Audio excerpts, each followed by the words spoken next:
the tiles. I believe he might be doing this knowing that now the E would not be under the double letter and the O would not be under the double letter score once the baton goes down. That's a great point. Yeah, it's a little bit of a sacrifice, but in turn, you're getting a bit more defense here if you, yeah, avoid placing those vowels under the double letter scores. I agree. And I'd say that Ben is a pretty defensive player. He's pretty strategic in how he goes about his game. I wonder, though, if he's going to go ahead and sacrifice points. 76 points to put that B on the double letter score. I mean, I kind of like the sound of those points early in the morning. Me too. Okay.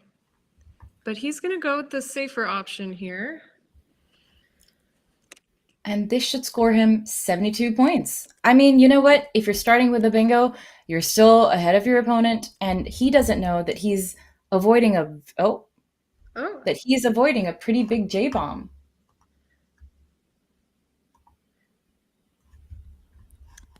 wow. I wonder why he's hesitating so much. I mean, you really don't want to be taking more than a few minutes here. But I get Absolutely. that the morning jitters are real. And we've seen Ben on stream a few times, and he has had some close games. I'm sure he's trying to make sure that the odds are as much in his favor as possible here.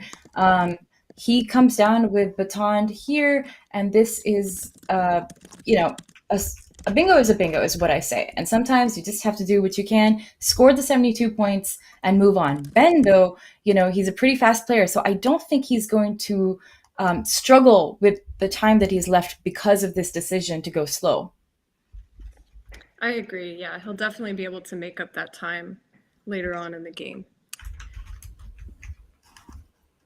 And I guess Austin has a pretty simple way to get out of this rack right now. He's got that E on the board. Before we'd seen him put enjoy off to the side, and now that will still play with the E that's already on the board, leaving the board still open and still easy to play through. Yeah, and if he wants to go for maybe a slightly tighter option, he does have some underlapping plays. He can put his Y under the B and baton and play something like fondly or file or foil. And that might be another option. It scores kind of similarly to something like enjoy. Oh, I like that. Oh, that's a really nice one. What are your thoughts on? Oh my gosh. Oh, this is really cool.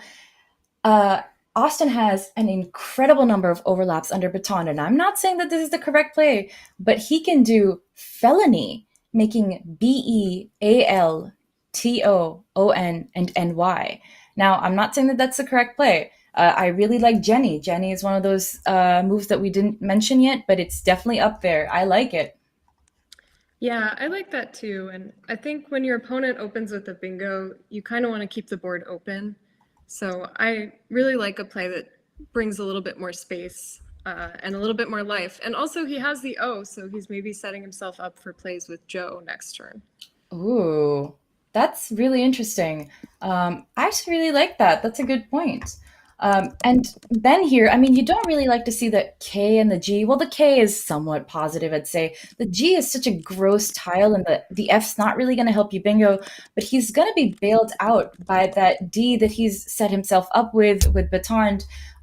He can very easily just play something like faked, Faiked, to that D, and that would be 30 points, keeping EG. Statically, I mean, that's a play to consider up there. Yeah, I really like that option. And if he wants to play a little bit shorter and score a little bit more, he could just play calf, which I think he's putting down.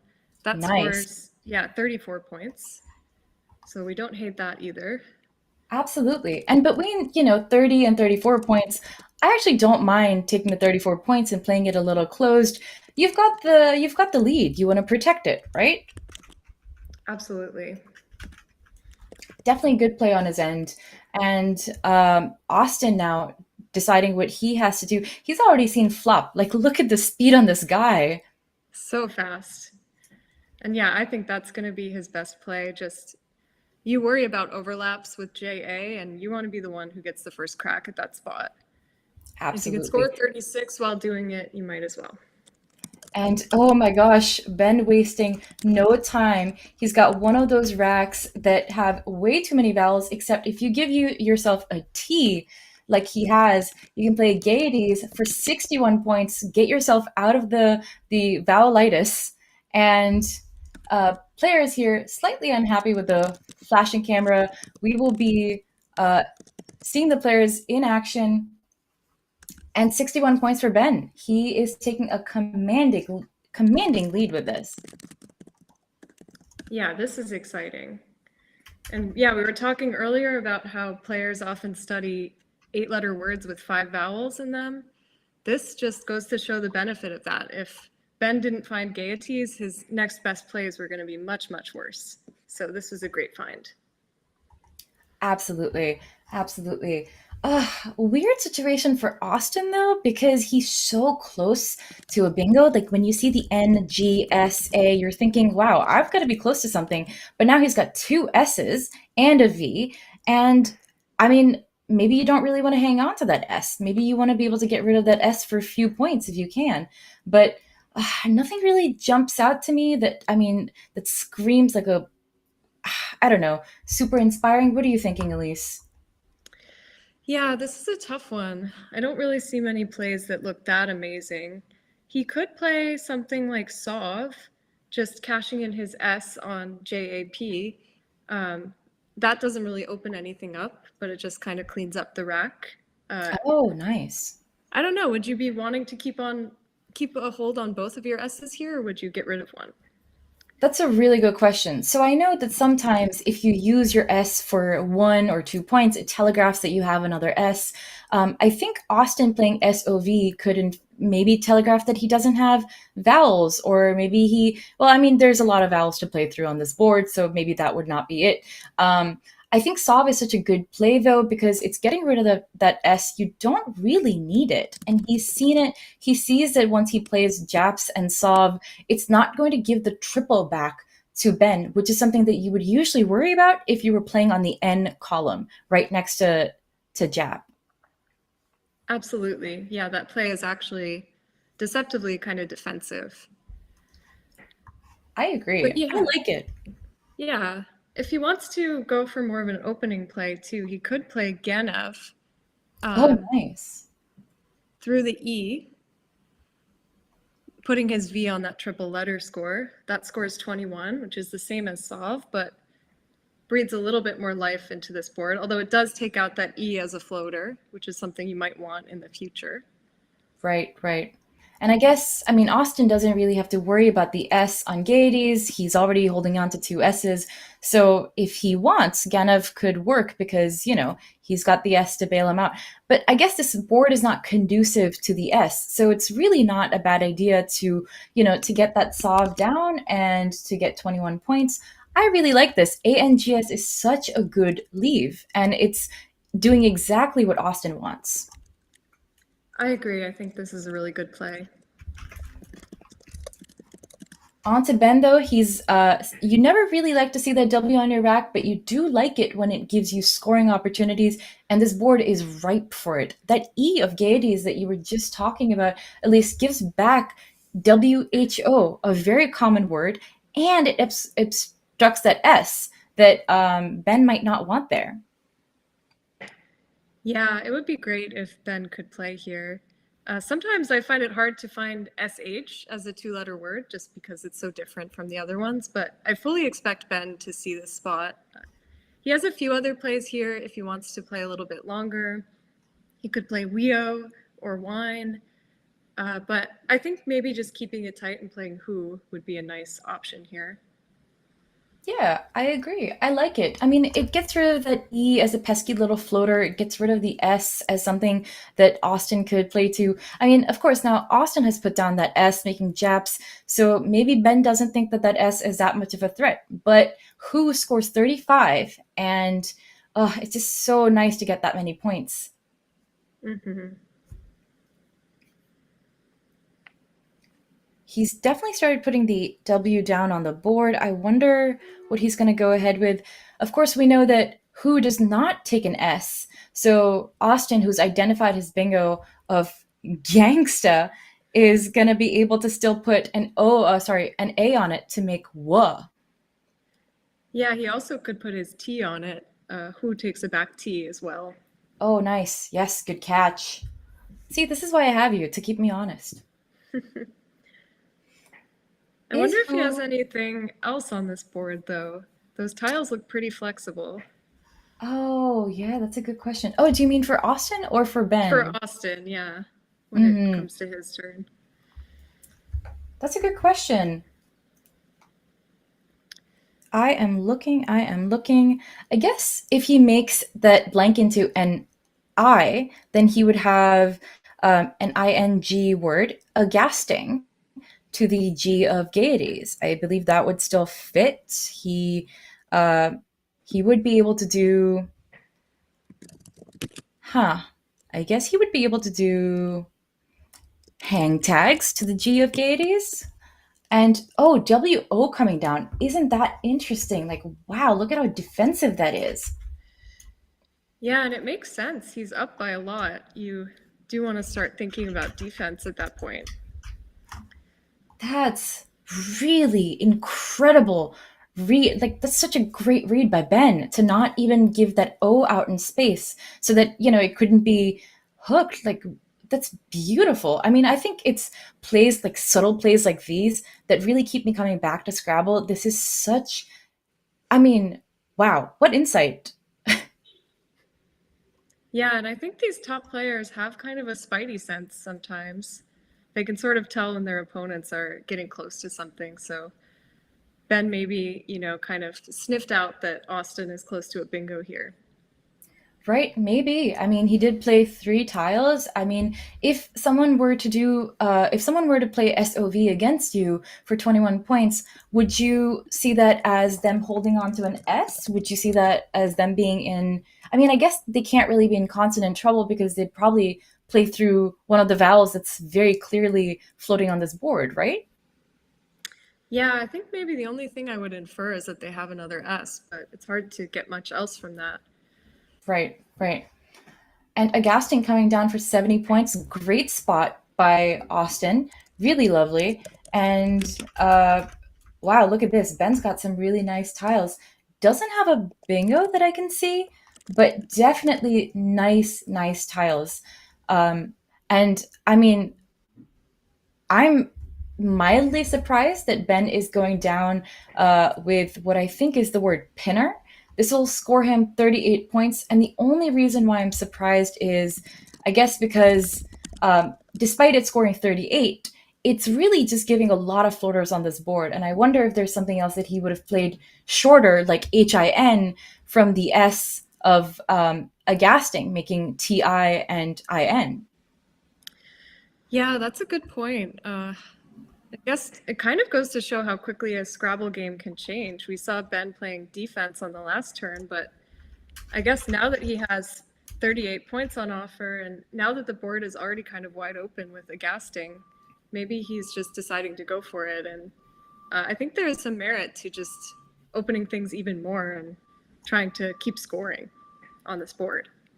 Absolutely. I think the scoring is a really, really good idea. And also, I mean, Pinner is so many points. It's really hard to argue against it.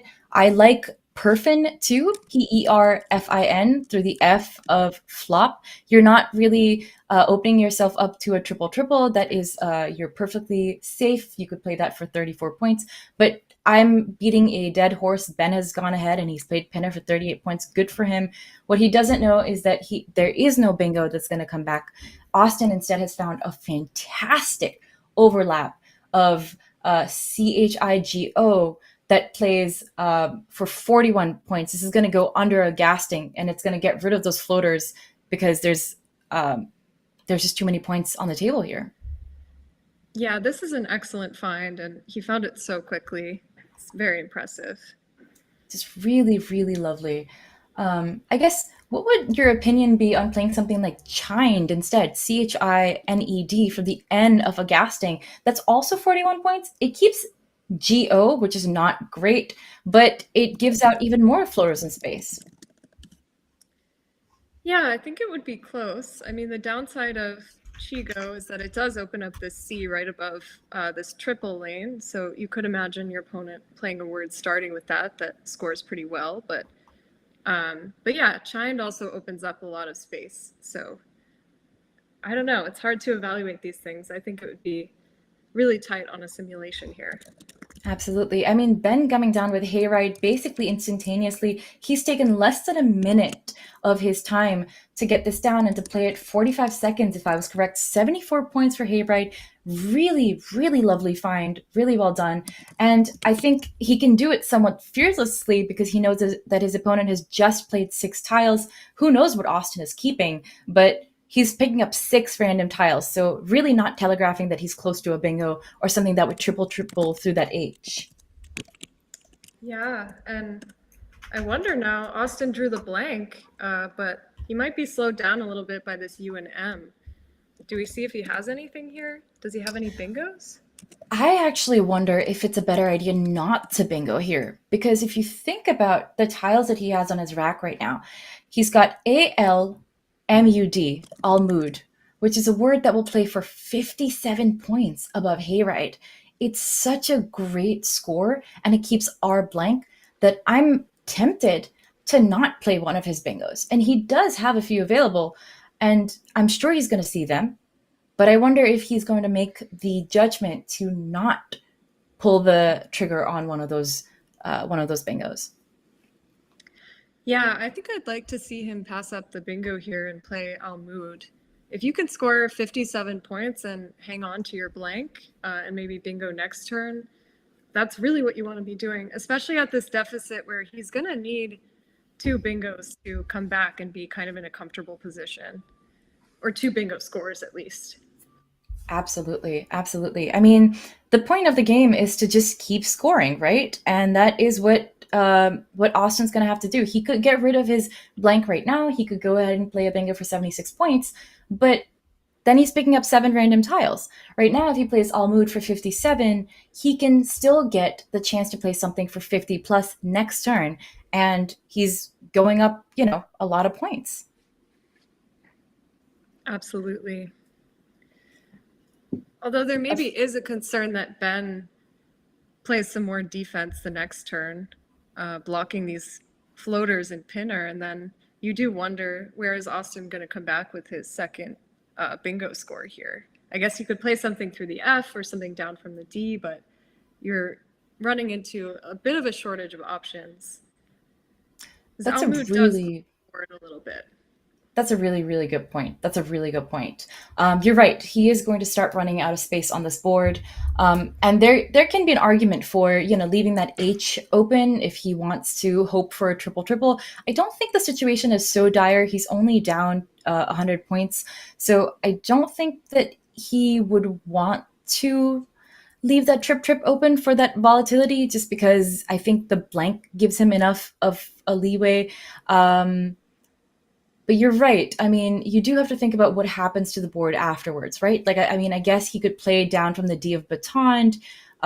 Maybe if he plays all mood here and Ben takes out the floaters and pinner, maybe what he could do next is what Austin could do next is play through the N of a gasting and try and open up space there. But I guess what he'd be doing is playing kind of like a cat and mouse game of are you basically blocking everything that I put down on the board?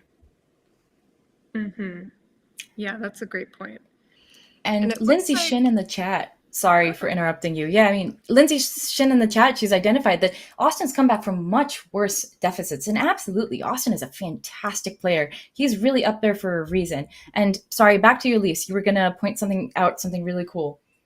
no, that's a great point from Lindsay. I mean, and in a Scrabble game, a deficit of 100 points is really not the end of the world. There are a lot of games where you can find yourself in that position and come back and win.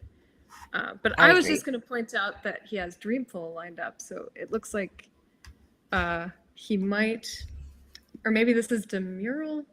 Actually, I'm not sure. But he might be going Oh, for the bingo here. yep, you're right. You're right. All right. I think that another part of this is once you get a blank on your rack, you're not always thinking of what can I do without the blank. Sometimes you're just thinking, what are the possible bingos that I have and which ones score the most? And Dreamful scored 76. This is the highest scoring bingo.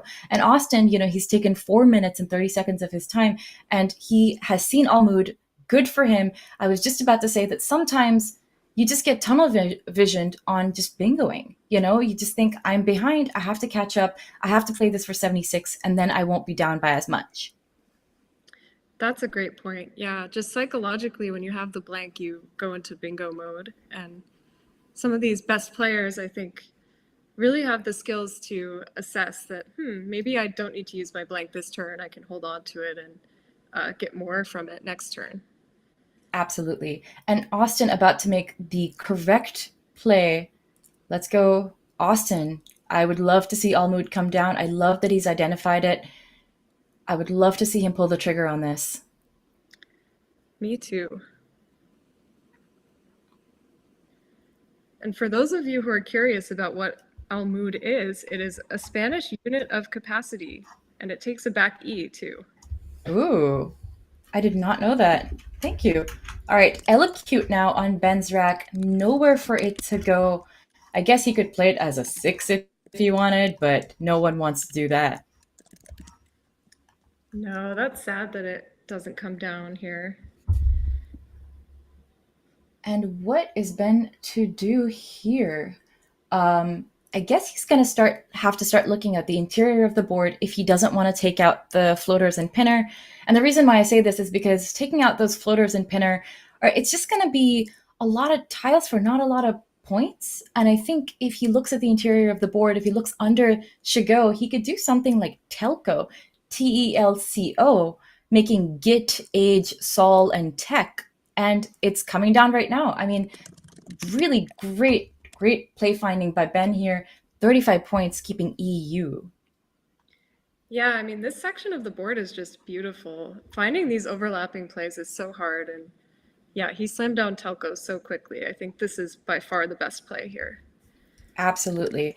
And the Q on Austin's rack. But you know what? He is going to power through this. If there's anyone who can do this, it is going to be Austin. He is going to see a good spot on this board. There's not a lot of beautiful places for the Q to go, especially not without taking out one of the N, like the N in pinner. But I guess you got to do what you got to do, right? Yeah, this is tough. You definitely don't want to see the Q. You were really hoping to draw into something nice with your blank, but he's going to have to bide his time. And it looks like he has Trank lined up, which fits, yeah, through that second N and pinner. I think that's a good option. Ooh, nice. I guess this is just the kind of rack that slows you down when you really don't want to be slowed down. Like you put down Almood for 57. You don't want your next play to have to be somewhere in the 20 or, like 15 range. And there's a chance that even if Austin doesn't go ahead with Trank, he's going to have to consider something like either burning his blank for QI above a gasting. I don't think that he should do that. Or he might have to think about just getting rid of TOR somewhere, maybe something like Tora. But this is just such a rough position. I mean, is it really the case that he does something like Tora to the AH of a gasting and Shigo? I mean, opening up a triple. I don't know. Yeah, my simulation is also suggesting that he just played Tor, Torr, underneath WO, making Watt. So that could be an Nice. option if he wants to hold on to his Q. But I kind of like this option of just plunking the Q down. 20 ROT, points. RA blank is not so bad, and he could draw into some stuff next turn. Yeah, absolutely. I mean, QI, 20 points, nothing to sneeze at. And uh, there are, as you said, some opportunities for bingos later. Uh, I wonder what he will draw into. I mean, he's picked up some not terrible tiles. Mm-hmm. On to Ben now. Elise, what do you do with this rack? Yeah, so it looks like Ben has kind of a cool extension play that scores 36 points if he wants to just keep the pressure on. That's a play going down from the LA in Almood and Hayride. I'm not sure if those in our chat want to try to spot it. Ooh, nice. I see where you're looking at. Is there a way for Ben to obstruct those tiles in Pinner? I'm sure he's recognized that Austin taking so much time with Almood instead of playing it instantly means that he's keeping behind something good on that leave, so on that turn, and now he's played off just one tile. I mean, the Q play could be forced. We've all had to dump QI sometimes. Um, lines coming down for 36, keeping UR. I'm surprised that he's doing this. Yeah, I think Lanier would have been better here, just keeping the S, but I don't know, there might be some justification for this position that I'm not seeing yet. Uh, I wonder if part of it. I mean, I guess he also sees that the S is not super useful on this board, but it was. Was it not the last S? I mean, I guess I would want to hang on to that just in case after the blank gets played, you want to be able to set up your S. I mean, this is an interesting play, I'll say that. Yeah, very interesting. I really wonder what he was thinking. If only we could be in their brains right now, right? Like if we had these telepathic connections to them or just like wires running to their temples that just gave us an insight into what they were looking at. Austin, though, going to take no time to find his bingo. He's going to come down with either restoral or rectoral, and that's going to be 68 points for him. Yeah, I expect this to come down pretty quickly, seeing that he's already got it lined up. Looks like he's counting tiles, which is definitely something you want to be doing as you're rushing towards the end game. You want to make sure you have enough time, especially if you're at a bit of a deficit. Oh, yes, that's a really good point. I mean, we know that there's 21 tiles unseen to Austin, which means 7 of them are with Ben and 14 of them are in the bag. If Austin plays Restoral or Rectoral right now, he will pick up 7 tiles and then Ben will have 7 tiles to left in the bag for him. Mm-hmm. So there is, yeah, still quite a bit of this game left, and I think enough time for Austin to sort of cook something up. I agree. He's seen the S go down with lines. He knows that there's no blanks coming. So he could possibly do something like retailer. He could do, I mean, this is a tough situation to be in. I mean, I like Rectoral, I like just bingoing here. Is there a case to be made for doing something else? Yeah, so interestingly, my simulation likes a play like Isolator instead of Oh, bingo. They sim neck and neck, Isolator and Restoral, but that's getting very aggro, just throwing tiles out into space and I guess counting on drawing something through them the next turn that maybe scores a bit more than your 68-point bingo. oh my gosh. I don't know if I would do that. Would you? I mean, I guess I'd be so worried that my opponent would find a way to block any floaters and any way for me to triple triple or get back into the game. I would. Let's see what that letter is. We're gonna get a shot of the blank can very quickly, and we're gonna have an idea of that if that's an S or a C. That is an S. Nice. Good for Austin for getting that down, but yeah, I mean, isolator definitely a consideration. And I'm seeing in the chat that some people are saying that maybe Lawines instead of Lanier was a bit more defensive in that it kind of blocked some possible X plays to the triple. So that could have been the justification for that previous move. That's really interesting. I guess I wouldn't have inferred from Austin's plays that he's hanging on to an X, but he certainly could have picked it up with a one-tiled play. I mean, I can see the argument for it, definitely. Oh, and Austin has drawn a really terrible case of the vowelitis, and Ben with 2 U's, but a fantastic X play that he can come down with any second now, if you'd like. Yeah, geez, what a rough draw for Austin. And yeah, Ben, his rack looks terrible, but like you said, this big X play is going to bail him out here. Though I'd be surprised if he does. So the play that Elise and I are hinting towards is Dux, DUX, to the side of lines, making EX. But the Z is still unseen.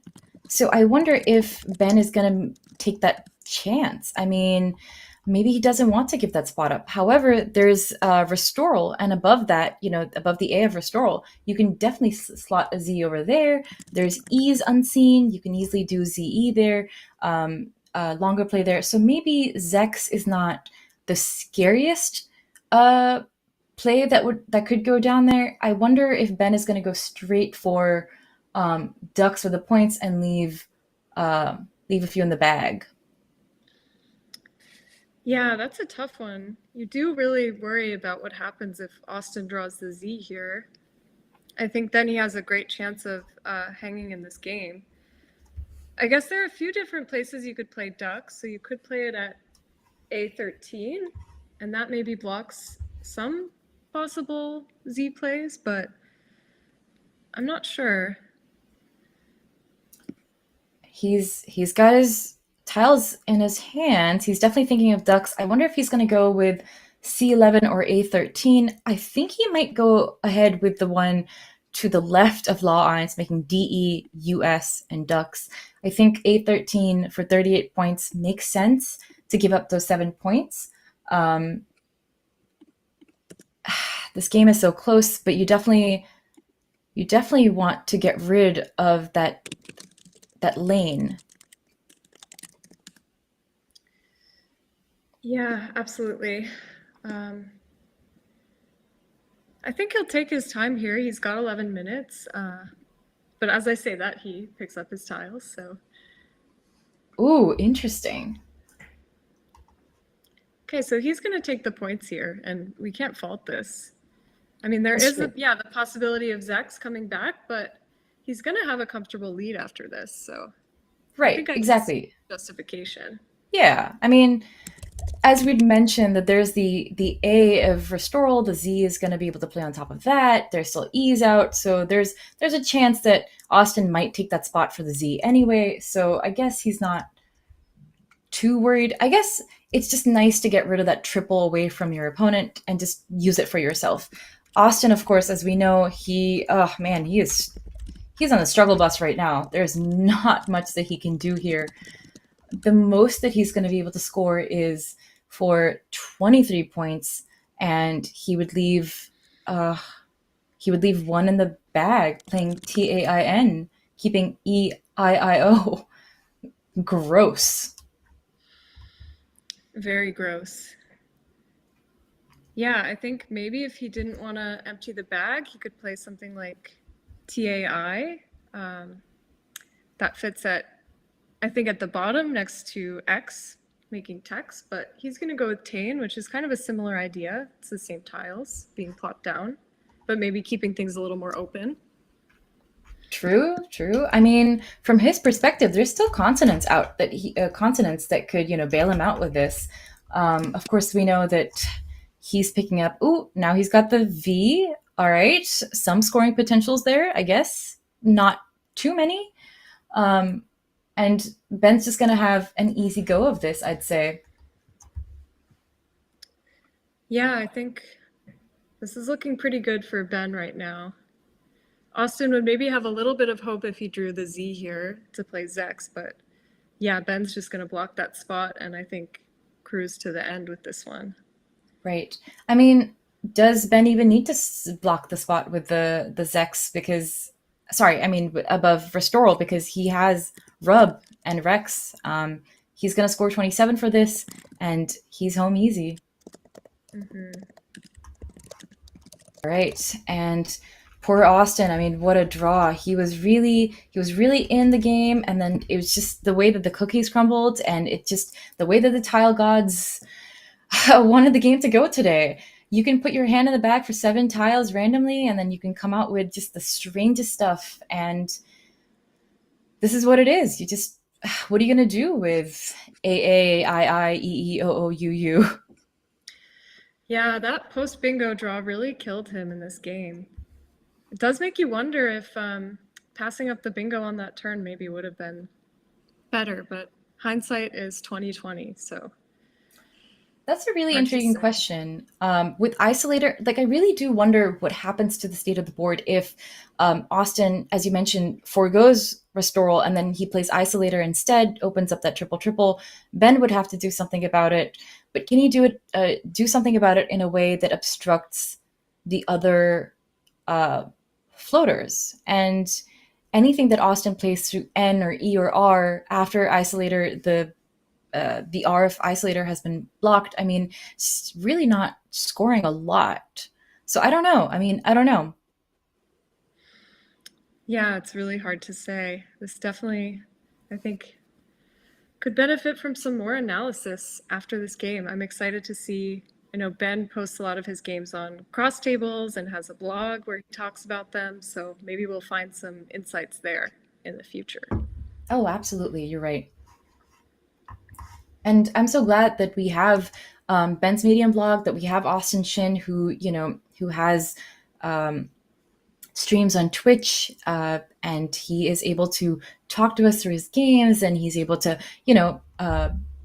meet with a chat and tell them what he's thinking and what his thoughts were during the games. And I think that kind of access to experts and how they think is so new and it's so incredible because we've really diversified and made this so much more accessible to learn how an expert thinks and how they work and how you can get there too. I mean, a lot of this is just knowing the words, right? But a lot of it is also, are you learning from the plays that have come before you? Absolutely, yes. And there is so much to be learned and so much knowledge out there, like you said. So it's incredible that it's just becoming more and more accessible. And yeah, that these experts are really willing to share their time and their insights with all of us. Absolutely. I mean, Ben Schoenbrunn very recently wrote an article on Medium about how to study, and he talks about the various ways that you can use the resources that are available online. Austin coming down with Evite and his Twitch channel, Austin's Twitch channel allows people to come in and type words in the chat and solve them using the software InfiniWords that was created by Charles Reinke, one of our incredible commentators for this tournament. And it's really I think community engaging things like that keep people coming back for more. And I don't know, I'm just a huge fan of how open they are to working with the community and helping them get to where they are. Absolutely.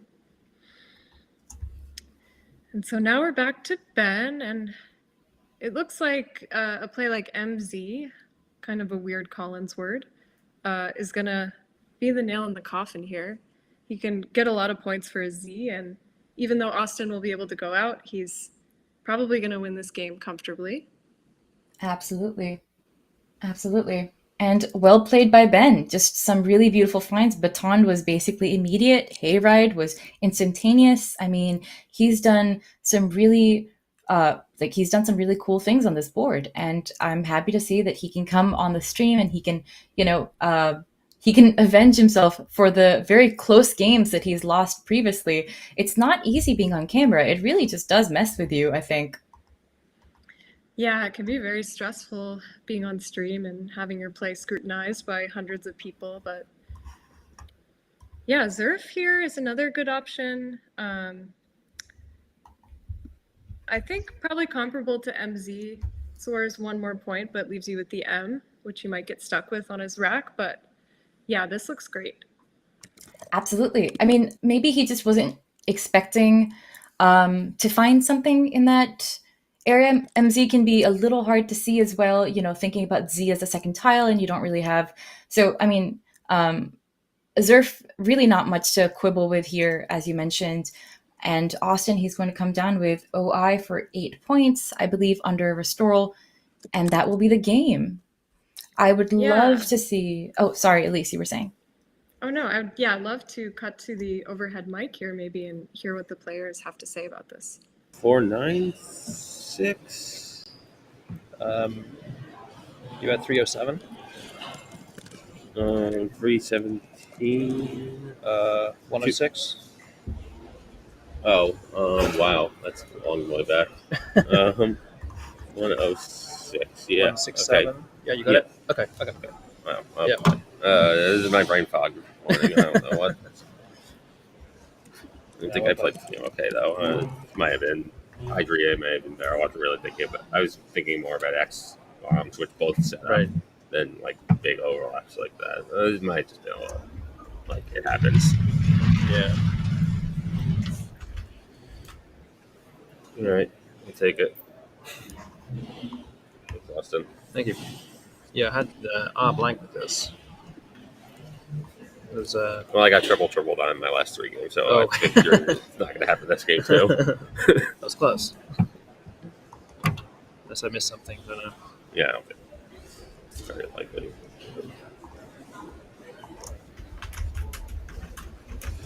All right. As we've said before, brevity is a soul of wit. They've gone through their game. They've discussed what they When am I could supposed to played. open with the tons? Oh. Like it's Called it too early.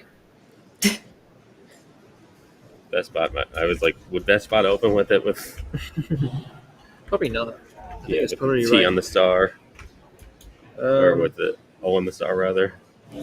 Oh, no, I think it's okay like this. Yeah, I think You so. get 2 more points. Yeah, like you're just so likely to have overlaps if you have a bingo anyway. Like I'm not really that concerned about blocking 7s. Yeah.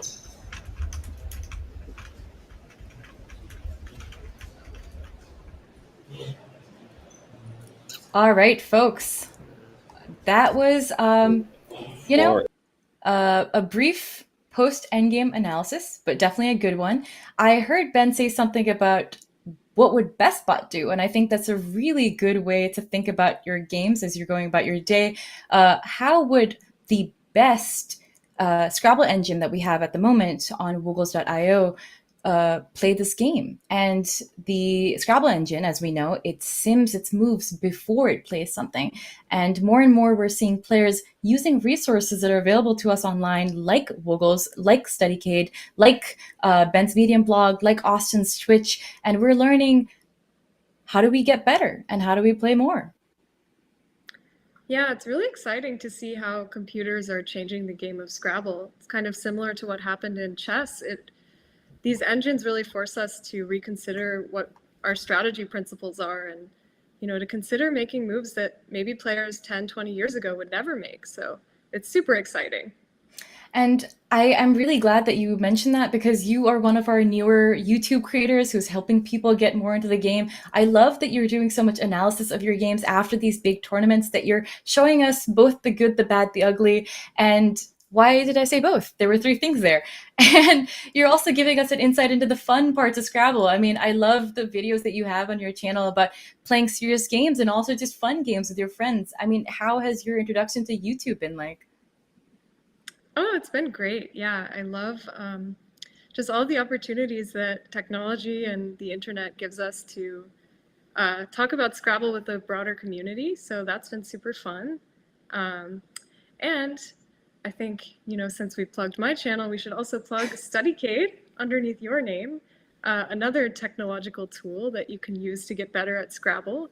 Nits, you want to tell us a bit about StudyCade.com? I would be happy to. StudyCade.com was created by Lola McKisson, who is a Scrabble player, and it's a tool to help serious beginners and intermediate players just get better. It's also great for experts who want to just brush up on their short words, who want to get better at the game and not miss hooks here and hooks there. I think StudyCade has some fantastic games for, right before a tournament or like as you're prepping for tournaments. If you'd like to make sure that you're keeping on track with your short word studies. And I think another great tool that I would recommend for studying would be NASPA Ziziva. It is a really great tool for alphagramming, for, when you're looking at a bunch of tiles in front of you and you're like, oh, what would I play here? Well, good thing you've already card boxed those tiles using NASPA Ziziva. Absolutely. I know that I use Ziziva almost every day to study my bingos, and it's very, very helpful. And it's a great lookup tool too.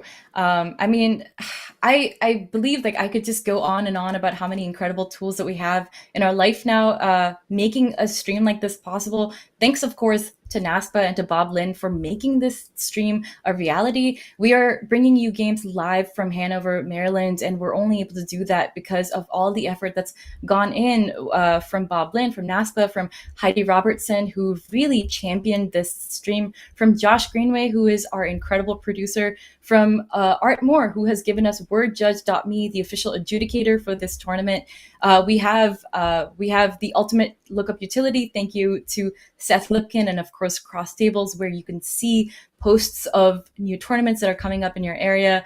I mean, I'd say that we are blessed with a cornucopia, really, of digital tools. Absolutely. Yeah, it's a great time to be playing Scrabble. There's so much out there to help you get better. So I agree. All right, folks, let's go ahead and take a very quick break, and then we're going to bring you more Austin action in just a moment. Don't go anywhere. We're going to have Austin Shin and Josh Castellano battling it out on this board in just a moment.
Hello, everyone. It is round 23 of the Scrabble Players Championship brought to you by NASPA, and I am Nits Chagti. I am joined here by Elise Bickford, and we are bringing you live commentary from Hanover, Maryland.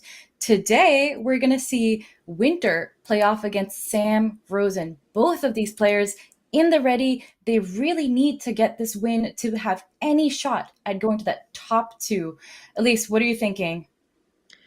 Yeah, if you look at the standings, you'll see that both of them are doing quite well, but are still sort of in the upper middle of the pack. So they're really going to keep themselves in contention for the money.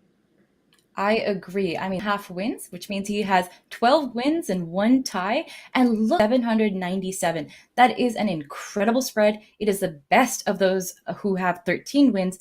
And Winter here with a spread of 233, he's really gonna want to win this game. Yeah, we're running out of time, so this is maybe a last chance game for both of them. We'll see what Absolutely. happens. I'd love to see how their games have been going this morning and these past few days. I believe we're going to have an insight into what their highest scores have been in the last few games. Perhaps they are both in a rut. Perhaps they're both on a, oh, look at that, about even streaks for both Winter and Sam. We're going to get those titles fixed very quickly. And Winter here has 3 wins under his belt. Oh, I believe that is Ben Schoenbrunst. Never mind, folks.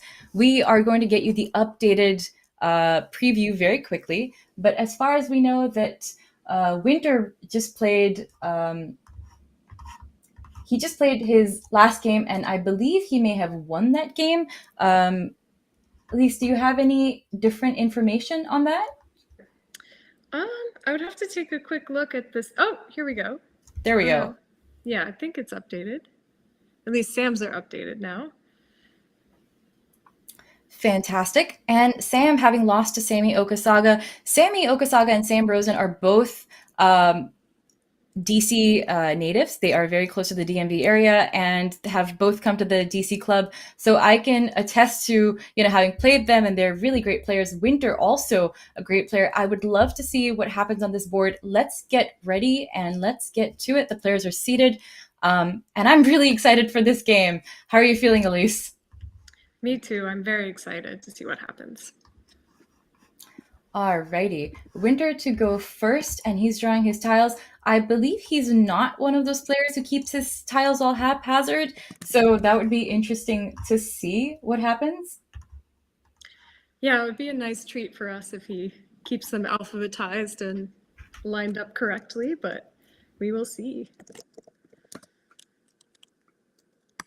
Okay, and so he's drawing AGTOUVF. Oh boy. I don't know how I feel about that. Winter, however, has been doing a lot of studying recently. He's really been going at it, and there's a reason why he is doing so well. He's in 8th place currently, and I'm sure that he's either going to find a really great 5-letter word here, GAVOT, Gavot, keeping FU, or the Italian fugato, I'm pretty sure that's Italian, keeping the V. Yeah, I wonder if there's also merit to just playing short here with something like Vug, keeping AFOT. That just keeps things really tight and defensive. I guess Gov is a similar idea. That's a really good point. This. Yeah, I mean, you know what? When you have a V on your rack, sometimes it's just a really good idea to put it out in space on your first turn, because it's going to make things harder for your opponent. Absolutely. And we'll see if Sam is able to come back maybe with some overlaps here with his X. I believe he won't have to if he wants. Sam can blow this board wide open. He can get rid of that S right now, and he can just play hoaxes, HOAXES, for 40 points, making govs. Thoughts on that, Elise? Would you want to go ahead and do some overlaps with like AX, or do you want to do hoaxes for 40? Ooh, that's a tough choice. I mean, you see 40 points and it seems really nice. I would definitely be considering parting with my S here. But I'd also want to look if I have some other X plays that maybe score comparably, but keep that S. He could play something like Hoax above Gov for 28, and that might also be a good option. Right. I mean, I think Axe is nice and defensive. I mean, it just depends on what you want this board to look like and what you feel comfortable with going on with this game, right? I think Sam is just going to consider his top optimal moves. Maybe he's thinking of SOX socks for 34. Maybe he's thinking of hoax on top of Gov, hoaxes for 40. I would like to see him play. I guess I would like to see him play hoaxes. Yeah, me too. I think when it's a difference between 12 points, I don't know, we usually say that the S is worth a little bit more than that, but it's still early on in the game. There's still 3 S's out, still the blanks out there. I think you shouldn't feel too precious about it at this point. That's a good point. That's a good point. I wonder if there's any merit to just doing Axe, though, and he's going to do Ooh.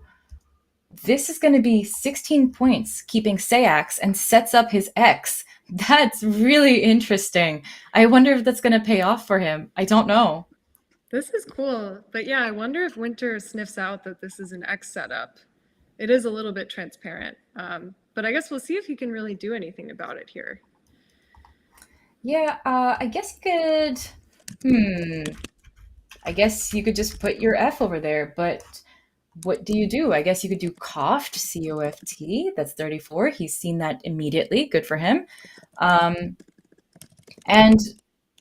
now that Sam has gotten rid of that H, he does not have an underlap for the C. Coughed for 34, I think, is such a solid play. Why not, right? And Sam's so close to Eutexias or Eutaxis, not going to be able to do that right now. He's just going to have to go ahead and play through that C if he wants anything north of 40 points.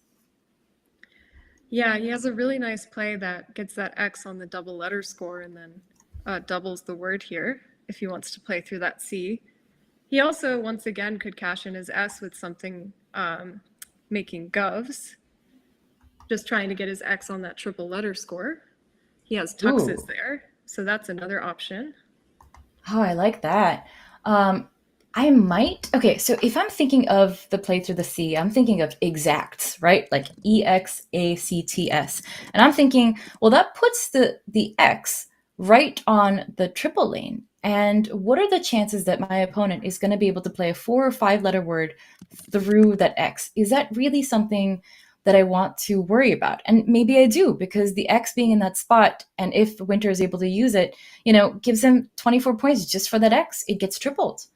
But it's 46 points. Yeah, that is true. He could get hit back, but I think those scenarios are going to have to be pretty specific. He would need a word like prex or ilex. So I think at this point, it's worth it to maybe take the little risk and just get 46 points. It's a huge score.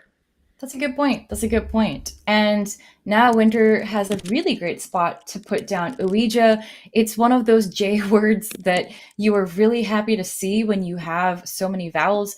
Ouija. That will give him 29 points to the side of exacts, depending on where if he wants to play it to the left of exacts. And I hope he does. I feel like that's a pretty solid play to put down. Yeah, I like putting this to the left of exacts. You score 3 more points than if you put it to the right. I guess maybe one downside is that once you slot the U there, there is kind of a nice scoring spot through that with the double letter and double word. So if we see Ouija extending down to the E and exacts to the left, you'll see that through that U, there's a nice spot. So it might be a little bit more defensive putting it in the other placement, but I think these are really minor differences. That's a good point. I guess one of the other merits of Ouija on column C, which is to the left of exacts, and this might not be what Winter is considering, is it kind of obstructs the use of that G a little bit, that X a little bit. So if you think about Ouija coming down where it is exactly right now you can't play a 4 or 5 letter word with that X, and Sam is denied that opportunity, as opposed to if he'd been able to play a 4-letter word ending in that X. That's a great point. Yeah, so maybe this play is even more defensive than I thought. Really annoying rack for Sam now. Nobody likes to see that many I's, and definitely not the U and the G along with that. I would consider this to be a pretty quick exchange, but I don't know. I mean, Elise, are you in favor of exchanging? Do you like exchanging?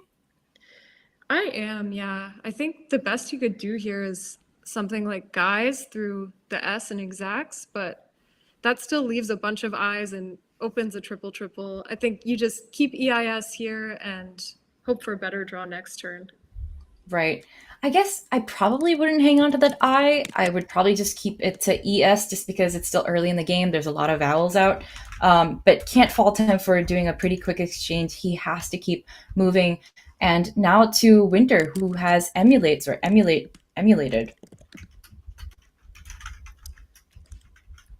Yeah, very nice here. Let's see.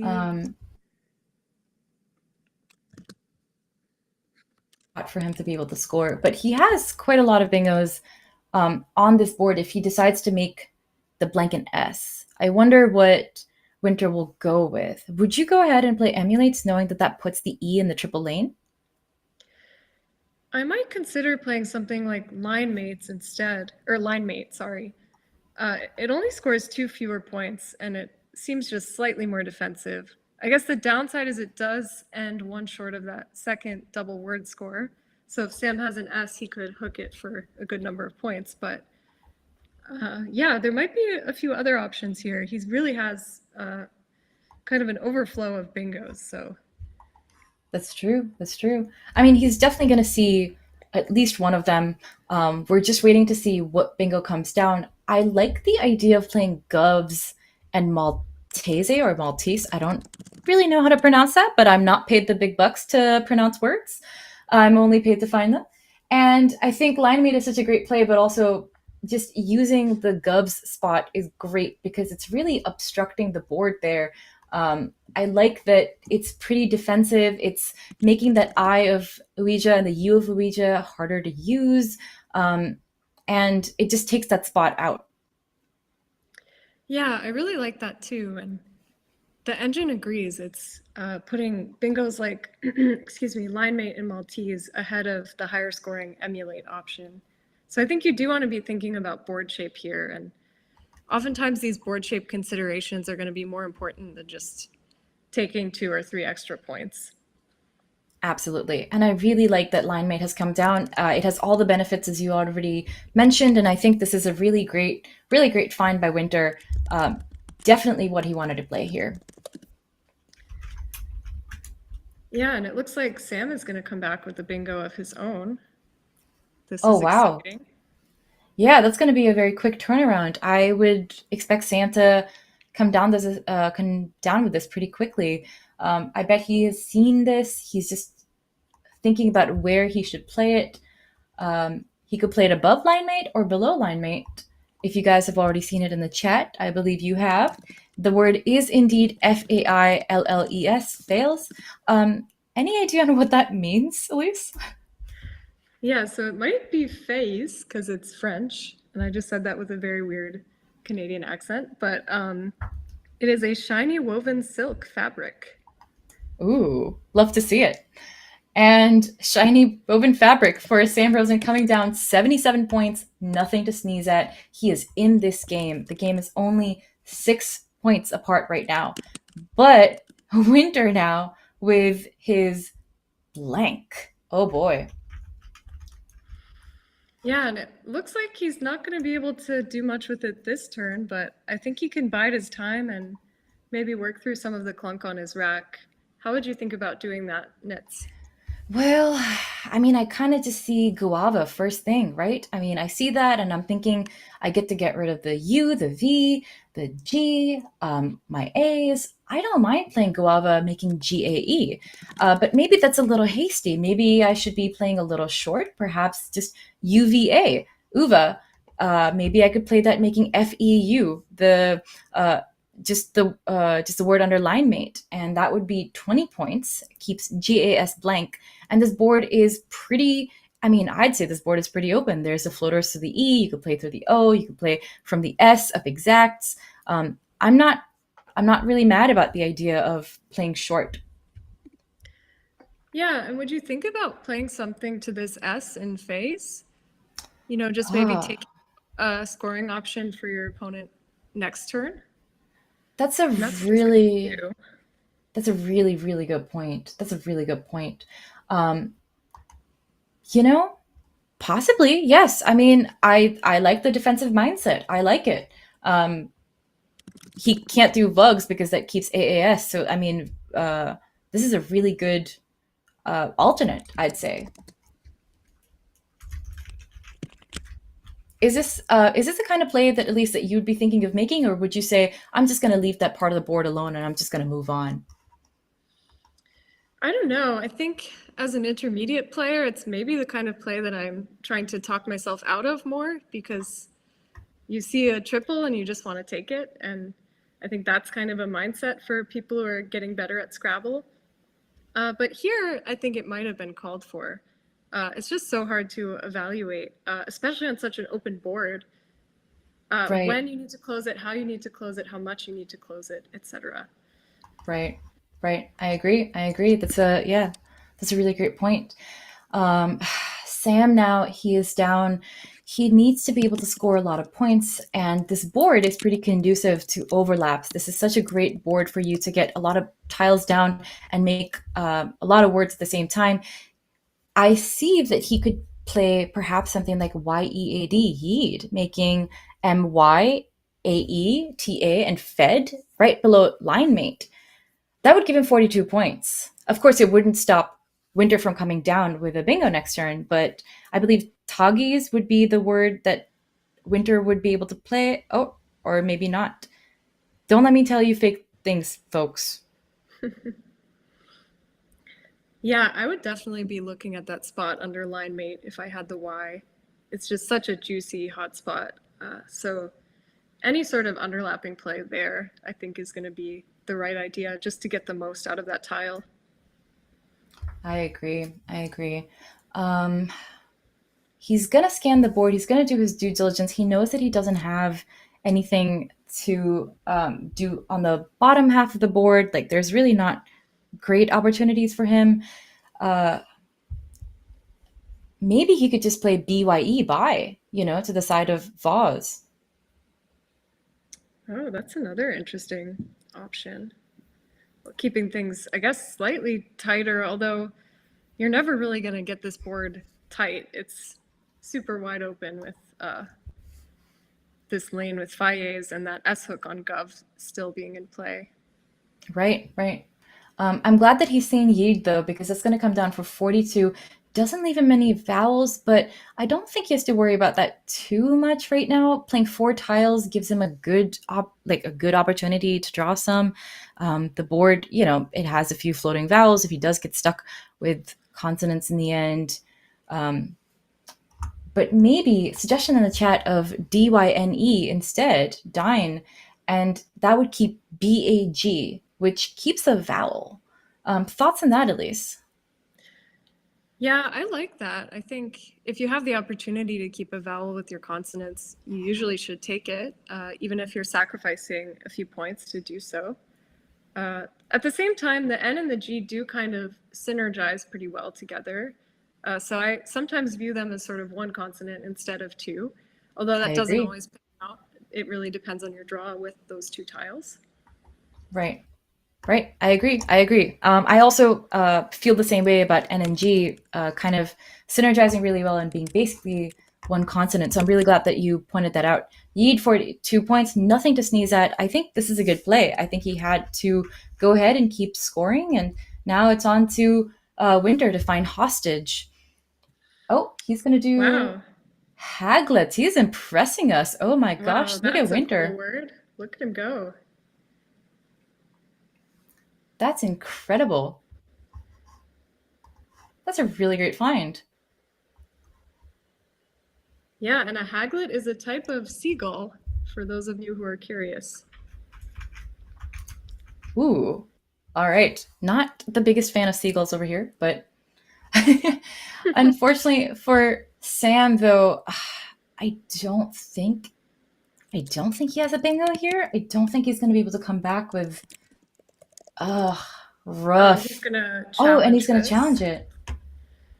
Understandable. It's an obscure word. I agree.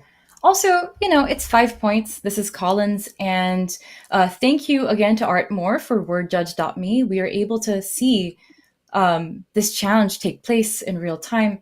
The players are going to come back and an extra 5 points for Sam Rosen before he decides what to do with a rack that just won't bingo. Yeah, this has got to be a little frustrating for him. And really, kudos to Winter for knowing this word. I mean, this is a relatively obscure word. I mean, I don't really go around looking at seagulls and thinking, oh, that's a haglet. So, I mean, good on him for doing his due diligence. Absolutely. And yeah, would you be thinking to play long or short here if you were Sam? Oh, man, that's such a tough question, right? I'm trying not to be super greedy about my rack leave. I'm trying more and more, I'm trying to think in terms of equity. And what I mean by that is evaluating the score of my play and the value of the tiles that are left behind. And if I play a long word, it would have to score enough for it to be worth blowing up a rack that is on its way to becoming really fruitful. As this board starts to close down, I'm thinking, where would I play the bingo? Where would I get things down? Right now, this board is still, it's still usable. So maybe I would play, oh man, like maybe I would get rid of the N and the B somewhere. But I don't really know how I would do that without scoring 10 points. I mean, what are your thoughts, Elise? Yeah, I kind of like a play like Bling through the L and Feis. That doubles the G, and so you're getting 20 points. It does kind of open up an S hook. Maybe your opponent could hit back on that triple, but I think that's not super likely. So that just cleans up the rack and leaves ENT. Could even play something like Bin there if you want to just go for broke and keep EGINT and hope to bingo. So bin through the I in phase would be a shorter option. Fair, But yeah. hard to say. So I like this. I like those options. I personally would want to keep those floaters open. What are your thoughts on going just really ham and doing something crazy like opening up a triple triple? What about NEB on column B, making BO? Ooh, that's an interesting option.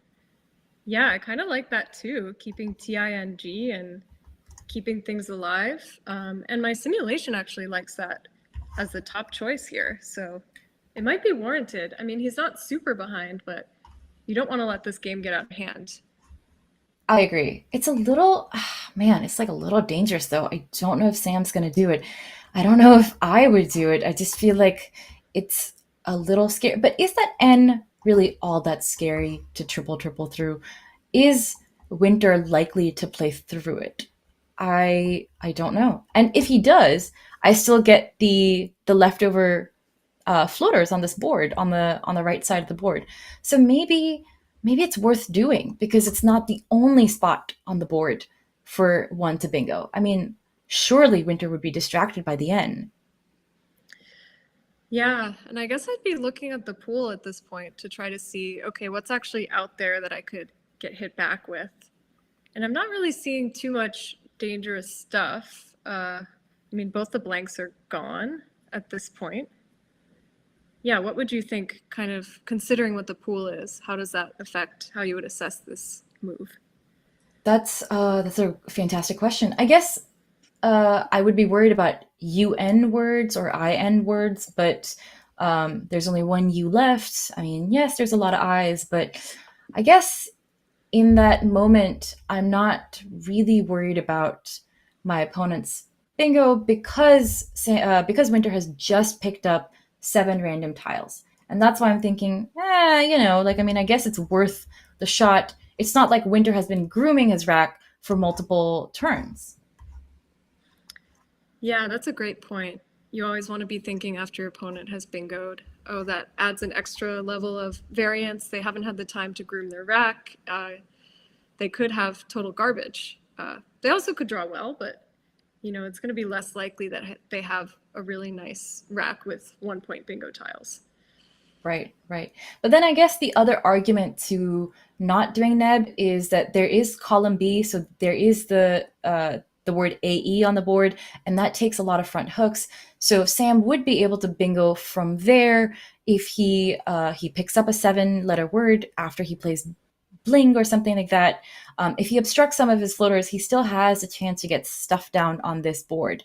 I guess, I mean, he doesn't really have to worry too much right now, I would say, about running out of space right now. Yeah, that's a great point. Is Sam going to? Okay, he's about to do betting. All right. Yeah, this is the highest scoring option here. I don't know. I think I maybe would have liked to see something a little bit shorter, just not blowing up the rack, but 26 Right. points is 26 points. I agree. And sometimes you think, okay, I'm down and all I really need is just points, right? Like, I mean, Sam is drawing his tiles. He's doing okay. And okay, there we go. He's drawn some really good tiles. And it's on to, Winter now to deal with this because betting does take an S. There is an S unseen to Winter. There was an S unseen to Sam. And he really needs that if he wants to get a high scoring bingo down. Winter, of course, is going to go down with QIN pretty quickly, not wasting time. Yeah, and this seems pretty automatic. It's kind of the best you can do here with the Q on this board, and you need to get rid of it this turn. Right. I believe Sam will be able to come down with Trounced. I think that still fits on this board. Does it? Oh, yeah, it does. Okay, fantastic. So yeah, that's going to breathe some life into this game for Sam. He just needs to go ahead and see that spot on the board. I guess when you're looking at the top of this board and you're seeing that V, that A, you're seeing all these tiles there, maybe you don't remember that O still gives you enough spots to put down 7 tiles and get a bingo. Now this is going to be 62 points for Trounced, and Sam is definitely going to find it. There we go. He's found it. Lovely, really lovely play. That's exactly what he needs to do. And he finds his only bingo. Yeah, excellent find from Sam. I guess there's a reason why he's rated 2000, huh? Absolutely. And I mean, look at Winter. He's just doing so well in this tournament. He is in 8th place. He's rated 200 rating points below Sam Rosen, and he is finding things like Haglets, and he's making these incredible plays. And I believe, now he's just going to have to go ahead and keep his head on straight to be able to coast to victory. But so many tiles left unseen. Third of the game still available to us. I think anything could happen. Yeah, this is still a very, very close game. And yeah, Winter's going to go down with Yin. I'm not sure how I feel about that play. And I only say that because that was the last Y. And I say that because Gothy is a word. And I actually would have liked to play something underneath Gothy. But Yin, it's blocking the betting's hook. So there is that. He doesn't have the S. Might as well get rid of that danger. Yeah, I liked the play of WYN under Gothy or under Goth a little bit better, just keeping a vowel. We see that he drew all consonants into his consonant-heavy weave. I think that might have given him a little bit more insurance, but that Y hook on Goth is really pretty hard to spot. Oh, yeah, absolutely. What is Sam to do now? I mean, he has a few options. He's behind, so he's still down about 30 points. What do you think of a play like a board, ABORD, from the A of Haglets? Now that keeps KAN. We know now that the K is a pretty okay tile. It's pretty decent. It's positive. And it just makes a little bit of space on the board. I don't really know if he's inferring something from Winter's last play. I don't know if he'd want to do that. Yeah, I'm not sure. I mean, it scores 33 points, which seems pretty nice. I guess if he wanted to keep things tighter, he could also play from this BI in betting, sorry, and just offload his RNK, getting rid of some of those consonant clunks. He can play Burke there. That scores Oh, similarly. nice. Yeah. Oh, yeah, that's incredible. Oh man, and Chad has pointed out a really, really nice overlap to the side of Vaz. It is the word need, and it looks like Sam is just about to play that. Need through the E of Faye. It's gonna play for 42 points, keeping BOR. Oh my gosh, thoughts on that? That is beautiful. Yeah, I really like that. Great board That's a really vision great on his find. part. Yeah. I agree. And I mean, looking at Winter's Rack, all I wish was that Prindle was a valid word. The word that comes up in Sweet Life of Zack and Cody, a show that every one of you has watched, I'm sure.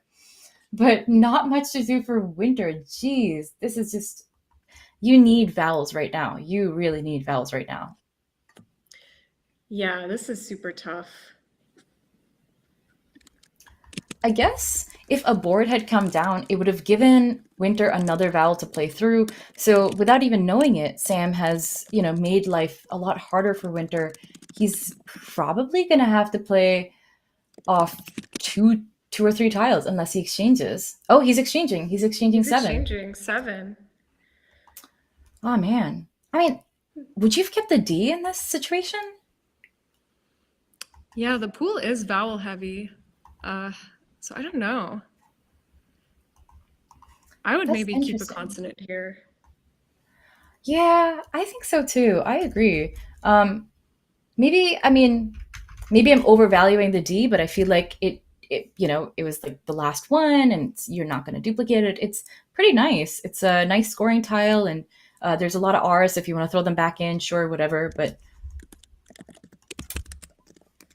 on to He could have Sam. maybe, played through this rack too with something like bind to the triple. Yeah. But I don't hate this. Yeah. Oh, and Sam, he has a lot of O's on his rack.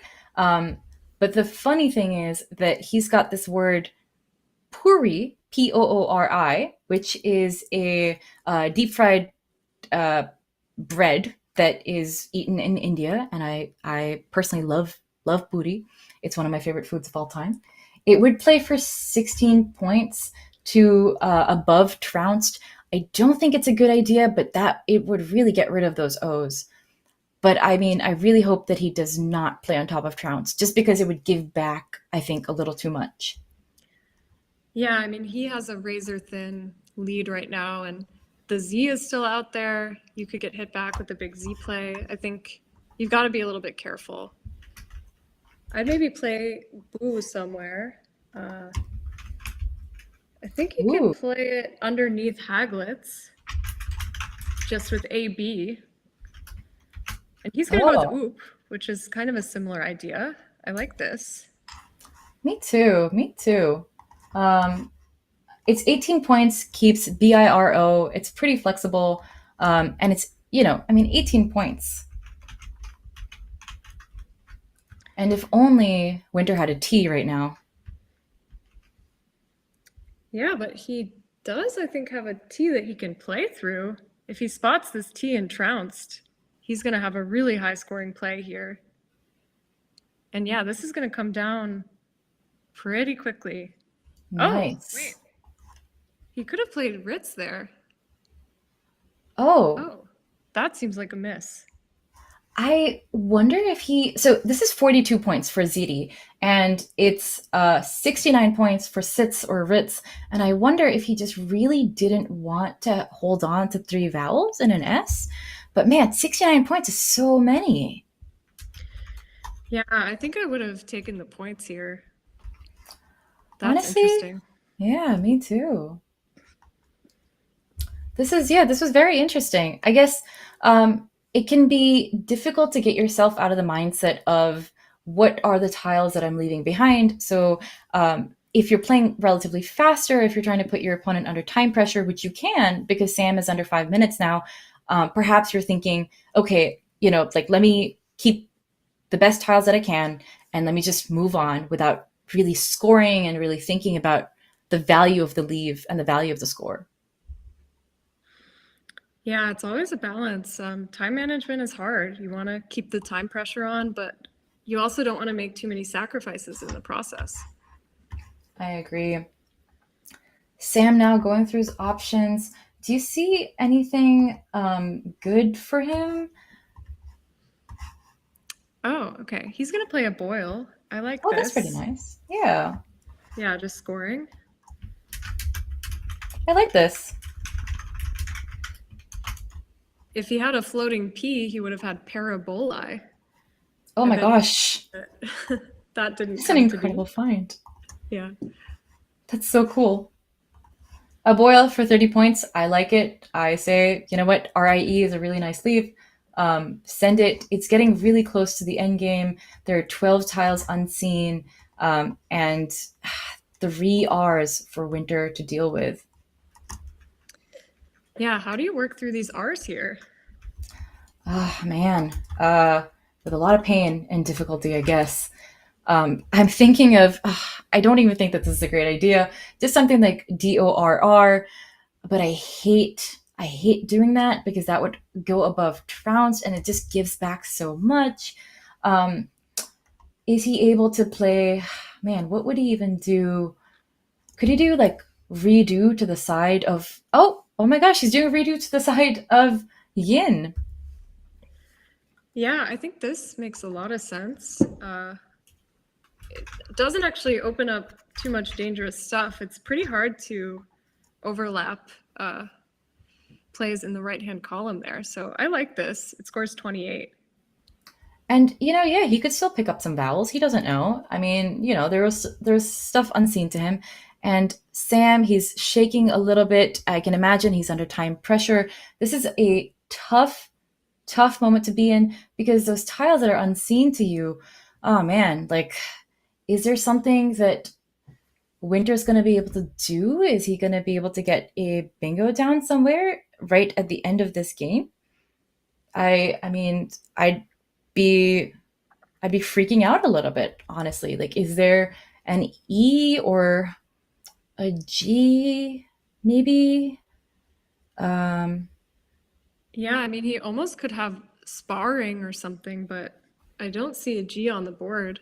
So looking at this pool, I'm not sure if I would be so concerned about bingo possibilities. I would mainly just be thinking about outrunning here, trying to Right. offload my W's and score enough to hold on. Right. That's a really good point. I wonder if Sam is thinking of, let's see. Okay. So what could he draw and what does he play? What if he were to play NOW now and he gets 18 points for that and he keeps EEIMRW? What does he, well, he's got WEM off to the side. What happens, like, what does he draw to EEIMRW? I'm thinking. I guess he could draw wiremen, but would that fit on this board? Ooh, I'm not seeing necessarily a spot for it. But I think we might have lost our board camera here. Oh, don't worry, folks. We will have that fixed before you know it. Luckily, Sam has not placed any tiles on the board yet. They are pausing the clock. This is good blindfold Scrabble practice for everyone. Some of our top experts like to play games with blindfolds on, and they can do it. So maybe you, Oh my you know, gosh. can try it yourself. See if you can remember the position. Anyone who can do blindfold Scrabble is just incredible to me, just overpowered. I think to be able to hold that many tiles in your head. This one time I was in a car ride with some friends and they were playing blindfold Scrabble as they were driving. And I was like, this is insane. I mean, I could not do it. Me neither. Yeah, I've played blindfold chess before, but the board is so much smaller. The Scrabble board is huge. It's just so much stuff to keep track of. I agree. So, if you guys maybe did not remember, Sam's rack is EEIMRWW. The board is interesting to say the least. I wonder if it's possible for Sam to get rid of EWW. That is a new three-letter word. I wonder if we'll see that come down. But he was looking at the tiles WEM. I wonder, like, Elise, where do you think he could have possibly put those tiles? Let's see. So if I remember, I think there was an AE left on the board, and way is a word, so he could play it there, but that was on the left-hand side, right next to the triple lane, so it seems a little bit scary. Maybe above trounced? I'm trying to remember if that was still open. That might be a possibility. Ooh, that's interesting. So there's an S unseen to Sam. Do we remember if Winter had an S? Because that would be interesting. We know that betting takes an S, and I wonder if that will come into play in this game. I wonder if Winter will try to do bettings and SNO something. Of course, if Sam had that S, that'd be really nice for him. He would be able to play Snow. And maybe he needs to play NOW so that he stops SNO plays. Maybe he stops something from coming down there. That's a great idea. Yeah, I kind of forgot that that hook was still there because Yin sort of partially obstructs it, but it doesn't really block it. And oh, Winter does have the S, so yeah, it might become crucial that he plays something like New to block that spot and prevent Winter from scoring a bunch there. Oh, yeah. Although we see that Winter isn't really going to be able to take advantage of that spot with his rack. He's just bogged down by those R's. Yeah. I mean, not really sure what they're supposed to do here. Winter, of course, not on turn here. It is Sam's turn. The score is 374 to 359. Sam is playing Weem. Oh, there we go. He's playing that for 21 points. That's a really good spot. Yeah. And the leave of wire is pretty nice. He could maybe draw into some outs and two or something like that. I agree. It's pretty flexible. You want to keep that E, especially right now. Of course, Sam now is going to draw the P out of the bag. He's going to have Wiper, and I think it's imperative for Winter to be able to stop that from coming down on the board. I guess Wiper would play above trounced, right? Oh yeah, it fits there. So Winter is going to need to block that if he wants to take this game. And yeah, for those of you in the audience who can't see the board, so Sam just played Weem next to betting on the left-hand side, making a few overlaps. That's a pretty great play. I think it's really great board vision on Sam's part, I'd say. Really well spotted. Sam, however, has left a tile in the bag. I wonder if he knows that there's a tile in the bag. Oh, is he on hold? Oh, that would have explained it. Maybe they're challenging Weem. Okay, this is interesting. Oh, nice. And chat has pointed out that Wiper would play making WAE, and that's a great point by the chat. Sam has done a really good job of keeping a really flexible leave that would play in two spots on this board, and he really needs to be able to score points. This is such a close game. Sam is at 380 points, and Winter just 6 points behind. He needs, I don't think I see any wins for Winter here. This is just rough. Yeah, I don't either. I think given that, Sam has two different outs, he's going to be able to go out next turn no matter what Winter does. And he's going to score quite a bit for Wiper. That should do it. That should put him over the finish line here.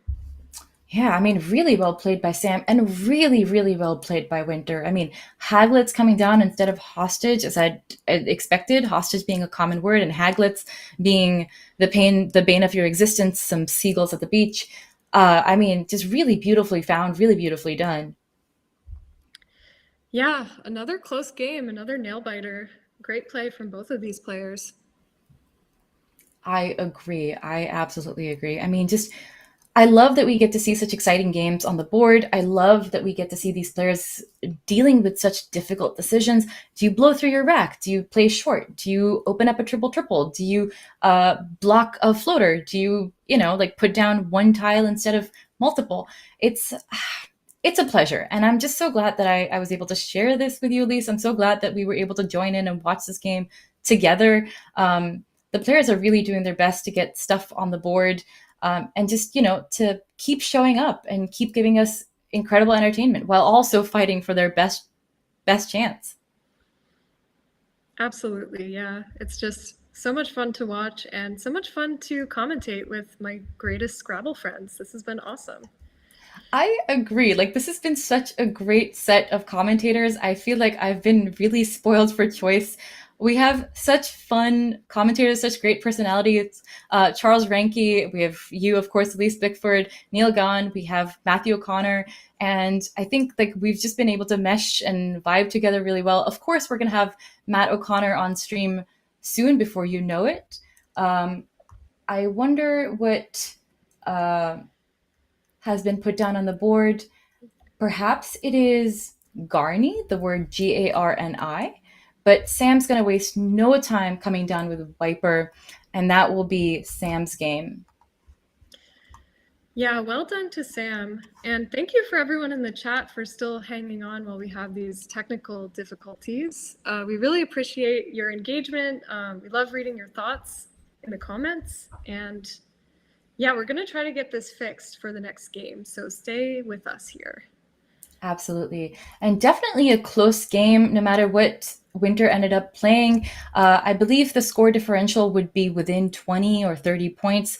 Really, really close game. Nail biter for both of them, just really depending on their draws and their, like moment to moment choices. I feel like when you come to a game like this, it really is essential, right? To just keep your head in the game every move at a time. Absolutely, yeah. And, we noticed in the chat, this game was really, really close. And one 20-point play, that play of Zeit versus Ritz, might have been the turning point. So just goes to show that these little subtleties can make a huge difference. So you always have to be on your game. I completely agree. All right, folks, we are going to be back in no time. We're going to get those technical difficulties fixed, and you are going to come enjoy 2 more games with us this afternoon before we break for lunch. Don't go anywhere. We are going to be back with so much more Scrabble and so much more fun.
Hi, folks. My name is Nits Chagti, and welcome back to the SPC, the Scrabble Players Championship, brought to you by NASPA. I'm joined by Matthew O'Connor, an expert and a fantastic commentator. I'm so glad you're here, Matt. How are you feeling? I'm feeling really good. Want to give Elise Bickford one last thank you. I got a job interview kind of unexpectedly. Yesterday, I got offered a job interview, so I had to skip the first two games, but I am ready to go. I will be here all 5 remaining games today. Fantastic. It's a treat for us. We have in front of us Alex Seaholm and Josh Castellano going head to head. Let's cut to them. I believe the players might be ready. And we have the standings here first to show you that Alex Seaholm is really dominating with a record of 17-6. Look at that spread. Oh my gosh. And Josh Castellano has been crawling his way back up those ratings. He is in 7th place now with 14-9. He really needs to win this one.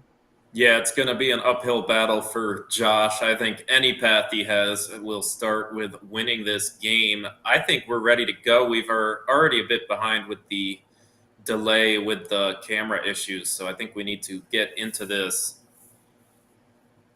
And look at these players. They have been on a winning streak, and I'm really excited to see this game go down. I'm sure it's going to be a banger. Both Josh and Alec with incredible word knowledge. They really put in the time to study these words.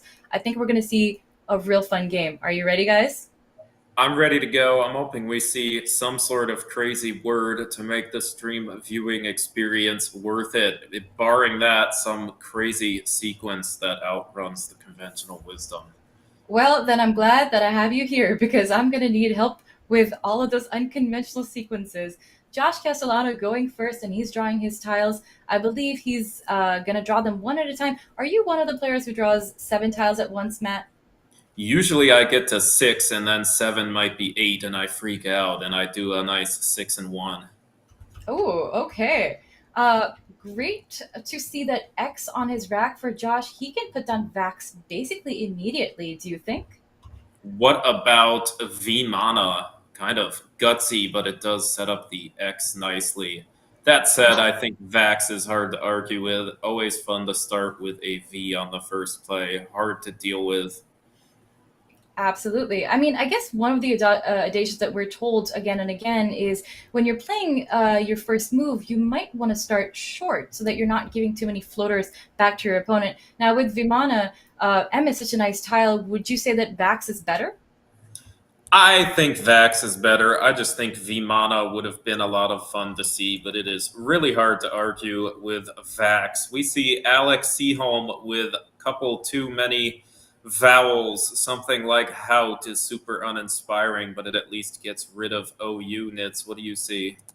Oh man, I kind of like playing auto underneath Vax, making XUAA.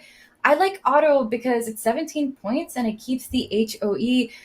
And Alex has put it off to the side. I think he's definitely considering it. That is another good choice. Auto keeps the H. We love the H. It fits in so many 2-letter words. A lot of bingos. One of those tiles that will increase the score of everything in the future. Absolutely. And now he's got Owie off to the side, AUE. That's an exclamation, I think, of pain, I believe. He's going to come down with Owie. I was not expecting this. What are your thoughts on this play? Yeah, this is an interesting choice. It seems like Alec is trying to set up his H. I just worry that from Josh's perspective, there's really no way to do anything other than go there. We're going to probably see him put his F there pretty quickly. Right, right. That's a good point. I mean, as you mentioned, like there's not much that goes underneath the AA. There's just the HLS, and then under the E is really Josh's best bet to score some points. Now he's gotten lucky. He's picked up that F. He can come down with Fib or Fab or Finca. I think Fib would be great for 29 points, and it keeps his CAMN. Yeah, no, it's a great idea. He has a couple of different choices. In this situation, I'm probably thinking the most about double doubles. Double doubles aren't super likely, but they are going to be a lot better than basically all other possibilities. This case, though, anything forming EF was going to be the highest scoring play anyways, and so anything with that seems pretty good. The only other thing I would consider is something like Moffic scoring 34, but it does take a little bit of a sneaky S hook that you probably have to be sure of. And I bet you that Josh, for a fact, knows that this takes an S. And I say this because Josh Castellano is one of those very few Scrabble players who unintuitively actually learns what these words mean. Now, you think that competitive Scrabble players, they'd know what the words mean when they come down. But really, we don't. It's so much Yeah, it's often just easier to sort of memorize sequences of letters. One of those things where if you're not named Nigel, your brain has a limited amount of space. And boy, I don't want to learn definitions when I can just learn words. But things like Moffic are really important to get the definition down because it's one of those words that has a bit of a sneaky S hook. Absolutely. Now, I wonder if Alec thinks that Josh is holding on to an S playing Mayfic like that, because Alec for sure knows that this takes an S, right? Now he's got Notum off to the side. I think he's looking at that, making EMU and AM. That would score him 27 points. I think that's a really great play. It keeps HO, but I wonder if there's any reason for him to consider, would this take an S? Okay, good. The board appears to be coming back quickly this time. I would assume Alec knows the S hook. That said, we are all humans. We all have our lapses. Alec is playing Notum. That's going to be hard to argue with. Blocking the double-double is a great idea when you are not going to be able to hit it yourself. I like this play. I mean, I agree. He could have gotten lost, I think, a little bit trying to block the S setup that he maybe thought was coming, but he's gone ahead. He's taken the 27 points. I think that's a really good idea. There's really not much that he could have done to block that spot and still score some points, but while also getting rid of the tiles that he didn't want. On to Josh now. Matt, do you see any standout plays for him? He's got the weird W. He's got the B. He's got too many N's. Yeah, this is one of those positions where I really want to play the word Bawn, Bawn. There isn't really a place to do it though, so gonna have to think of the slightly less inspiring options. Something like Baw, the new word underneath Notum, is a great choice. Uninspiring, but when all of your options are uninspiring does not mean don't do this. We see Alec playing a little bit of rack cleanup and getting rewarded. He has over thin spelled out on his rack, likely to be able to play it. Do you think Josh might come down with the word winna, Winna, keeping BIE? Because that, it would obstruct over thin, and that floating A doesn't give anything back to Alec. Now, Josh can't know that Alec has a bingo, right? But Winna scores 24 points, and it's pretty good. It does not keep the duplicate ends that BAW would. Would you think that Winna has any possibility of coming down on this board? Yeah, I think Winna is another solid choice. It does not take an S. That doesn't matter too much with Mafik sitting there, but if Mafik gets used, it might be nice for Josh to be sitting on a bit of a tighter board after that. Winna also keeps the B, which is kind of nice because what we're going to see on a little bit tighter of a board is that the B ends up doing pretty well as a 3-point tile. It is worth more than one, and 1-pointers get their value from forming bingos, which is going to be pretty hard here if something obstructs Notum. And there's also not really much in the way of floaters, so I don't mind weighting the B a little bit more heavily as an ideal tile to keep. That's a really good analysis of the situation. And Chad has pointed out that over thin takes a K, and Josh Castellano now almost in danger of overthinking. He's gone ahead, he's put down Naw instead of Ba. Also, an interesting choice. What do you think about that, keeping BEIN? I know you said that the B becomes more important, but perhaps Winna would have been better here? Yeah, no, I think the idea is that there's already going to be certain things to think about going underneath. He has BEIN spelled out. That is a word, and it already plays underneath Naw for a decent score. He's probably thinking that there's ways to make it even better than that. This time we're going to see Alec play over thin very quickly. Definitely a lucky break for him that Josh chose not to play Winna. Absolutely. And Alec now drawing 7 tiles, and Josh still no S. He is going to have to figure out what to do here. He's got bingo EE. What do you do here? There is a very nice 6-letter word that might act as a little bit of a bailout. Wow, Alec drawing the K immediately. Oh my gosh. Alec, Wow. to be sure that Punkily is no good, although I don't think it plays here anyways. Nits, what are you thinking about something like Puny for Alec waiting on the K? Seems hard for anything to go there. I say hang on to that K. You don't really need to work it right now. But Josh, though, I mean, I don't think there's anything that he's going to be doing to obstruct that K, that overthink. So Josh, he's going to have to look on different parts of the board. I think he should leave the O of the overthin alone. I think, as you had mentioned, he has a 6-tile overlap. He has ENGOBE and GOBE for 40 points, as you had alluded to. And I think that's exactly where he needs to keep his eye line. That's exactly where he needs to play and open up more space on this board as he starts to fall behind. But right now, only down by 40, he's going to even this game out very quickly as he sees NGOBE. Yeah, I think this is one of those cases where Josh might just have to iterate through all of the different subwords on his rack. Maybe a little bit counterintuitive that the best play puts the B underneath Na and uses the double, but Yeah, he's going to find Obe. He might be a little bit weighted towards bingoing, although I do think in Gobe is too many points to disagree with. Alec with a little bit of a divergent path. He can choose to play Puny to the left of Overthin, or he can cash it out right away with Pukey and Overthink. Oh my gosh, oh my gosh, oh my gosh. But what if he doesn't use the K for overthink? What if he does Plunky and makes Noi? That's 60 points. Or, play Punily and make Noi for 52. Hold on to that K. Yeah, there's a lot of great choices. I think possibly counterintuitively, I don't think overthinker is a word. I don't know if that will come up with Alec depending on what he draws. Plunky feels a little bit dangerous at this score. I wonder if Pukey is just a safer option. It does set up S plays, but those plays aren't the same score as some of the possibilities with Puke after Plunky. That's definitely interesting. Do you think that maybe he could also? Oh, he's gonna go ahead with Plunky. Good for Yeah, him. Yeah, it's so many points.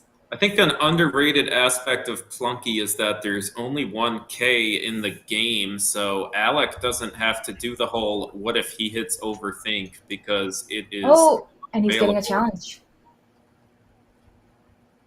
+5 for Alec that we're gonna see work out in front of us. Thank you to Art Moore, of course, for wordjudge.me.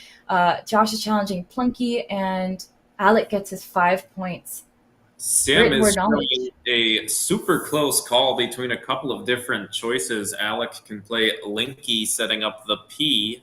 He can also play Punily and save the K for later. And though these plays are very different in their nature, it is appearing to be a pretty close call where you can kind of go any way you want and it won't be too wrong. Alec doing Plunky with the +5. This has to be an excellent choice. That was a really lovely find on his end. 60 points is nothing to sneeze at. And Josh now, he's got a few too many vowels. He could just get rid of all of them, right? Like he could just play E-I-N-E under Plunky and save just his one E, the D, and the G. It means he gets rid of his N, and you kind of want that if you're going to have the G on your rack, but it's 34 points. So what are the chances he does that? Or is this the case where he needs the volatility, where he needs to keep at least a few of those floaters open and maybe play somewhere else on this board? Something like Yeah, overthink. as much as I love volatility when I'm behind, it has to be the right kind. I do think a little bit careless to leave the area under the triple. It's a little bit like Alec is just always going there. He's getting 30 plus every time. It feels like if you take overthinned first, you're just letting him take a lot of easy opportunities for points. We can see that this time it would be UD. That's not a word. I Oh hope he no. doesn't get this. Okay, good. Oh We're wow, going he to sees it. see if Josh plays Ein. He blocks Copy, a new word.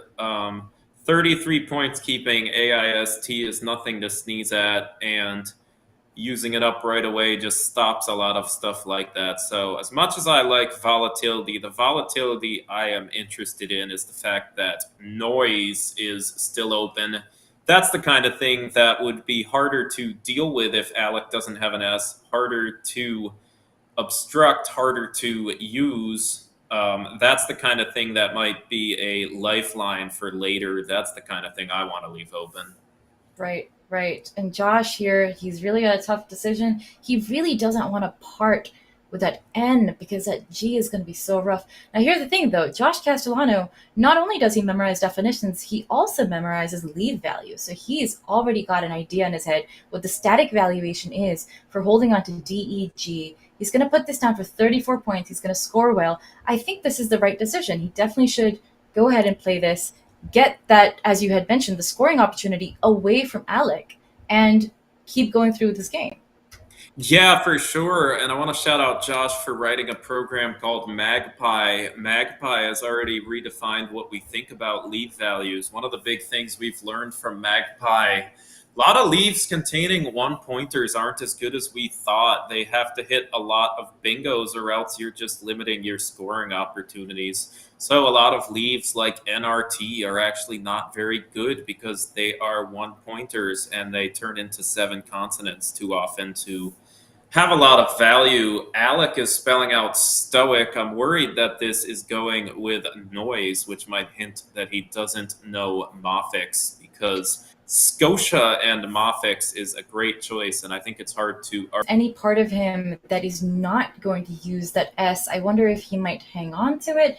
I wonder if there's any merit to playing fewer points, but it's so nice to just get a lead and to keep, hammering that home. I think Scotia is such a great play. Alec definitely, he knows the 6-letter words, right? Like we saw Plunky come down. Once he sees Scotia, I think there's a strong chance that would hit the board. Just a matter of iterating through the tiles and the plays and seeing what he can do on this board. Yeah, I mean, another thing about Scotia that I think makes it really hard to argue with is it is just so defensive. It kills Moffics, which is the highest scoring bingo lane, and it kills arguably the easiest to use bingo lane, which is the one underneath O. O takes a D, an R, and an S, and if Alec plays Scotia down there, it will obstruct O in a way where it can't be used. Absolutely. Absolutely. On to Alec now to think through this turn. He's used up 2 minutes, but he's a careful player. I think Alec's word knowledge is just really incredible. These players are up here in 1st and 7th place for a reason. They are really, really knowledgeable about their words, and he really just has to take his time and think through and decide what could he actually play.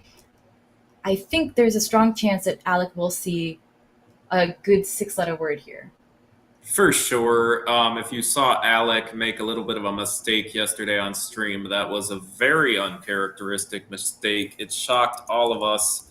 One of those glitches in the Matrix that we all do sometimes, and we hope it doesn't happen on stream. Alec playing Odic. I don't hate this idea. I do worry that it is leaving the O hooks open in a way that'll be hard to ever deal with. Right. I mean, sometimes you just want that bingo, right? Like you think I am so close to this and you really want it, and the board is just open enough. There's the E of over thin, the O, the V that you could play through. I mean, he's keeping an eye so he could end in IC words. And on to Josh now. He has pulled out the Q and even more E's from that bag.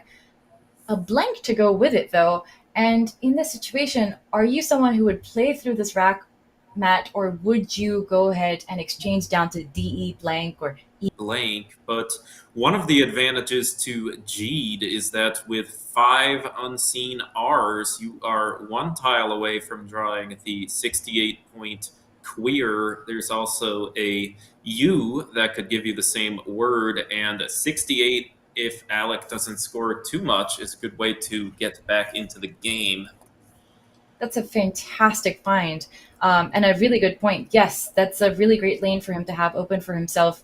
The G, maybe not super easy to bingo through, but that E, that'd be very helpful for his Q. And, as you have taught me and many other players, that sometimes you just burn the blank, even if it's not a bingo. You don't have to hold on to that blank as long as it's giving you the points that you need. And a blank, is only so good as the points that you get. Yeah, definitely. Alec is in an interesting spot. I think he has an opportunity to maybe do something very defensive. He has already cut off Moffics. He can consider playing something underneath Noi, maybe something like SPAIT. I do worry that might not be quite enough points.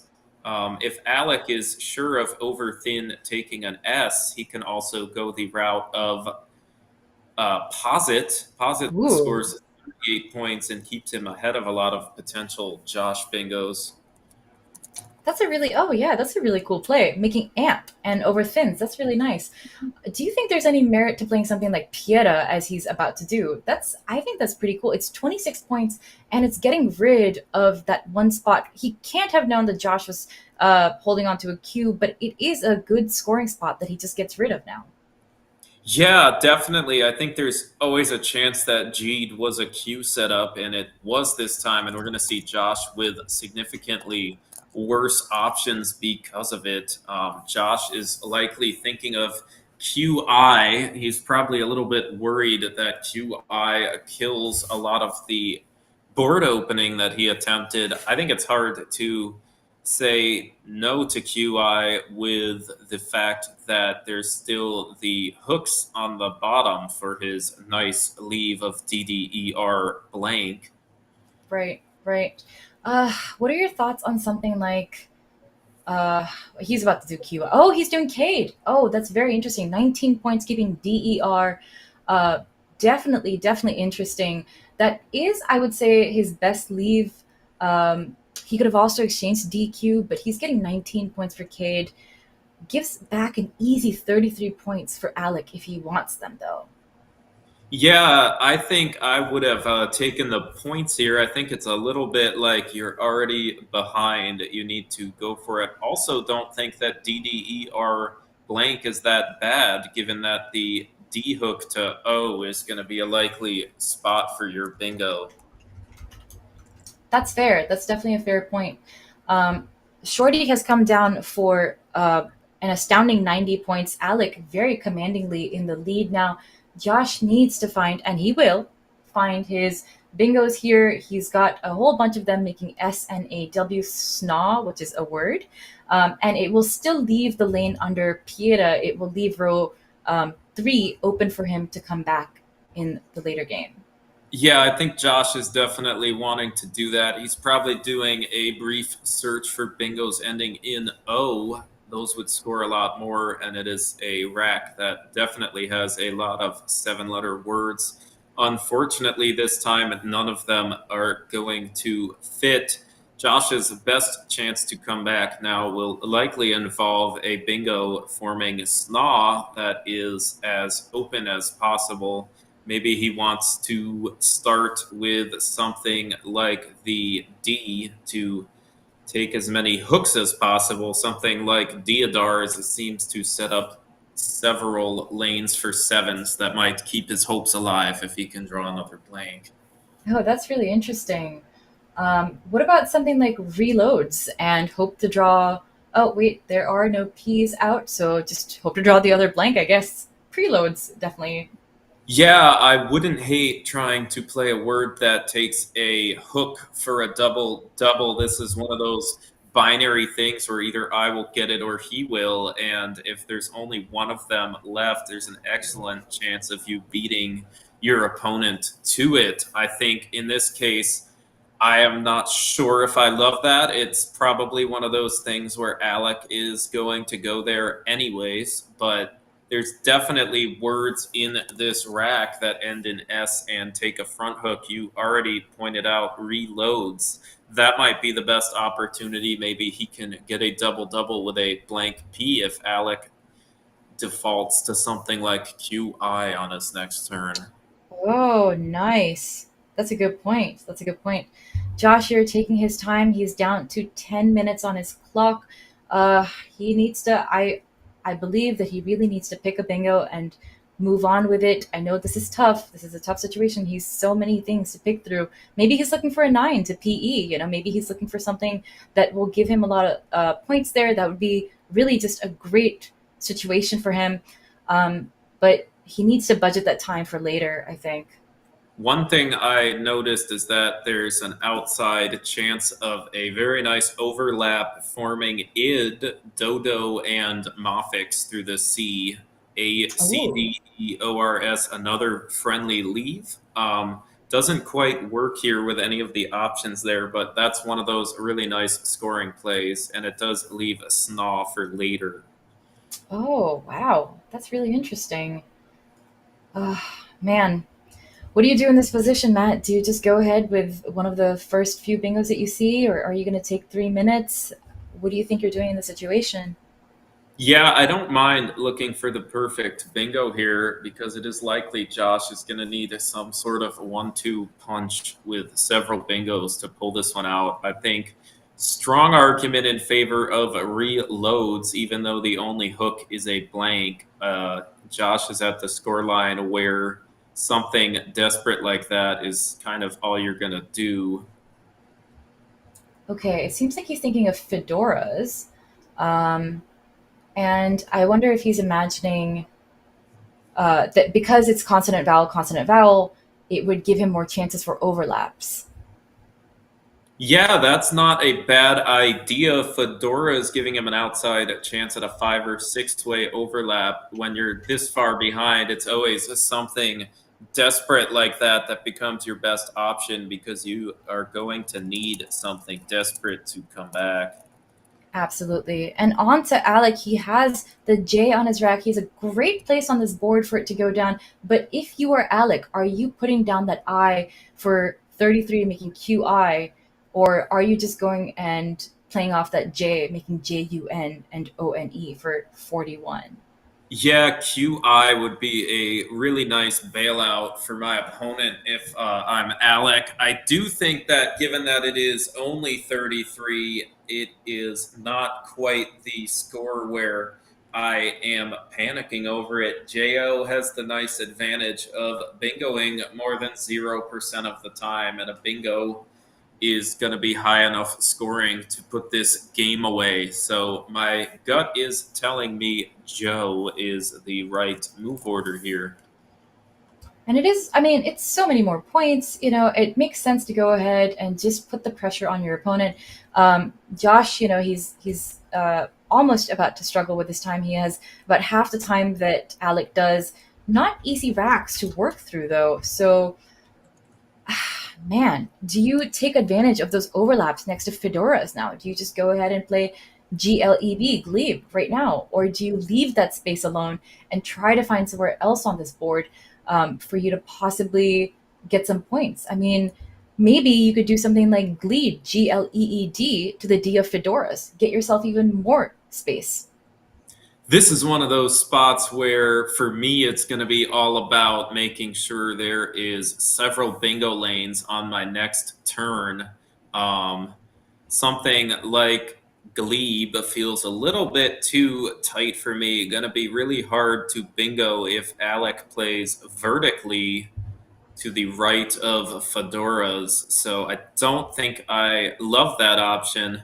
I think Gleed might be more along the lines of the type of play I would consider this time, unfortunately giving Alec We'll get a back to you. winterier. But I do Yeah, like this idea better. And yeah, very good to be proactive here. And unfortunately, not going to work this time. But I think this is the right idea. absolutely, absolutely.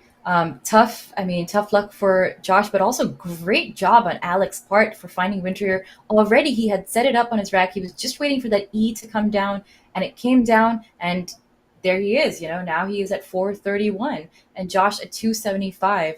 Josh is really going to have to pick something great out of this bag, but I think his chances have definitely dwindled. This is a tough position for him to be in. Yeah, it's going to be a tough comeback from here. Don't know if it makes sense to preserve spread, although I believe that at this point, Josh's chances of making the finals for a repeat have dwindled to basically zero. Very close to seeing Alec draw Syzygy and Moffix. That would be a great way to put the icing on the cake this game. Oh my gosh. Fortunately, it was not actually possible because the other Y is on the board, but that would have been a lot of fun. That is incredible. Oh my gosh. Um, Josh now, so there's one I unseen to him. There are no ends, only the blank. So the G of Gleed, not as useful for the ING bingos. It's still a floater though. So is it the case that you play something like Fab to the side of Winter for 30, or do you do something on the bottom right quadrant of the board? Do you do something like a fault, AFALD, making AIFE and a fault for 25? Do you leave that spot of the board alone and hope that Alec has something else? Yeah, this is just going to be a tough one. I don't know if there's any real chance of Josh bingoing. I would just be going for broke, looking at the bag and trying to draw a bingo, doubling the Z and using either the top of the board or the G. I don't even know if that's really possible from Josh's perspective, but that's really the only way to make anything happen here. Josh playing Fab, he's probably just throwing in the towel. Don't hate this. It was always going to be hard at this point. I believe so, yes. And Alec now, he's got a great 6-letter word. Using that blank, he's going to score 94 if he sees the word that puts the Z on the double letter score. The Sozzly come down once Alec spots it. Yeah, it might be a tough find. I don't know how often you review the 2Z6's Nits, but it's pretty unlikely to come up in a real game. Would not shock me at all. We've also seen Alec seemingly unsure of Mafix, and this would be a bad time to lose a turn and have the game derail.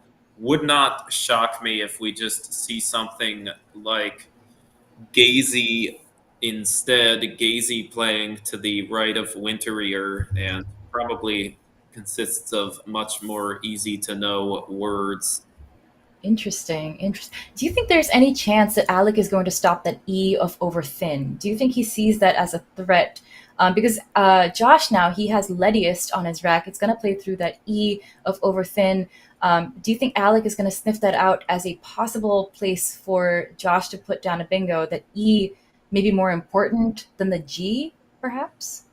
No, I think the real threat is actually going to the right of Fedora's. We're going to see Josh also having a bingo there with dilates. Alec is looking to play Zloty. I think this is pretty reasonable as a way of preserving spread if you're not sure of Sozzly. This time, however, Josh will actually have Lettiest anyways, but this is a good idea too. Yeah. Alec will score well with that. He will get the points that he needs. And, I don't think he's in any danger of losing this game right now. He's up by 130 points, and there are 10 tiles unseen to him. That means there's 3 in the bag. Yeah, definitely. I think it's also important for Alec to maybe preserve some energy. He's probably going to need maybe 2 more wins after this to lock up a spot in the final 2, depending on how some of our other top contenders are doing. So in this case, the idea of blocking the biggest bingo lane and scoring as much as you can is totally rational. I like this idea. Let's just take a break and go to the next round if you're Alec. 56 points for Zloty, and he knows that even if Josh comes back with a bingo, there's nothing that he can do to win this game. There's only 3 tiles. Alec playing Zloty would give him the last tiles in the bag, and even if Josh bingoes out, Alec is not stuck with heavy scoring tiles that would give Josh back something crazy. So Zloty's coming down for 59 instead. Alec has surmised that he needs to have fewer tiles. Yeah, I don't mind this idea. Also, this time Alec will save, I think, 5 spread points because he's gotten an extra tile on the board, and Josh will be bingoing out. So the S is going to score him 3 more points, and it's going to not be on his rack when Josh bingos out. Alec has been held. We know it's a word. This one is a little tricky because it is the S hook to a word ending in consonant Y. There are not a lot of those. Might get Alec an additional 5 spread points through the challenge. Right. I mean, I guess at this point, sometimes I know that players are uncomfortable with challenging, especially when they're on stream, because they don't want to look silly for challenging a very common word. But I say it is 5 points for the, for the peace of your mind. If it's 59 points and you are not sure, it's probably worth the challenge. But I think that Josh has accepted the play. He's going to go down with Lettiest pretty much immediately. Good on him for finding that spot. That E was a little tricky, and he's going to get some points off of Alec's rack. This is the game. Yeah, this will be the game. Josh will preserve some of his spread. think he's going to be at 378, so we will get a little bit closer on the scoreline. But tough one. It seemed like the critical turns were things like Winna maybe a tiny bit better, and as we know, Winna would have changed the entire course of the game. Alec would have not had over thin, and he may have been forced to play something like overt on under Notum. So that might have changed the entire course of the game. But it is tough to know. Absolutely. I would love to see what the players are saying, though, and what they're discussing right now. Let's cut to the overhead mic. Let's do it. Dark colored igneous rock. Yeah, it's a colon. Is over thin a verb? Doubt it.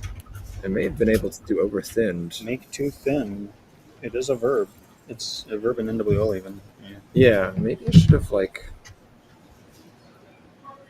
extended that. That might be better. What did I have? I just wasn't sure.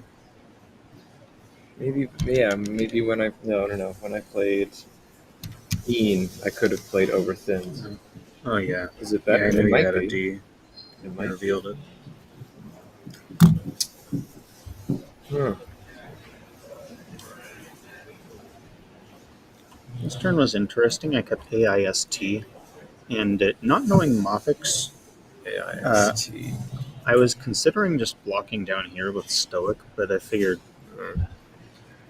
I think it's the S is worth a lot on this board with this hook. This hook exists. This hook exists. I didn't even know about it. Oh, this. I wasn't. Yeah, I was just. Yeah. Well, I needed to play that. And it's really hard to block this spot, so rather Yeah. than play defense, I decided to go for another bingo. Nice. Makes sense. Dang, I gave you the tiles you needed. You needed the I, and I gave it to you. Well, I was always going to give that. I And needed gave the you E, but I had this E here. Oh, you had that E. Okay. So that was going to happen. Regardless.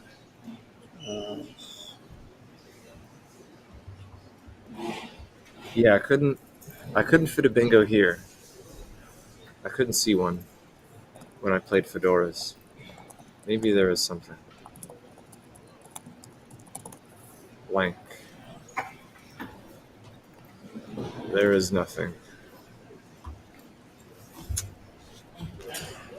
Oh, can I fit one? Okay, I can't fit one on top of the P. I fit one here. Alrighty, folks. I think this is just the players going through and permutating through the possible bingos on this board. They're going to see. That means over thins is a word. Hey, I was I knew it took an S, so I should have been more sure that if it takes an S, it's not a noun, it's a verb. I should have been more. Should have thought about that more. More confidence. Played over thinned. Maybe it gets +5 too. Yeah, that's probably a better play. I would have gotten to 8. Yeah. tough game for Josh. That was very interesting. The way that the moves worked out, the way that the plays just gave back multiple bingos. I cannot believe that Alec was not sure of the S hook on Moffic. I was pretty sure that he knew that. So that's a learning opportunity for me. Even experts are humans. Yeah, for sure. I think that it is a tricky one. I think there's a way to put over thin in your head as an adjective, too thin, and a way to maybe thin the ranks a little too much. And both of those seem like a possibility for why over thin is a word. It happens to be the latter. I agree. Oh my gosh, that was a tough game, but also really well played by Alec. I mean, the immediate spot of Wintrier, the beautiful find of over thin. I mean, Zlotys, of course, knowing that took an S, even though it was a YS word, that was really cool. I think Alec really gave us some of his best, and I would love to see more of him back on this stream. He's just been giving us so much content, and he's such a pleasure to watch. Definitely. I think we are deciding between a couple of potential matchups for next round. one of the more exciting ones in that I think both players still have a good chance of making it to this final two is going to be Alec Seaholm versus Ben Schoenbrunn. We are still deciding, but I have put that in as my vote if I have the choice. Well, I mean, I think it would be a very entertaining game if we did see them.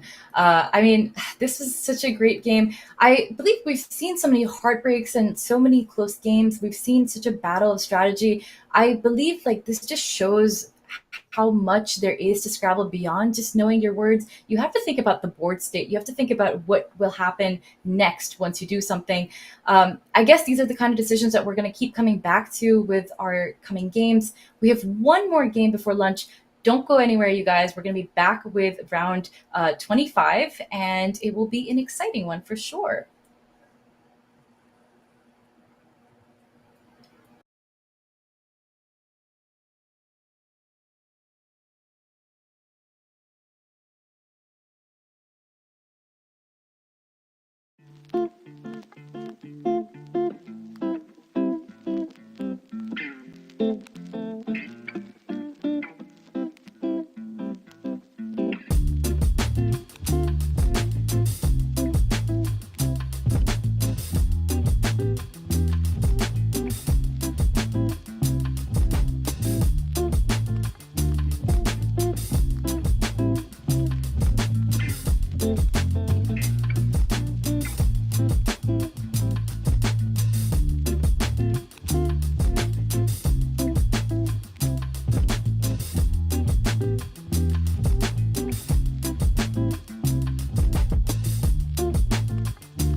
Hi, folks, and welcome back to round 25, the Scrabble Players Championship. We are bringing you games live from Hanover, Maryland, and I would love it if you could help us out with more of these streams by giving us some likes and some subscribes. Can we get it to 50 likes today?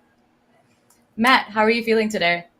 Yeah, I hope we can like and subscribe, spam the comments. YouTube loves to see streams with a lot of engagement. We are about to bring you round 25. Exciting. Only 4 rounds to go before we see who the final 2 are. We're going to take a peek at the standings.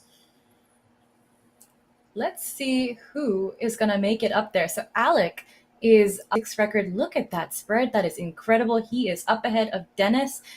Right now, we're going to see Alec go up against Ben Schoenbrunn, who is at 14-10. His spread only less than Josh Castellano, who we just saw on stream. This is going to be a close one. I would love to see how this game goes down. We've already seen Alec on stream today once and Ben earlier, both of them performing really well against their incredibly strong opponents. I can't imagine who would win this one. Matt, are you putting your money on any one of the players?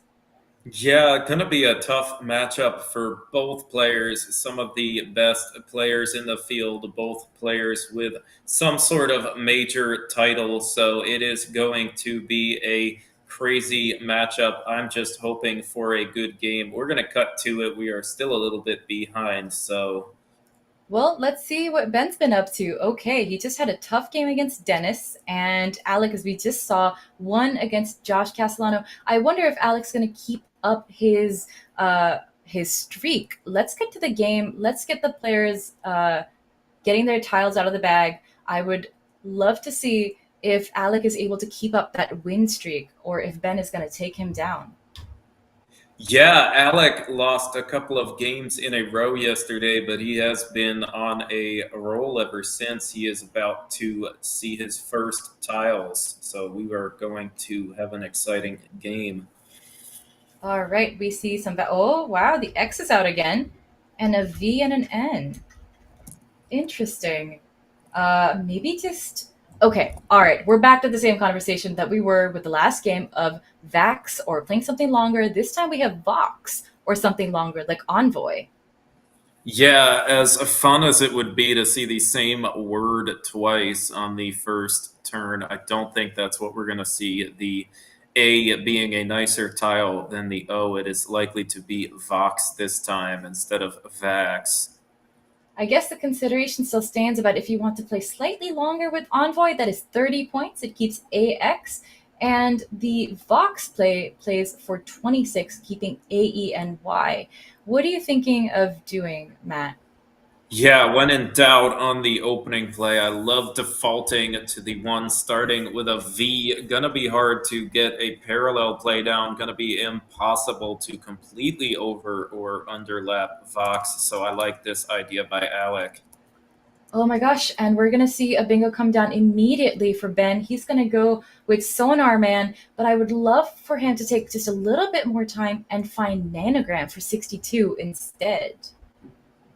Yeah, Ben might be thinking that it'll be harder for Alec to reopen after Sonar Man. It does play all the way down there. He probably did some iterations during his wait on Alec's turn to confirm that there were no 7-letter words in this rack. Absolutely. Now, Alec, however, he has that S. It is going to give him a double-double through the R of Sonar Man. He doesn't have to do anything about Sonar Man right now. If he wants, he can just score 94. Are you going to go for the 94 points, Matt, do you think? Yeah, I don't know what else I would do. 94 points is a huge amount.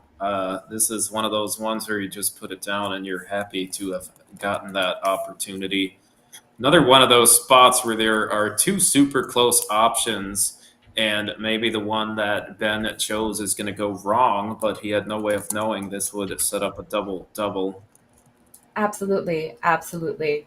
It is, the game sometimes just crumbles the way that it does, and you get stuck with UU or AA. And luckily for Ben, he will be able to get down at least 3 of those vowels on his rack. He's caught 6 of them. If he wants, he can play Juve or Juvia for 21 points. Or he can actually, this is a really cool insertion word, he could play Zoana, Xoana, for 22, keeping EIUV if he wants to hang on to one consonant. Yeah, that's a really nice choice too, because it doesn't really open anything. I wonder if something like Uve is nice, just in case Alec drew the Z after his bingo. You can play Uve over or under. The one under is 21 points, I believe, and at least partially obstructs the E, which takes a front Z. It'll at least be harder to end something with a Z. That might be a consideration for the future. Absolutely. Is there any merit to Ben playing something like Aviso instead? Okay, Juve coming down, but I wonder if AVISO through the S of yearners, maybe if there's any merit to that. Oh, Ben is going with Juve on top. This scores significantly less. Wonder what he is thinking of here. Yeah, maybe he wanted to stop maybe the Z from coming. Maybe he just figured it was too dangerous to leave that triple letter score there. Yeah, though with another E on the board, I would be a little bit less worried. Alec with the unplayable witters, but he does have one 8-letter word available. Oh, nice, nice. That's a really quick find. And if he doesn't see this 8-letter word, what is he to do? I will let the chat try and find this. I believe this is common enough that we should all be able to take a look at this board. We will be able to find that 8-letter word. Of course, not all of us are experts like Matt O'Connor. But I think perhaps if he isn't able to see that, that E of yearners would lead to playing weird as well. So weird for 38, WEIRD, just in case that bingo does not come down. Yeah, weird, maybe taking a bit of a counterintuitive S hook that Alec has. A very volatile play, though, because it also takes an O and an I. In this case, it will give Ben one of the few things worth doing over an exchange. Ben might end up playing Uoe on the He's triple. not going to do weird. He's just going to put the D. Alec is playing weed instead. This is a much safer option if you don't see the bingo. I like this idea. This might actually take out a lot of Ben's options. Zoana no longer playing.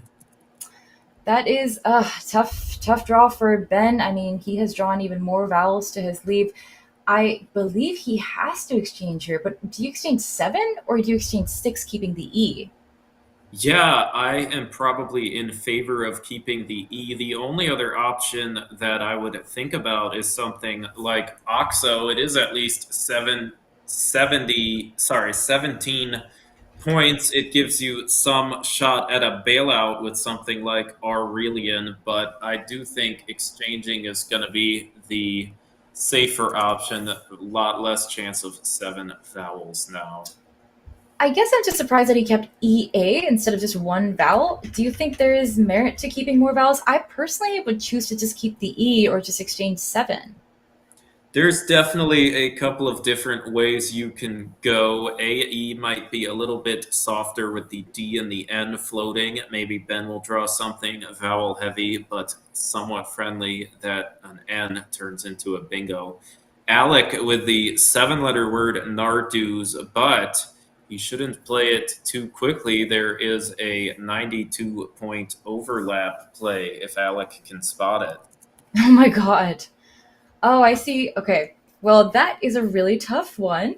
I'm glad that Alec is taking his time, that he's scanning the board. He's not just putting down Nardus and weeds immediately, because if he's able to see that 92-point bingo, that would be incredible for him.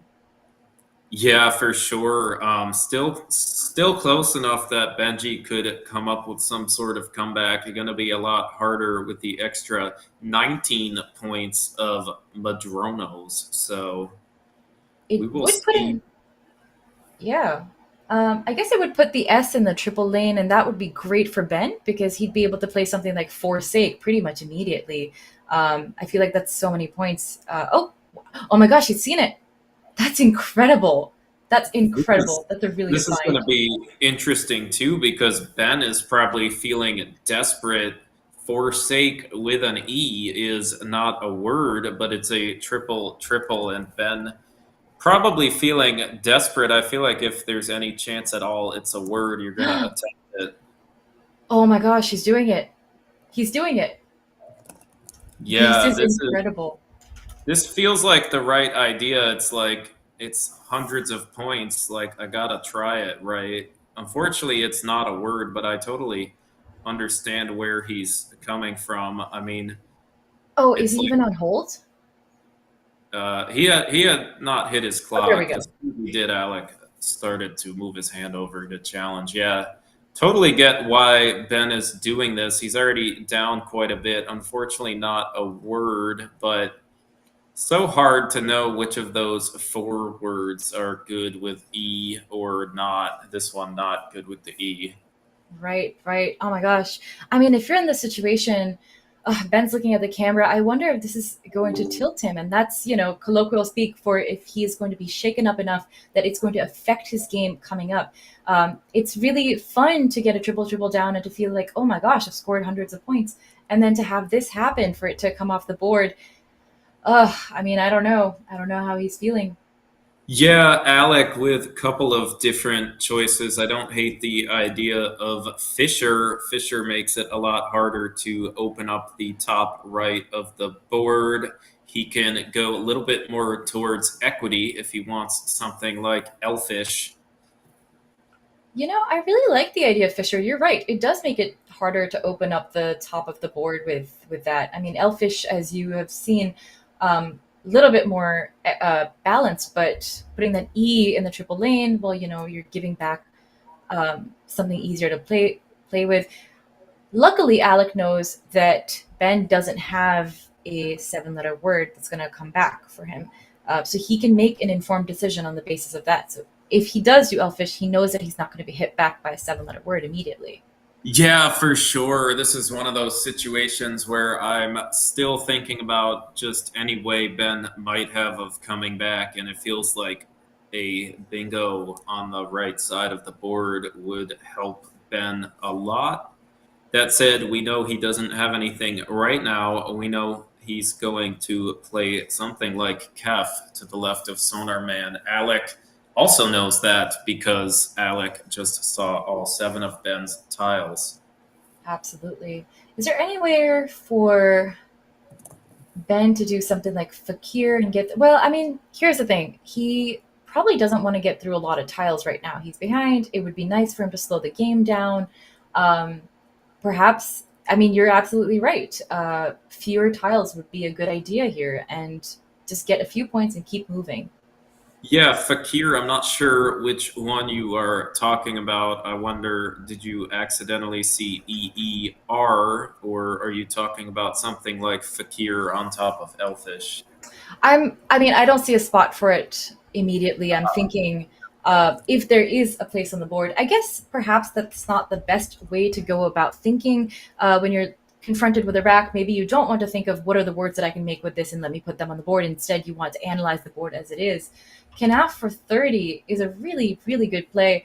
And Ben is able to see this because he's looking at the board. So another, point in favor of not only is he splitting up that board now, you can play something under KE, or you can start a bingo under AF. Like, I think that's a really good idea on his part. Yeah, for sure. He's drawn Honorer, unfortunately, after Alec presumably finds Undried. It is not going to play. Alec cannot play Undried on the bottom, so he will be playing it to the left of Elfish. What about Underdid for 76 to the D of Weed? That is another great choice. Avoids the issue with the S hook. Thank you, Nits. I did not look fully enough. Alec is finding Undried, though. Nice. Good for him.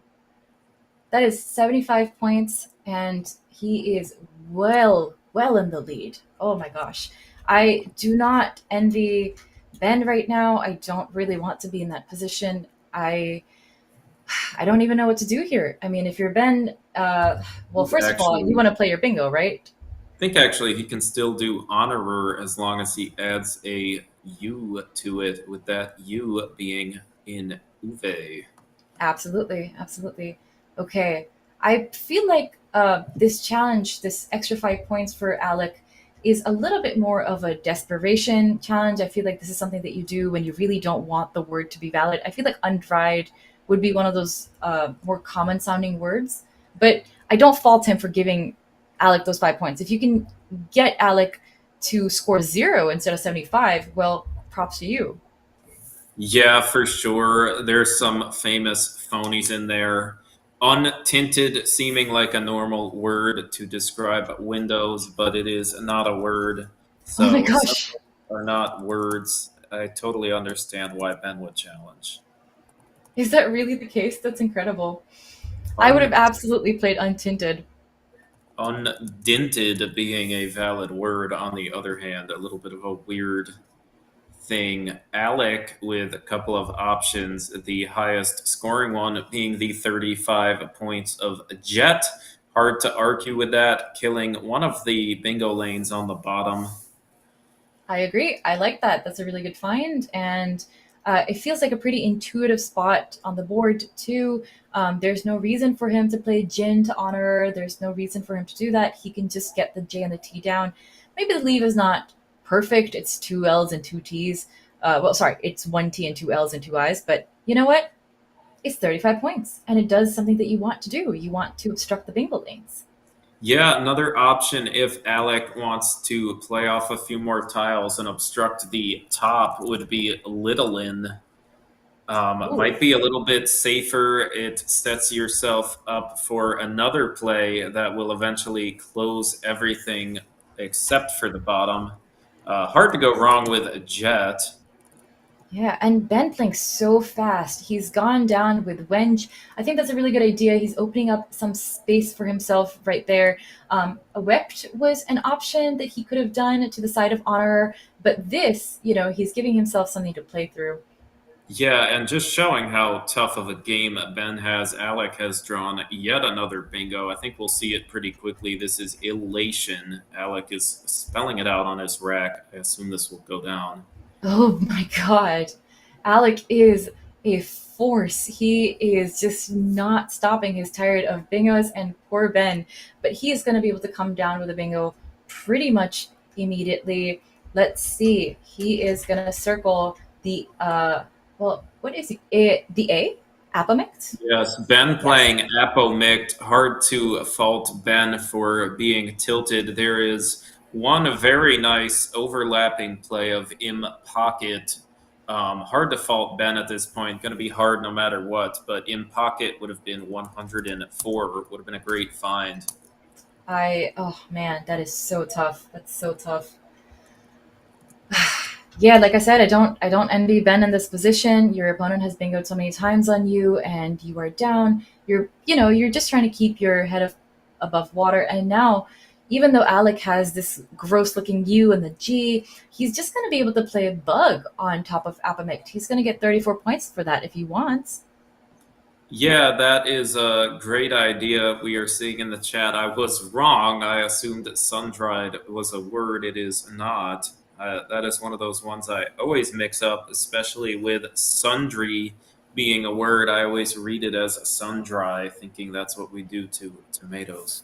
Oh man, I do love some good sun-dried tomatoes. I cannot believe that that's a word that is not good. You hate to see Yeah, it, folks. we've seen a few of those potential tries with a forsake with an E also being totally reasonable, but not a word. Gonna be hard for Alec to lose here. I think bug might be the best way to preserve spread. In this case, it will stop Ben from getting down QAT, which is another nice advantage of it. Absolutely. And I mean, Alec doesn't have much to worry about keeping GLSS. To him, there are 10 vowels unseen, so he still has a good shot at drawing some of them. I think Bug scores so well that I feel like this is a good play. He's definitely got it off to the side, and he's going to come down with it pretty much immediately. Good for him. Yeah, hard to argue with this. Alec probably thinking it's best to just get through this and have maybe a bit calmer of a lunch break so that he can regroup. Still going to have to win several games to win the tournament due to the closeness at the top. Absolutely. And Ben, again, playing rapidly. I guess he has just seen his candidate plays, Cat being the top one for 32 points.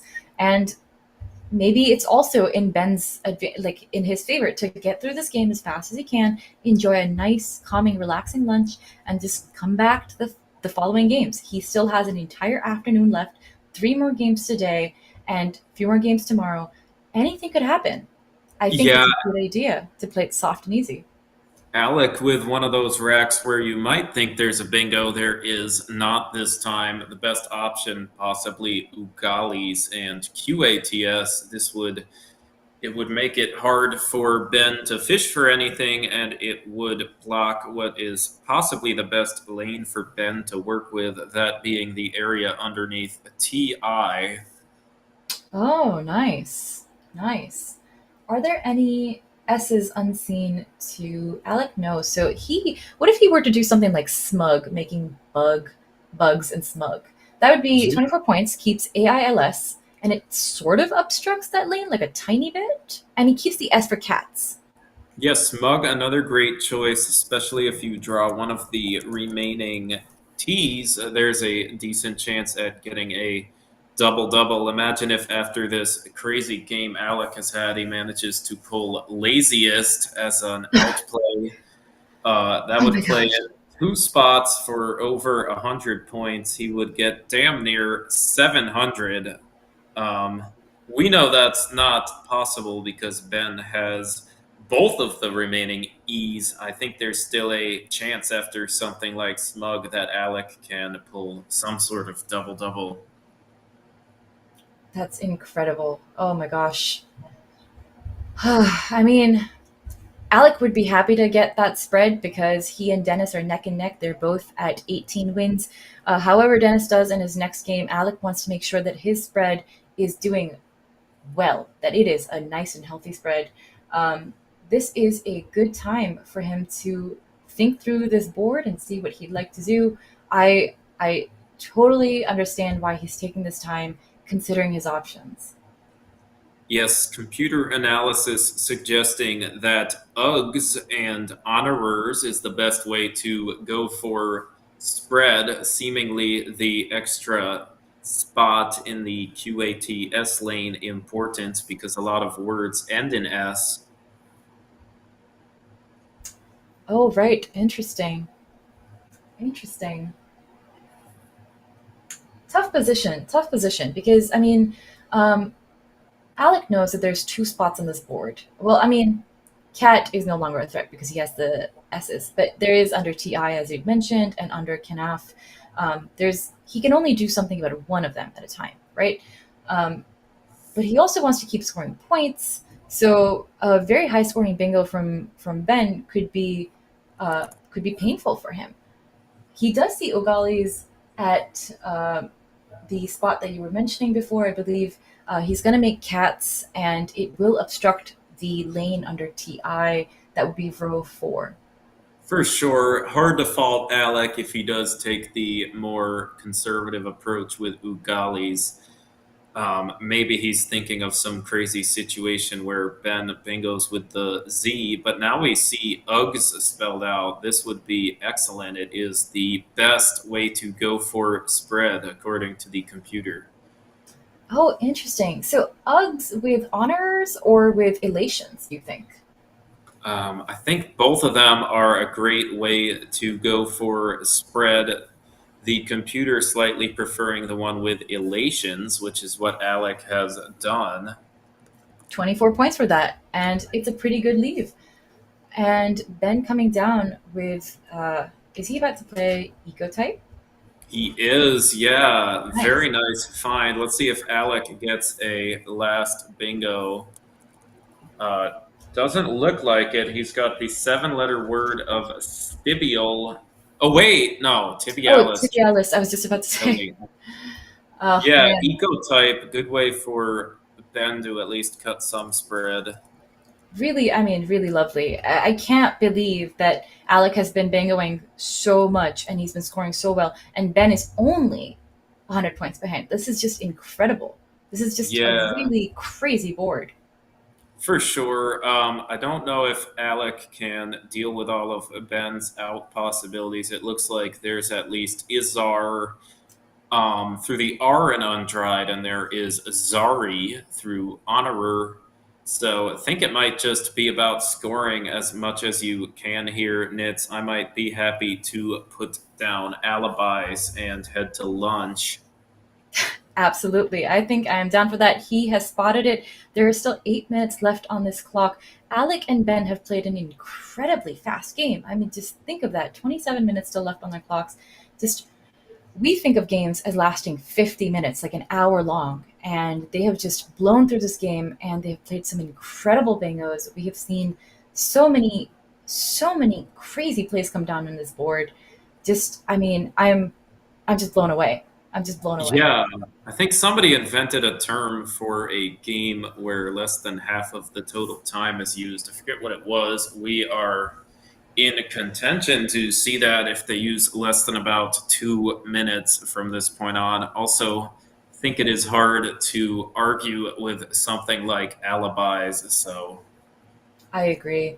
I think Alec is going to see very quickly that Ben has 2 places to go out and Alibi has to score so well. But he is doing his due diligence, which I like. He's doing his due diligence. He's making sure that he hasn't missed a higher scoring play, that there's no crazy overlaps. Is there something with QIIT? Is there something that he could have done under tie? Can he make cats in something? He's doing his best. And I really like that he's thinking through this. Alibi is going to come down for 32, though.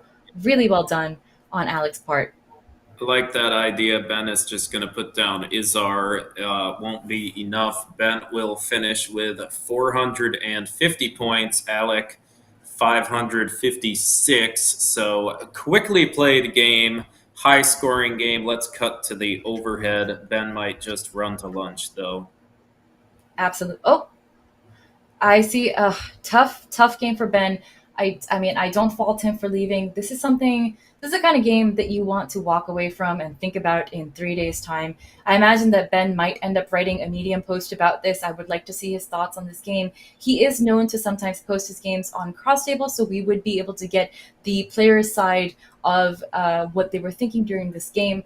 I would really love to know what was going through their head, and for poor Ben to have tried that triple and feeling so great about it, just being able to catch up with that game. It's hard to keep them straight, the which words take FOR and which takes FORE. Yeah, for sure. I don't fault him for trying it there. His winning chances being clearly a lot better if he tries the one with the E. Maybe one of those games where not much Ben could do. Maybe one of those games where chaos theory being what it is, he wins by 300 after nanogram, but we will never find out. Absolutely. Oh my gosh, that was a crazy game, and I cannot believe we had 25 minutes remaining of that. I just felt like that game took both an eternity and also just 2 seconds. I guess those are the exciting games for you, huh? Yeah, for sure. I think we are about to go to lunch, but we're going to do one last request before lunch. Like and subscribe. How many likes are we at now? Haven't refreshed the page. Definitely not enough. Let us get these likes coming in, you guys. Thank you so much for being here. And we're going to be back right after lunch, so don't go anywhere. It is going to be a fantastic set of games coming for you. 3 games. Matt, did you say that you're commentating for the rest of this afternoon? I am, and I will be the analyst once again, but the anchor after lunch will be Charles Reinke, who we've seen so much of, a great commentator. And Nits, I think you and Charles will be the set of commentators during the finals.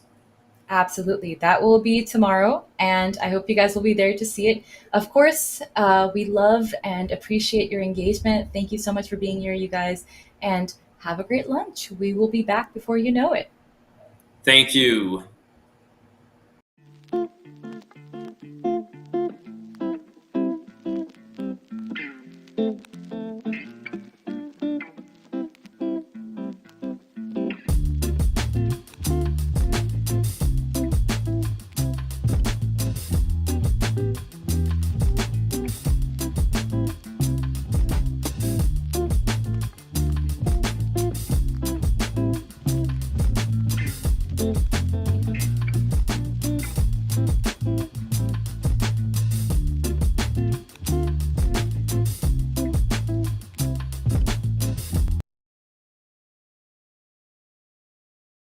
Hey everybody, welcome to Maryland. And listen, I am with Maryland's Scrabble champion right here. And I want to say welcome to our wonderful state. Welcome to the extraordinary city of Baltimore. And we are so proud to have so many brilliant minds here. And want to say that as you are putting those pieces together, make sure that you have a Maryland in there, because that's going to be the winning phrase. Not legal. Oh well. We have the best governor. He loves Scrabble, and he loves having you in Maryland to go eat and drink and see the sights. It's going to be a great week. Enjoy. Good luck, except when you're competing against me. Have fun, everybody.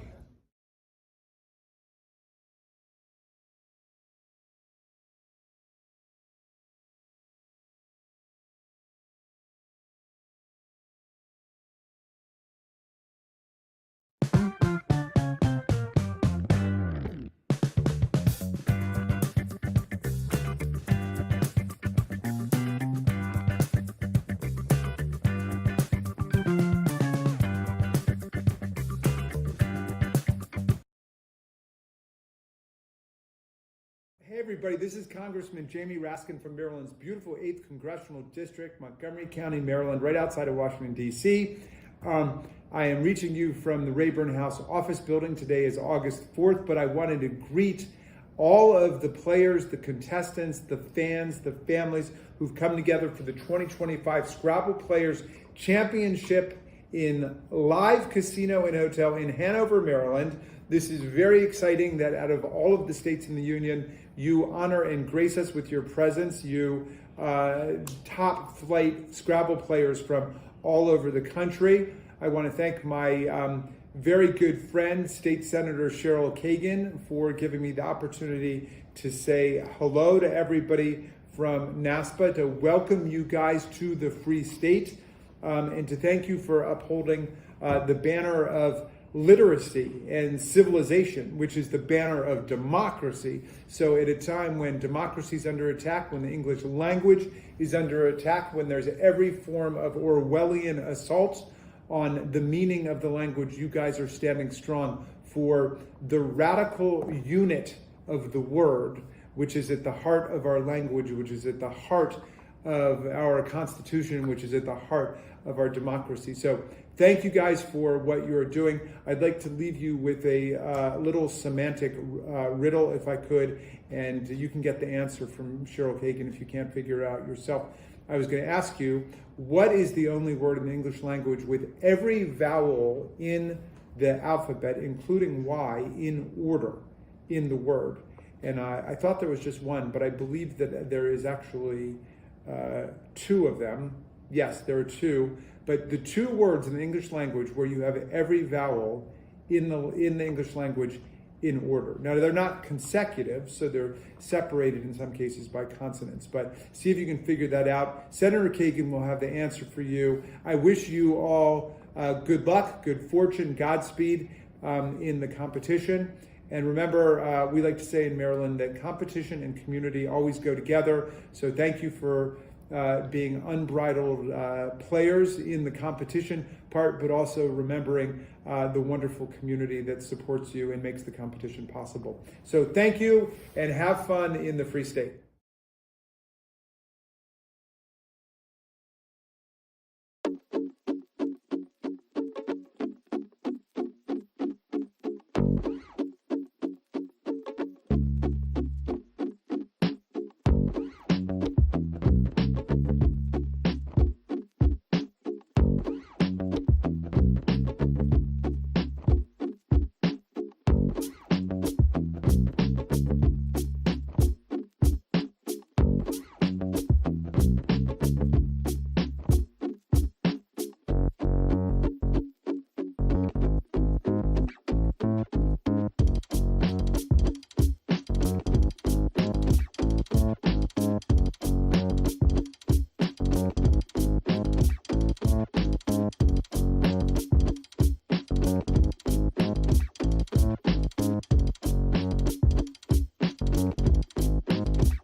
sure. I feel like I want to have Josh just say a couple words because, again, LPS, huge cog in the machine, and I feel like it might be nice for Josh to say just a few minutes on his view of this cycle and maybe his own vision for what he hopes to achieve with streaming in LPS. So let's give Josh a round of applause here for this segment.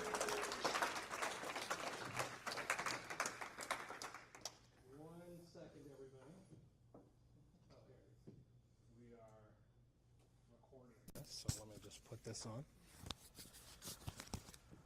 All right, thanks very much, Will. Thanks, everybody. I know you've heard a lot from me this weekend, wherever we are. So I'm going to try not to yell at you like the announcements. But I want to start just by giving you a little personal anecdote. I know I look super young, but I'm not that young. So when I was in my 20s and 30s, I didn't have a lot of direction. I didn't have much of a career. There were a lot of things that I wanted and didn't have, and I didn't know how to get them.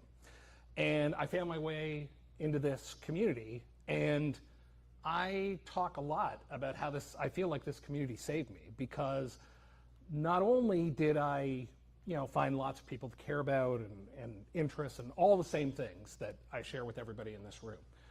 But I don't know, it just made everything better. So it really was, I know Will used the term virtuous circle earlier today, but Scrabble gave me the opportunity, it gave me like this sandbox to try things and be successful with them. And I was able to apply that to the rest of my life. And that's when relationships started getting better. That's when career started getting better. And so it's incredibly important to me. So that's why I work pretty hard on Let's Play Scrabble with Kieran, of course. And when we started running the tournaments after Annette passed, at first it was about maintaining the tournaments and just operating them. And that's an important thing. We need tournaments for people to be able to play. But ultimately, what I believe is Scrabble needs a growth mandate. What we should be doing is trying to grow, because our demographics don't look fantastic. We need more people. Otherwise, we know the direction the numbers have been headed. We have some signs and there's some hope, but it's got to be all hands on deck. So that's when Kieran and I shifted to deciding to make streams. One of the things I talked about my career, I ended up at a company that was a live streaming company. I learned a lot about it. And the virtuous circle part of that was, not only was I able to learn things from Scrabble that I was able to take from the rest of my life, it worked the other way too. So I was able to develop expertise and bring it here. So we made the decision that we were going to stream every tournament, come hell or high water. We didn't care if we were going to take a loss. We didn't care if we didn't make anything on the tournament. It just was going to become something that we did. With the first streams we ran, we had a Scopely sponsorship. We had a sponsorship over here. But, at a certain point, it was like, you're not going to get better at it if you're only waiting for it to be funded. So, and in addition to just having more content, this kind of streaming involves a lot of people, right? It's not just me. I may be behind the computer, but just think about commentators, right? The people you've listened to if you've watched any live streams.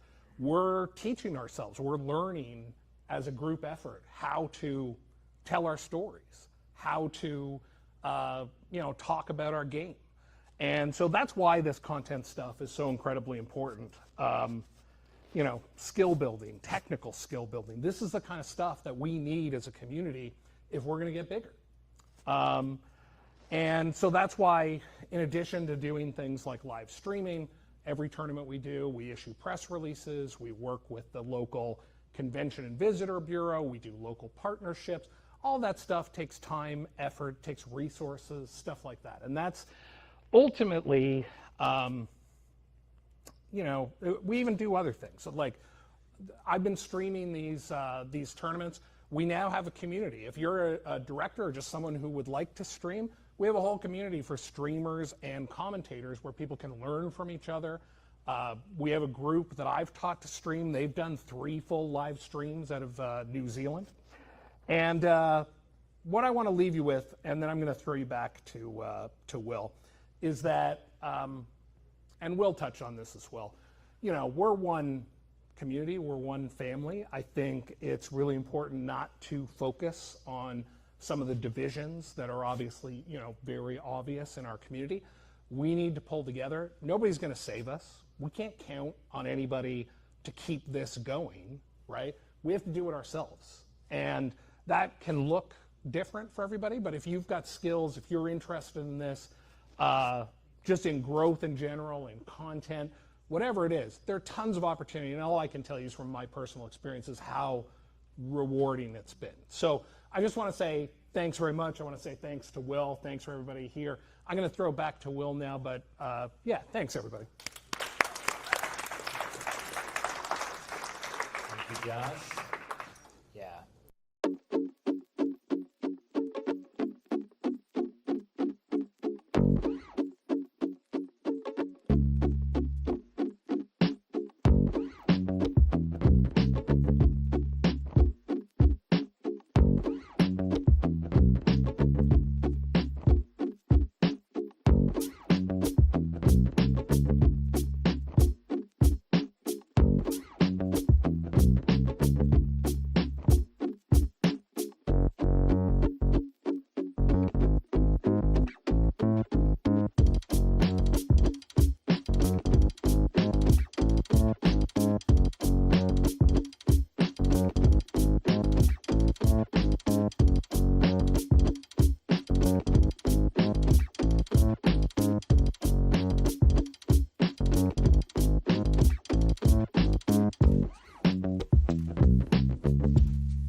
Good afternoon, everybody. We are approaching the end of day 4 and thus the pre-finals tournament of the Scrabble Players Championship 2025 presented by NASPA. My name is Charles Reinke. You've seen me before and you've also seen my co-commentator before, Matthew O'Connor. Matthew, how are you feeling about these last 3 exciting games?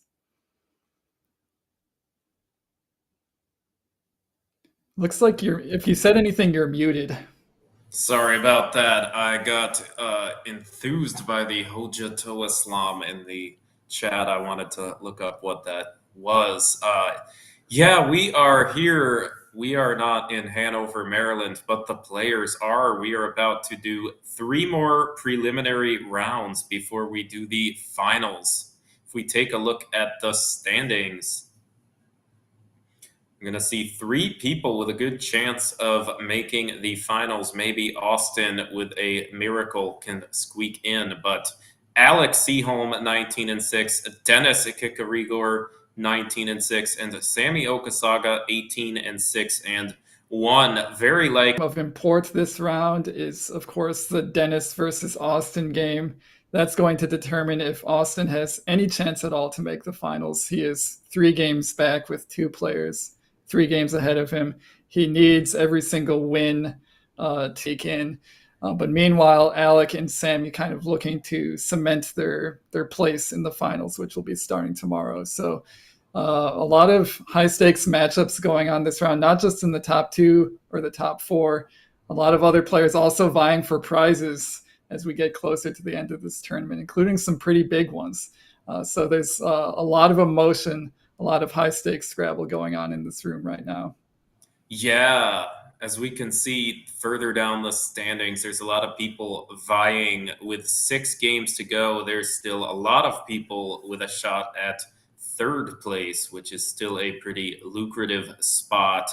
Maybe even people in 10th place right now could squeak into that if one of the 3 people that is vying for the finals has a tough couple of games. So still a lot to play for. Hey, if you're wondering how do these players study, some of them use NASPA Zizova, which is downloadable on scrabbleplayers.org. You can use Collins, you can use NWL, you can input your own dictionary if you want to do something like get a list of words and only study those. One of the more efficient ways of learning the Collins only words. A lot of opportunities. Yeah, I've definitely, as I switched to Collins, I've actually used that technique, Matt. I've got a list of Collins only words. I studied those because I studied all the NWL ones. Theoretical outcome of that is I know all the Collins words at the end of that. But Ziziva is a great tool, thanks to NASPA and a handful of developers who are providing that for us. I think we're also looking for a few more likes on this video. We're doing pretty good now, but we could be doing a lot better. These games are just getting more intense and have bigger financial ramifications than they ever have before. So if you're a fan of high stakes Scrabble, make sure to click that like button. Make sure to click subscribe. Thanks to Let's Play Scrabble. That's the channel you're currently watching if you haven't realized it already. Thanks to them for putting this on, and thanks to Bob Lynn and NASPA for their backing for this. If you like all those things, you can sum it up all very succinctly by just clicking one button. That would be the thumbs up button right below our heads.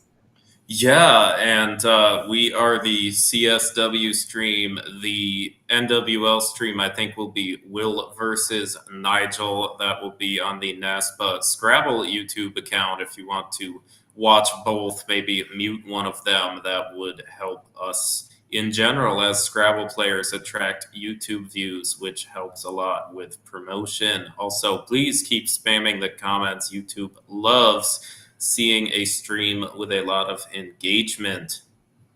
Yep. Yeah, whatever you can think of. Well, I shouldn't say this. We don't want our moderator to have to do too much banning and deletion, but anything game relevant comes to mind, suggestions for plays, strategic considerations, we'd love to see them in chat.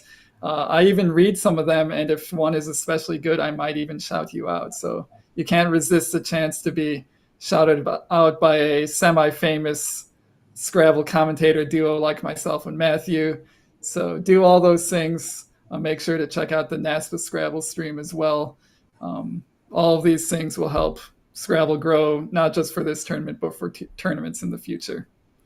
Yeah, for sure. Maybe nothing too spicy, but anything else fair game gonna help us gain notoriety, viewership, all of that good stuff.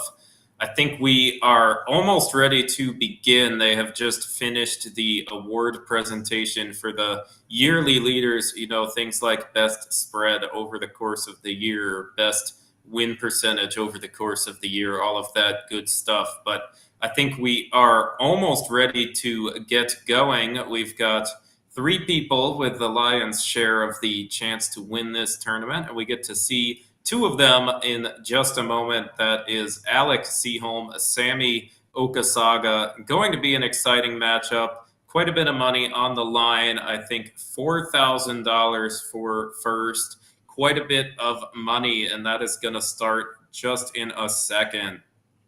Yeah, these players are playing for a lot. It's getting a little bit high pressure. I feel at these long tournaments, I start off day 1 and 2. Games are kind of normal Scrabble games, but as the ramifications of each game, winning or losing, start to pile up, you start feeling a little bit more anxious. You're like, really got to play well this game because this could be the difference between 4,000 and 750.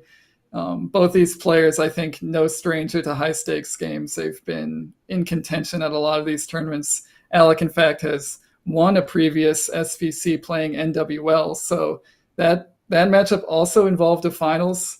He's no stranger to the pressure, but the pressure is a real thing. These players are definitely feeling it. Yeah, and in 2019, when Alec won the finals, it was only 3 games. We'll see if he can hang on in a 5-game format. I think we are just about to get started. We can switch to the players now.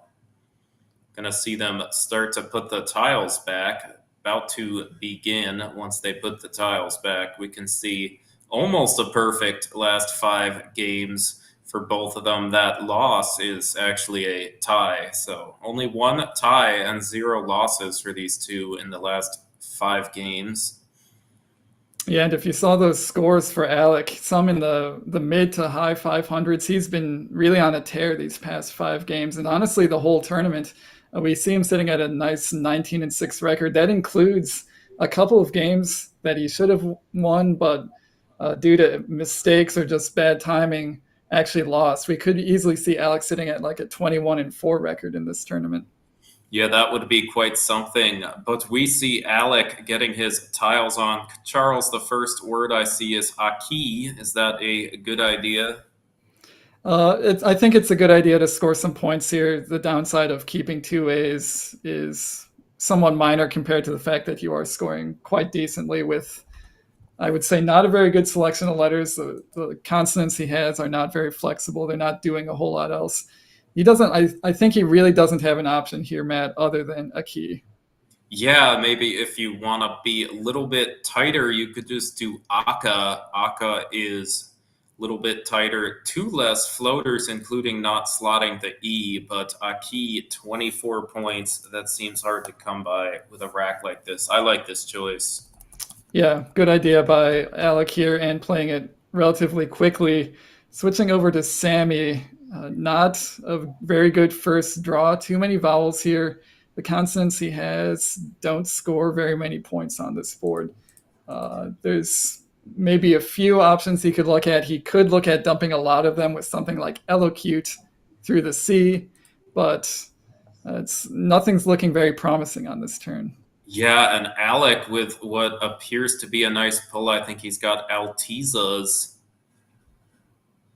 That's going to play pretty much no matter what. Just depends on what Sammy does. An option like Olio underneath Aki is super uninspiring, but man, I don't know what else he can do here. Almost so bad you have to think about exchanging. Yeah, an exchange might be called for here. Olio is a decent score, about as good as he can hope for, but keeps the U. Not a tile you're especially looking to keep at any point in the game unless you've got Q anxiety. And the idea of elocute, which Sammy has set up here, is just very, very open in terms of opening 50-point counterplays for Alec in 2 different spots. That seems a little bit reckless at this score. It's very early. He doesn't need to do something too drastic, but we see him actually going for the somewhat drastic play here. Yeah, one interesting thing about elocute, though, is that it opens up 2 different spots. Opening up 2 different spots is often better than 1 because there's a good chance you will get one of them. That said, I think Olio is hard to argue with, just a little bit tighter. Yeah, I mean, either way, Alex Bingo was going to play somewhere. In this case, since Olio did not block a keys, he has Altezas for 96 points, or he can pluralize elocutes for just a little bit less. Matt, do you have a preference here? Yeah, the interesting thing about this choice is that it actually leaves both of those spots open. So it's kind of similar to opening both of the spots. Now Alec will have a good shot at getting a triple play next turn. He gets to have one or the other. You can't use both of those. Yeah, I think that's a very good thought. Maybe one consideration here. Actually, I shouldn't say that either. I was going to say the double-double of the E, but there's actually 2 identical double-double lines with the E in the same spot. So you can block one with Altezas on the bottom, but it's not doing anything about the one on top. So probably better just to leave those spots as they are. Yes, Sammy with another relative dearth of options. Charles, there's the opportunity to do something kind of insane. OMAV and OE. Sammy already down 109 points. Almost seems like something like that going for broke. Not a bad idea holding the blank. That said, the same letters go for 20 by making the play of move, M-O-O-V-E. There are 2 ways to do that. Yep, Sammy does have 2 spots for move. That keeps 2 Gs in a blank. 1 G is bad. 2 Gs is actually not so bad. 2 Gs as a bingo combination does have some upside just because they go nicely together in a lot of 7-letter words. We do see Sammy setting up OMAV, which it does feel a little bit risky with 3 S's and a blank still unseen. He's going for something different here, maybe the somewhat more standard play of just Mog, keeping the V and the G together, but scoring very nicely with 28 points. Yeah, hard to argue with Mog.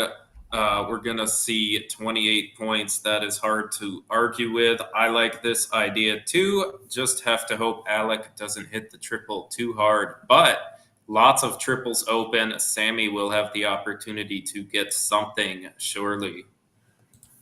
Yeah, we see Alec does not really have good letters to address the spot that was created on the right. He could do something like oof, making zoo and a go. That would keep the Q, but at least he's got Kadi sort of in reserve next turn if it stays open, Kadi or Cade. So there is still some life for the Q here. He probably doesn't need to immediately freak out about playing it. I think the most pressing consideration for him here is just disrupting the spot on the side. Yeah, the interesting thing with QI is it sets up your own eye, but every time Sammy goes there, you're going to feel kind of stupid for giving it to him. Sammy with the blank, slightly more attractive rack this time. Yeah, let's see if he has anything here. This does on first glance seem a lot more likely to bingo than his last rack, which had an M and two Vs and a G. It does not look like he has anything available to him this turn. And most of his plays are a little bit underwhelming. It doesn't even seem like he has anything in either to hit either of these triples. Yeah, this is going to be one of those annoying spots. I know I would be going into the tank here thinking there has to be something better. Something like Viola or Voila is a super disappointing option. But as it turns out, there's probably not actually that much better than that. Maybe something like Vogi to the E and Aki is a little bit less likely to shut everything down.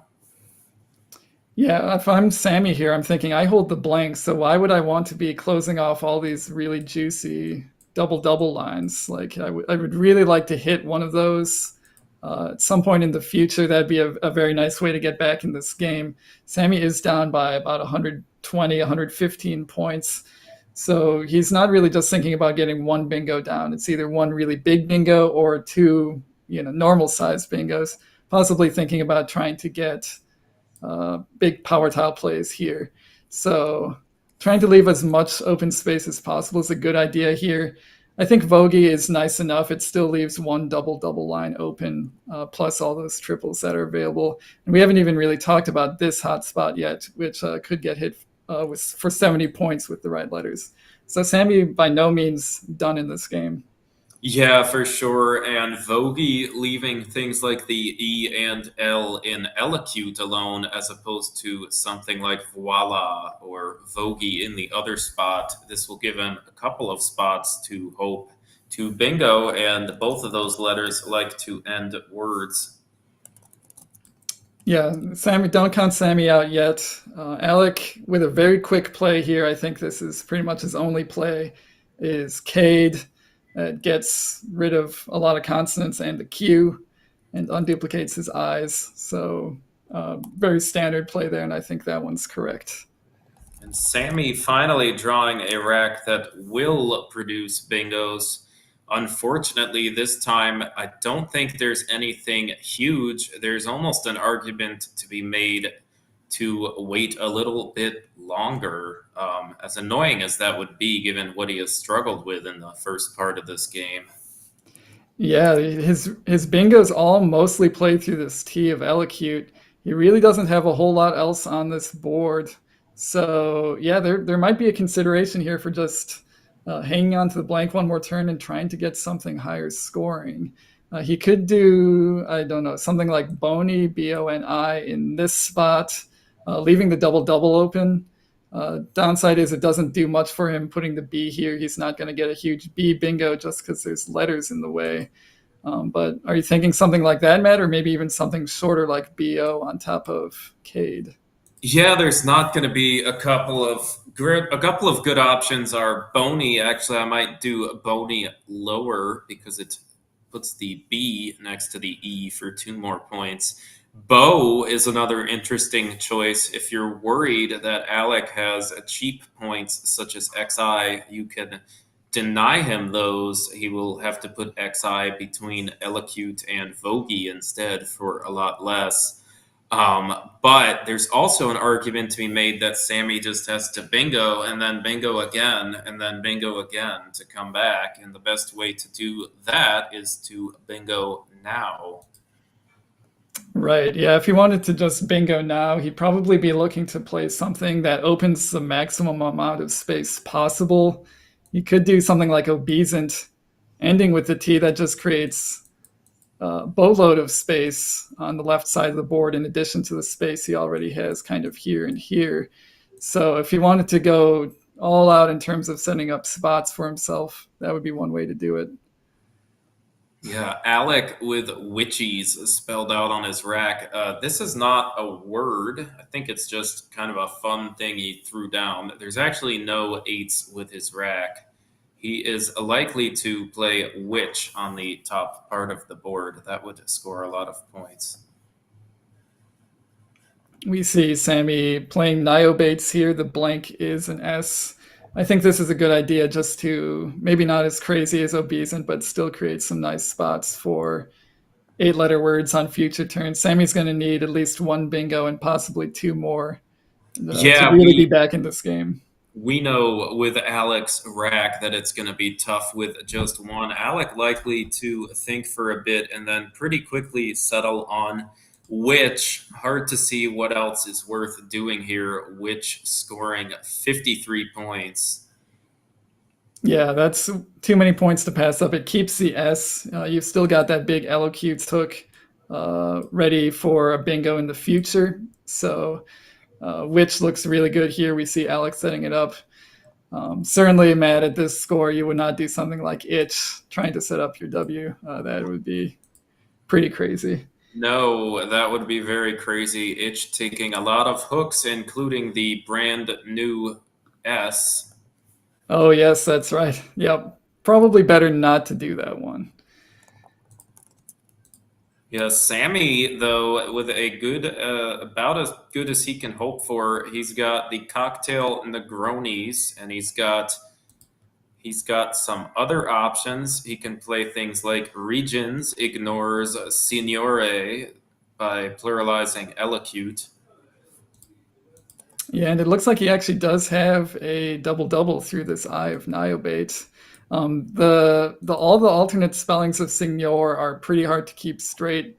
I don't know about you, Matt, but I sometimes struggle to. I can come up with fake ones, then I see the real ones, and I start doubting the real ones, and I like the fake ones. It's a little bit hard to keep those straight. So I would honestly, in Sammy's shoes, I'd be a little bit scared of phoning here, and I maybe want to play it a little bit more safe. Yeah, one of the other interesting ideas is to actually play the version that's basically an S hook on ignore, signor, and elocutes. The interesting idea behind that is that if you do this, the board is going to be a little bit easier to kill entirely. Alec, with a play to the left or right, can really cut off a lot of space while Sammy's behind.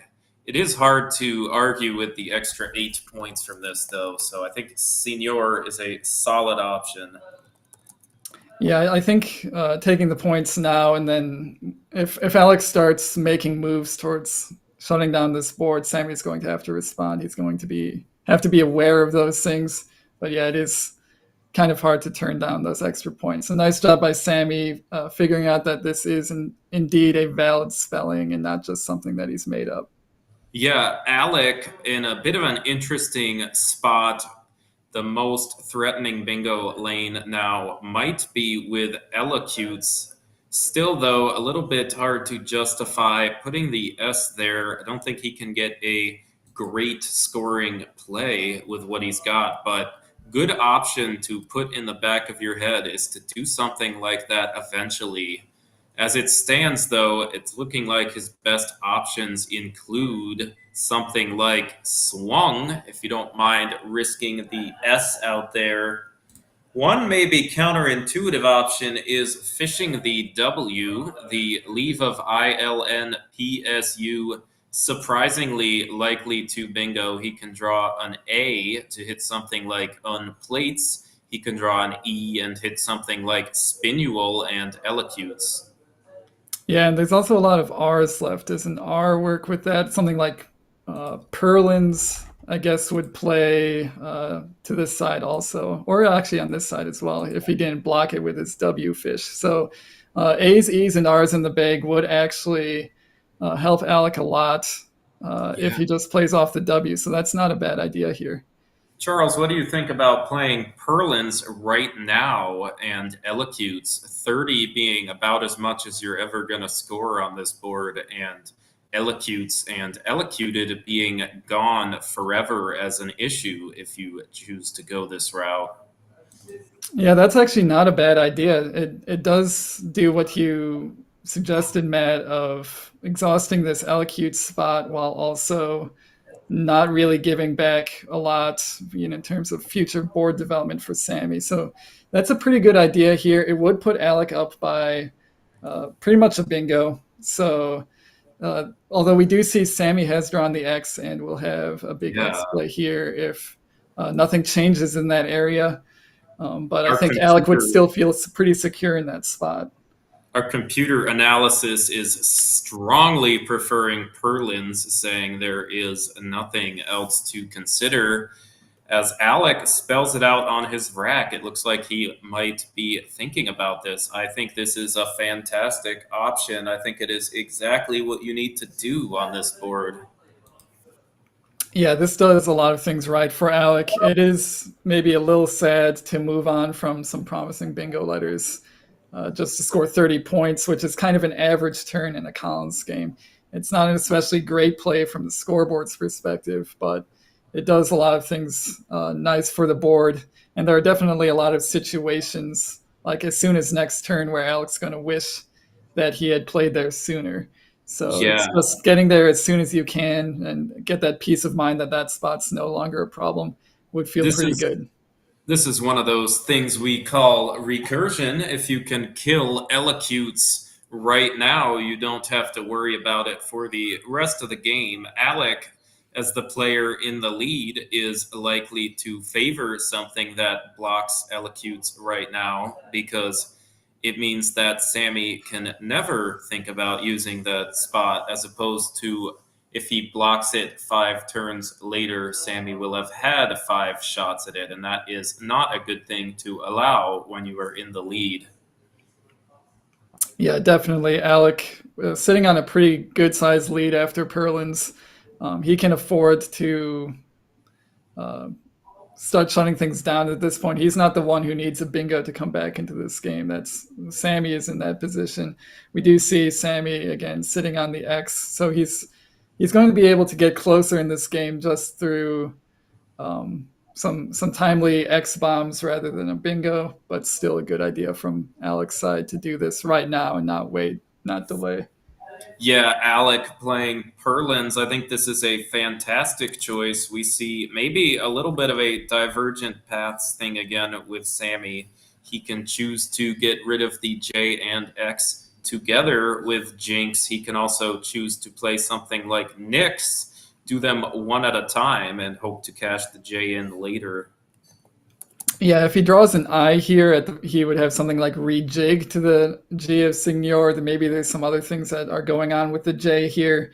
But Sammy's kind of banking on the fact that the J is going to do him some good here, and he's not immediately playing it off with Jinx. Yeah, Alec drawing a blank, but most likely drawing one too many vowels to really do a bingo. Don't think he has anything. This is an interesting spot. He has to decide between, there's a couple different paths to go here. Yeah, this wasn't what he was planning when he played Perlins. That was sort of geared towards defense. Now he's the one sitting with the blank. Yeah, and unfortunately his consonants just aren't good enough. He's got the W to work with up here is maybe the most exposed consonant that there is on the board.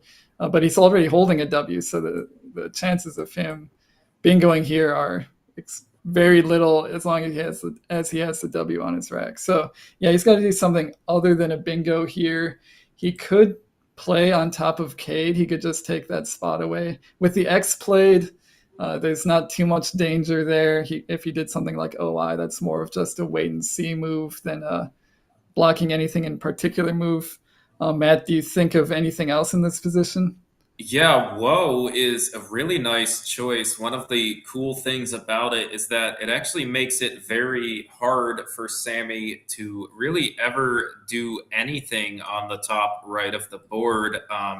Gonna be quite a bit easier to attempt something like Lex taking a front eye if Woe is not there. But once Woe goes there, it is going to be a lot harder to really attempt any sort of vertical sevens in that area. There's also a very solid chance of bingoing through the eye. So, a couple different good things from Woe. One of the things we like on these closed boards is to kind of give yourself a moderate shot at a bingo in a spot that's unlikely to get used. You can kind of wait. Alec going with Onier, though, hard to argue with 32 points. I do worry a little that this is opening more stuff up for Sammy. Yeah, I think there's a lot of good things about Onier, primarily the score being just so much nicer than Woe or OI in the top right. It also does have some upside for Alec. It gives him an R and an E to bingo through rather than the marginal tiles of an I and a W. The W being not even marginal, but just a bad bingo tile in that spot. So I think Alec was thinking he got maybe dollar signs in his eyes and was thinking he could bingo in that spot next turn. Sammy playing Jeer. This may have just blocked Alec's only bingo of Donatary. Yeah, looks like he doesn't have anything through the W or the I, so it's going to be another turn at least before Alec bingos. That on your spot or those lanes that were opened are just immediately closed by Sammy, who's now only down by 13 points, has basically come back all the way back in this game. Yeah, Alec in a bit of an annoying spot. He probably wants to bingo. He cannot do that. He also probably is thinking about blocking the area on the top. That said, gonna be hard to pass up Addy. One fun play that is fun but probably not correct is Doi forming Sida. That is cute, but I don't think you can do that with Addy scoring more points. Yeah, that is actually a very clever little spot here, putting the D between C and he. I don't think I would see that personally, but I think Addy here just scores too many points. 39 points, keeping a good leave. A&O does feel like it has some synergy with the I that's open in Witch. So a pretty good play here from Alec to keep his bingo chances alive. And we see him drawing the T, which really goes nicely with that I up there. So I'm kind of expecting a bingo next turn for Alec. Yeah, Sammy with what appears to be one and only one way to keep things alive. He needs to find the 6-letter word of Baryta, Baryta. That plays on the bottom with JA for 54 points. Gonna actually get him into the lead, although I think Alec will bingo in short order. Yeah, feels a little bit critical here. Sammy's down by a lot again. Oh, he's going for... Yeah, I think he might not have spent enough time on this turn. He's going for up by, which does on first glance look like... It does look like it sets up new spots over here, but that's actually really hard to get a bingo down here, especially with no Gs for ING bingos. And also, I believe sets up an E, which Sammy does not have. We see Alec also does not have it, but that feels like it gets punished too often to be the right play. Yeah, it is definitely an interesting choice. Alec, his star play might actually not be bingoing, though it is very tricky to spot. Is something Will Anderson would call a gobic. A gobic is either a play that is not through any letters or a play that is through one letter. This particular play that might be the star option goes through 0 letters on the board, but it is one of the hardest ones of those. I will give you a hint. It is in the same spot as Doi that I recommended. Yeah, that is a very tricky spot. We'll let chat think about that one for a little bit. Shout out to your answers, chat. We want that. We want that engagement. We want those metrics. Of course, we also like hearing what you have to think. But yeah, that is a very interesting little spot there for 40 points. That said, I don't think you can fault Alec for bingoing immediately. The I up top being one of the best places to bingo, and something like Astonish scoring 70 will make it hard for Sammy to come back. Yeah, actually, Alec doesn't have a ton of bingos here. He only really has Astonish, Hoatzins with a blank Z here, and Hosting, Hoasting. None of them hit the double word score, but Astonish is 70 points. That puts him up by over 100. That would be a very nice lead to have, even if you've got sort of this up by spot, still maybe making you a little anxious. There's actually not too much in the bag that can hurt you too badly there. The X is gone. The K is gone. So we see Alex setting up Hotzins. I think just any bingo here is pretty good. Yeah, for sure. Would have liked to see Astonish for a few more points, but going to be pretty tricky for Sammy to come back now, especially without the E to make up by. Alec is very likely to draw one of them himself and beat Sammy to that spot.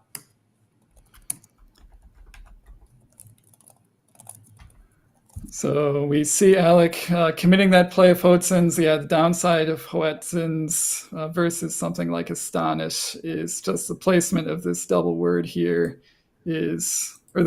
double letter, triple word combination could be a little bit scary. Then again, Sammy's probably only scoring 50 there max, and it's getting less and less likely that Sammy's going to be able to get a bingo on this board.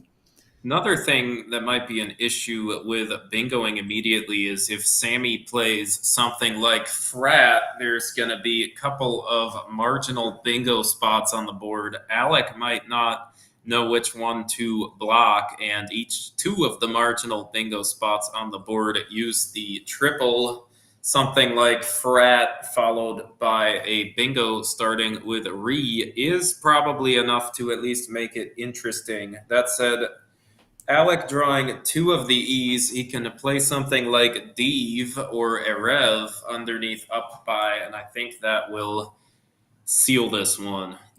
Yeah, just kind of bad luck for Sammy. I think one of his path to victory here would be either having a high scoring play here or here, and then either using this new spot or whatever new spot he has and this spot possibly to then bingo again.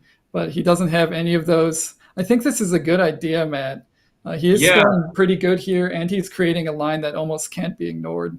Yeah, this is about as proactive as possible. A lot of the time, Alec will be stuck between a very sad blocking play that still leaves open the possibility of a re-bingo and a ignoring it and yielding the bingos. Unfortunately, this time, Alec drawing Reeved. I think that will be enough to pull this one out, even if Sammy gets a bingo.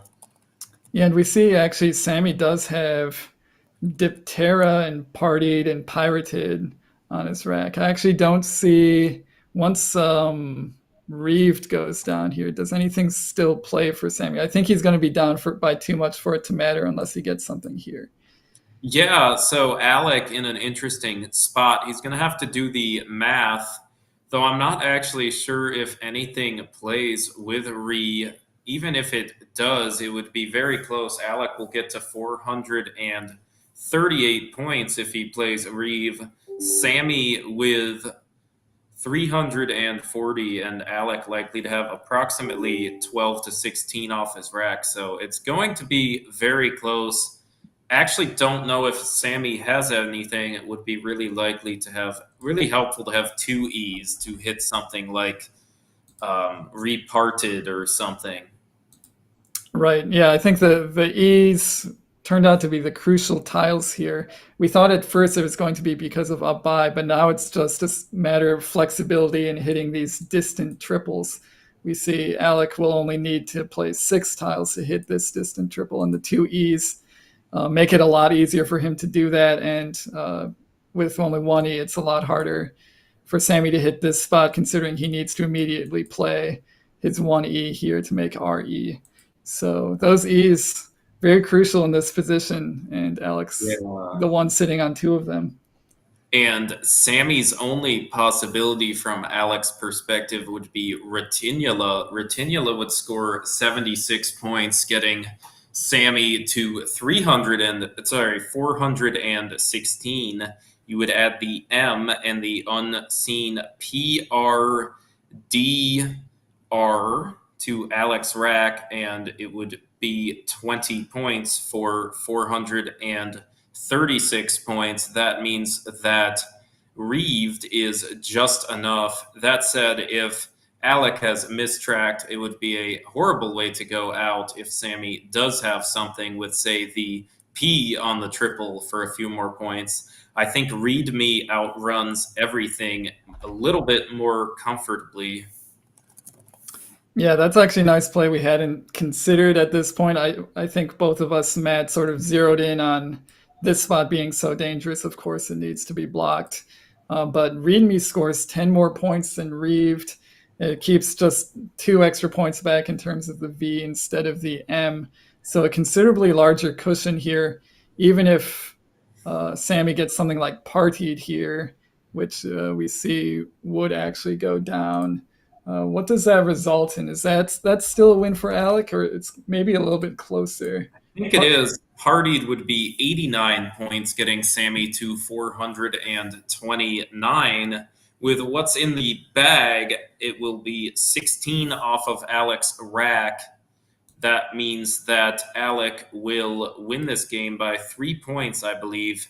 Computer analysis confirms that the only way to lose after Read Me is to draw ILRR.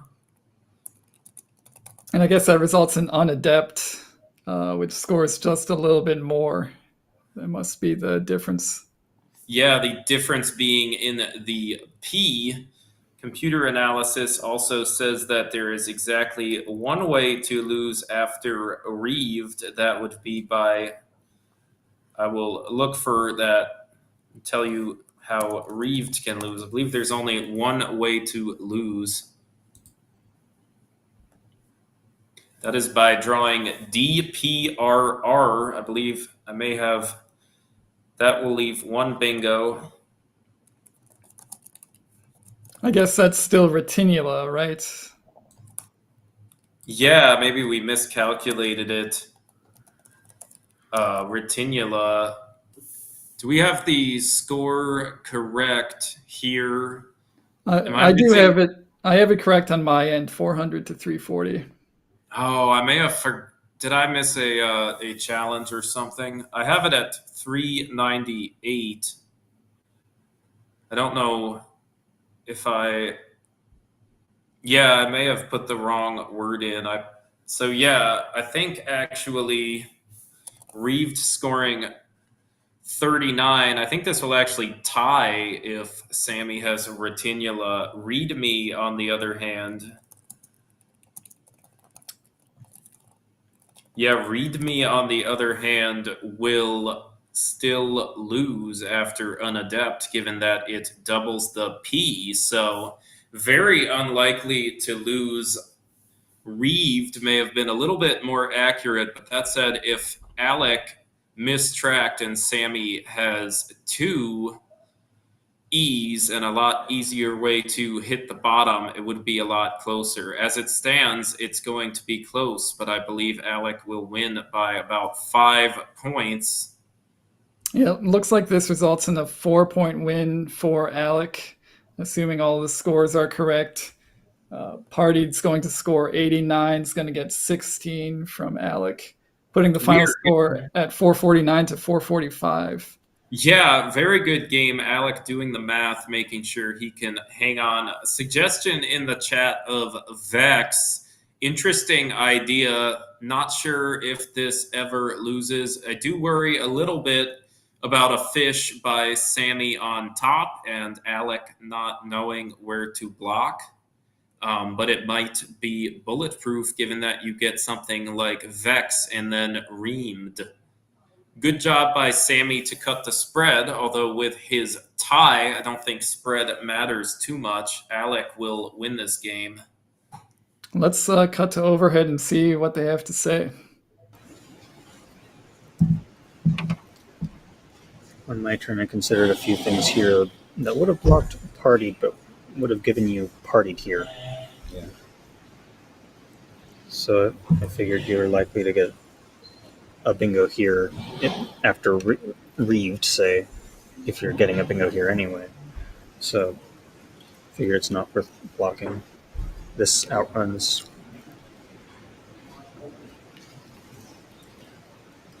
And you could have big stuff here too. Yeah.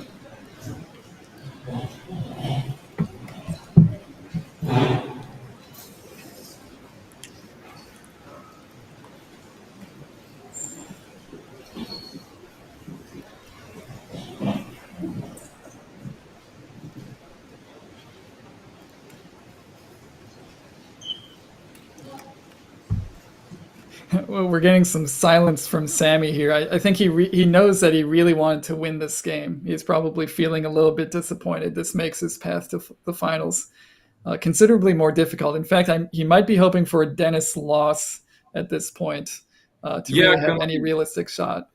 Gonna be hard. I think if Sammy plays the same person twice, he might be able to make the finals by beating that person twice. Alex's path to victory getting a little bit more certain, but I think with 2 losses, it still might be tough. We're going to have to see. Another exciting game coming up. I think the official score with this one, 4-4-9 to 4-4-5.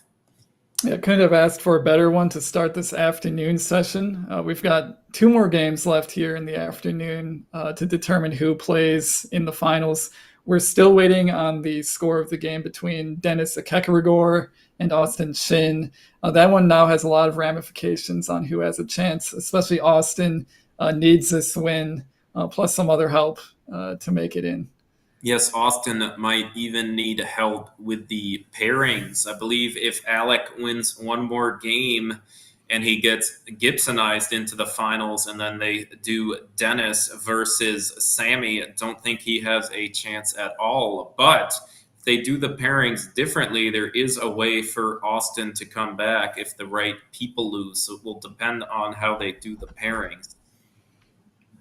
Yeah, and I think at the end of these tournaments, pairings are only decided until all the games are entered. So we will probably have a little bit of a break here while games finish up and they figure out exactly what they should be doing. So it seems like a good time to take a break here, but don't go anywhere. The games are really heating up. This is for a chance at the finals, the best of 5 finals, for all the money tomorrow.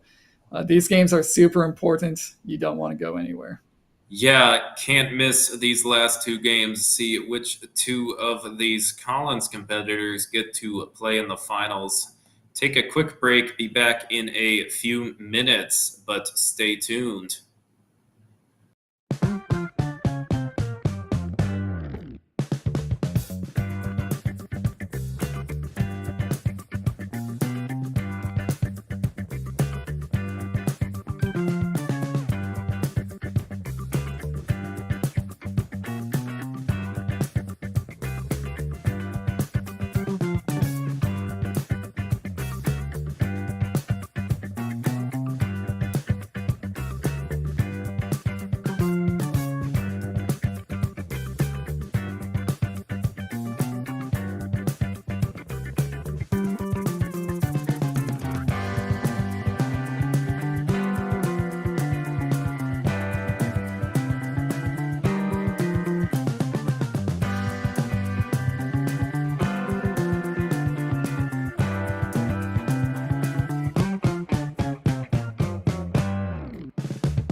Hey everybody, welcome to Maryland. And listen, I am with Maryland's Scrabble champion right here. And I want to say welcome to our wonderful state. Welcome to the extraordinary city of Baltimore. And we are so proud to have so many brilliant minds here. And want to say that as you are putting those pieces together, make sure that you have a Maryland in there, because that's going to be the winning phrase. Not legal.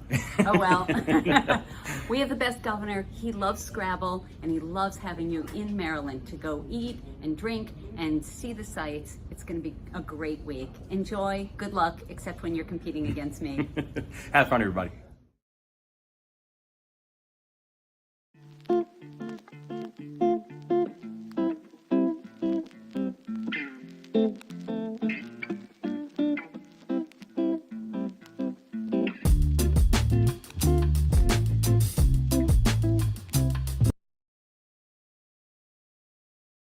Hey everybody, this is Congressman Jamie Raskin from Maryland's beautiful 8th Congressional District, Montgomery County, Maryland, right outside of Washington, D.C.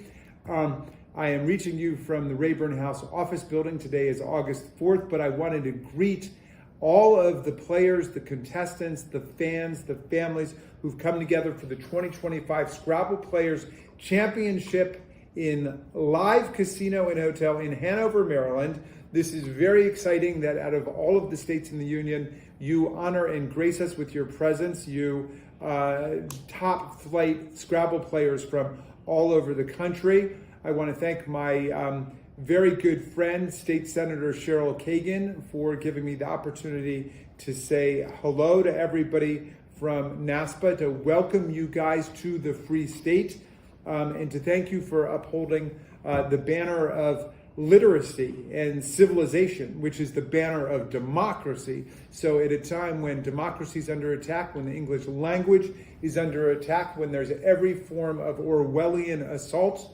on the meaning of the language, you guys are standing strong for the radical unit of the word, which is at the heart of our language, which is at the heart of our Constitution, which is at the heart of our democracy. So thank you guys for what you're doing. I'd like to leave you with a little semantic riddle, if I could, and you can get the answer from Cheryl Kagan if you can't figure it out yourself.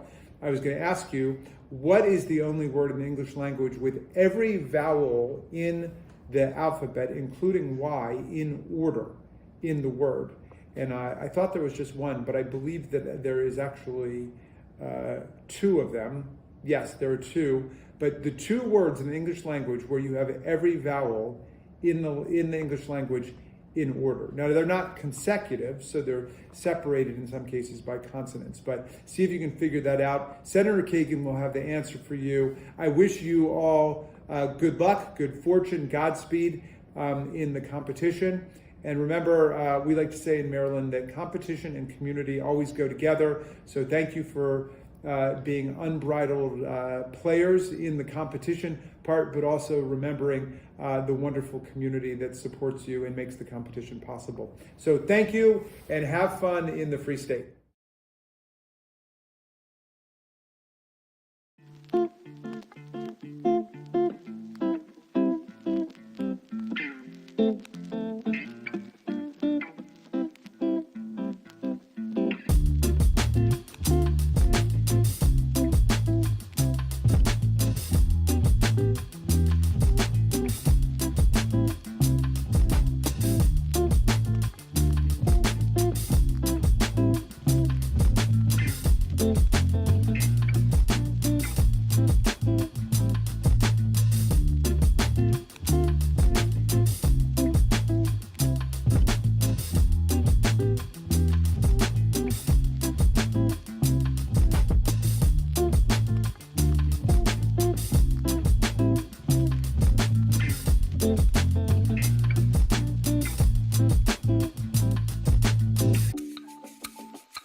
Welcome back, everybody, to the final day. I shouldn't say the final day, the final pre-finals day of the 2025 Scrabble Players Championship, brought to you by NASPA, live from Baltimore, Maryland. Once again, Charles Reinke here, joined by Matthew O'Connor. Matthew, we've got a really great matchup coming up.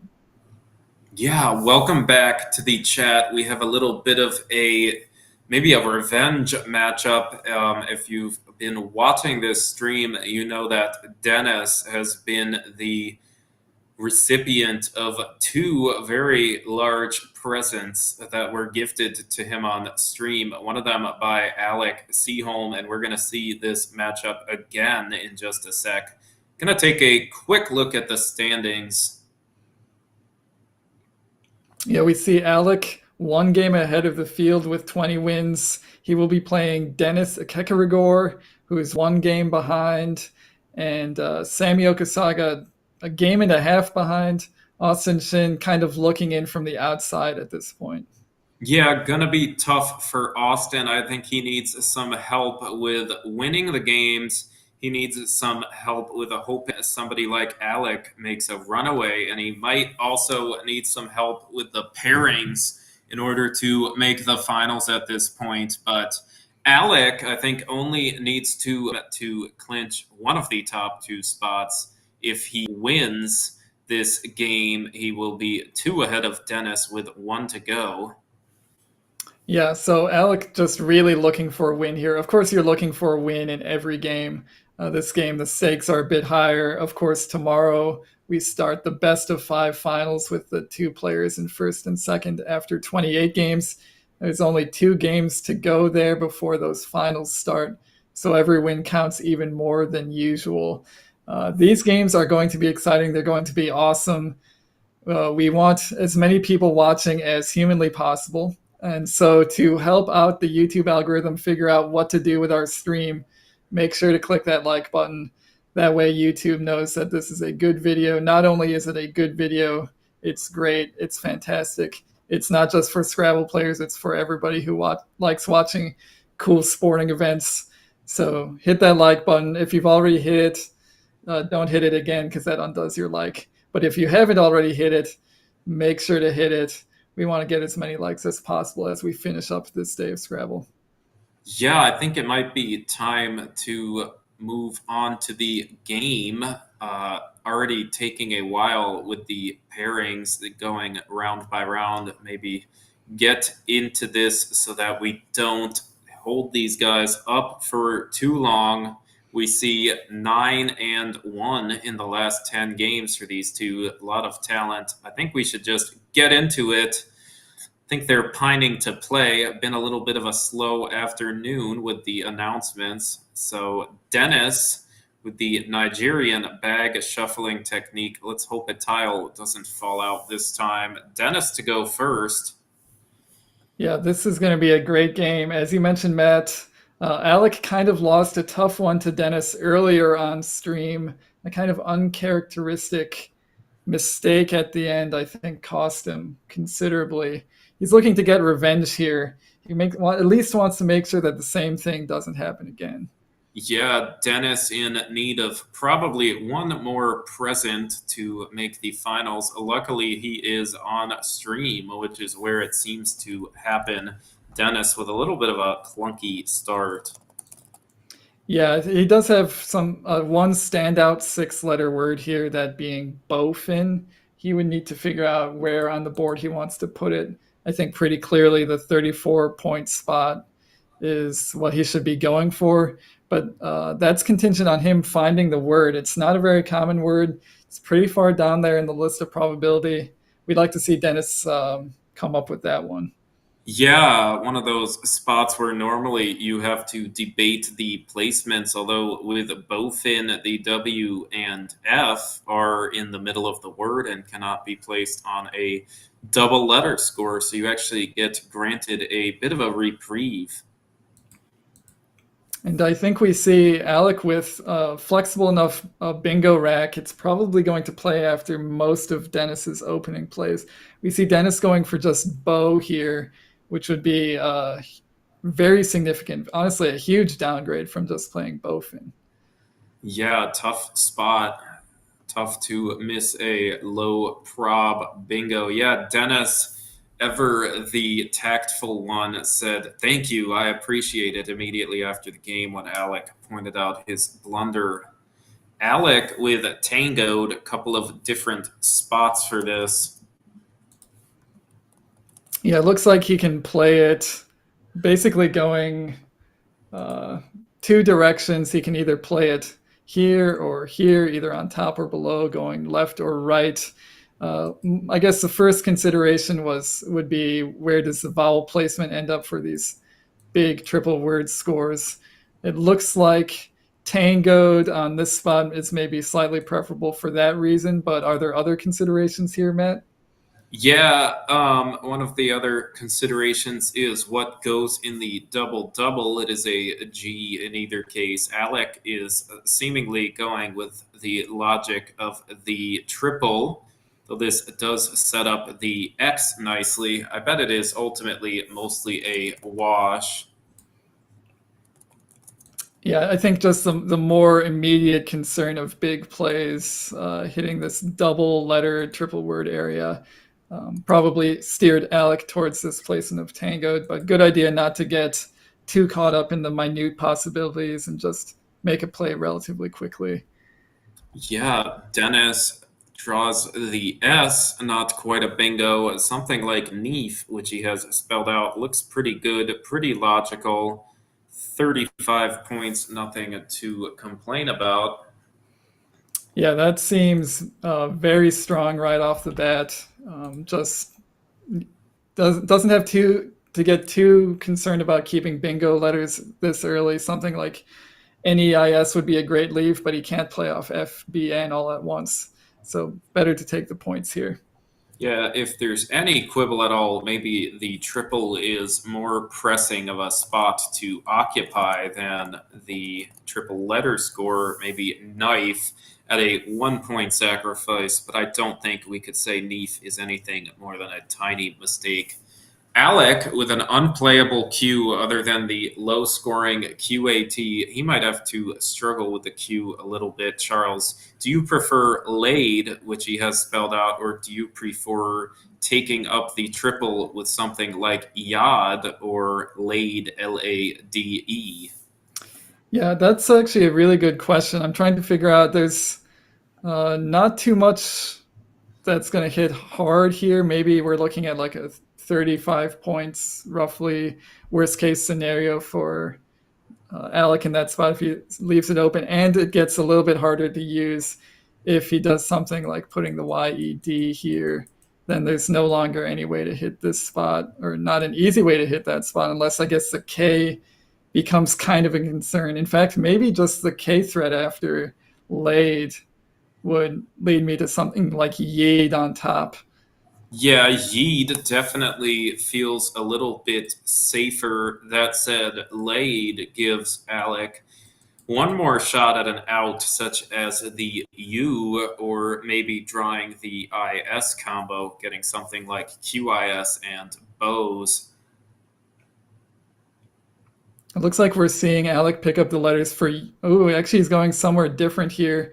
He is going for I'd here. That's pretty much this kind of the similar idea as laid, just not putting a letter in the triple line. Yeah, Dennis with a standout choice now. He will have to find two maybe tricky 5-letter words, or, well, the plural of one. Haid, one of the ever-present interjections that happens to be a verb, and bunas. Yeah, that is kind of a tough spot. I think Haid comes kind of naturally in that spot. They've been looking for a 6 with the weird start of BH. You're definitely looking more for CH plays here, Matt, but none of those available. It's going to have to get a bit more creative if he wants to use this spot. He does have the 5-letter word haboo set up, which is almost as good. Scores a little bit less, but does otherwise mostly the same thing. Yeah, in absence of the tricky 6-letter word, bunas, haboos is a great choice, scoring 45 points. Alec with the unplayable or almost unplayable Q again, though it seems like Malty is a bit of a bailout. Maybe okay to wait again. Yeah, he does have some hooks on Bo. He has the L and the R at this point, so he has some nice scoring consonants that will hit both these triple letter scores. So he does have options like Marley or Malty, there. Maybe I slightly prefer Marley to keep the T for QAT insurance if a spot for that ever materializes. I guess you do kind of have a purpose-made spot for it if it doesn't get blocked. It's maybe a little bit more upside for the Q. And I think those little nuances here, when you have something as bad as the Q, are actually quite important. Yeah, would you ever play Yam? Yam scores more, though the leave is a little bit clunkier. The good thing about Yam is you take away some cheap points. We see Dennis with the Z. Dennis does not want that spot to get used. Dennis will have Kaz for a boatload of points if Alec does not go there. Yeah, the Z is actually by far the most dangerous tile in that spot, but it's also very unlikely. There's only one Z in the bag, obviously. So Alec, I think, is not too worried about it at this point. He has no indication that Dennis has drawn the Z. I think this is a good idea to score some points and maybe do something with the Q as soon as next turn. Yeah, I definitely prefer Marley here, though I think in a slightly more marginal spot, the block of that triple spot might make it worth it. So I think we're going to see Dennis play Kaz pretty quickly here. It looks like he has found the spot for it. He does not have a playable bingo here, but scoring 60 and keeping the blank feels really nice.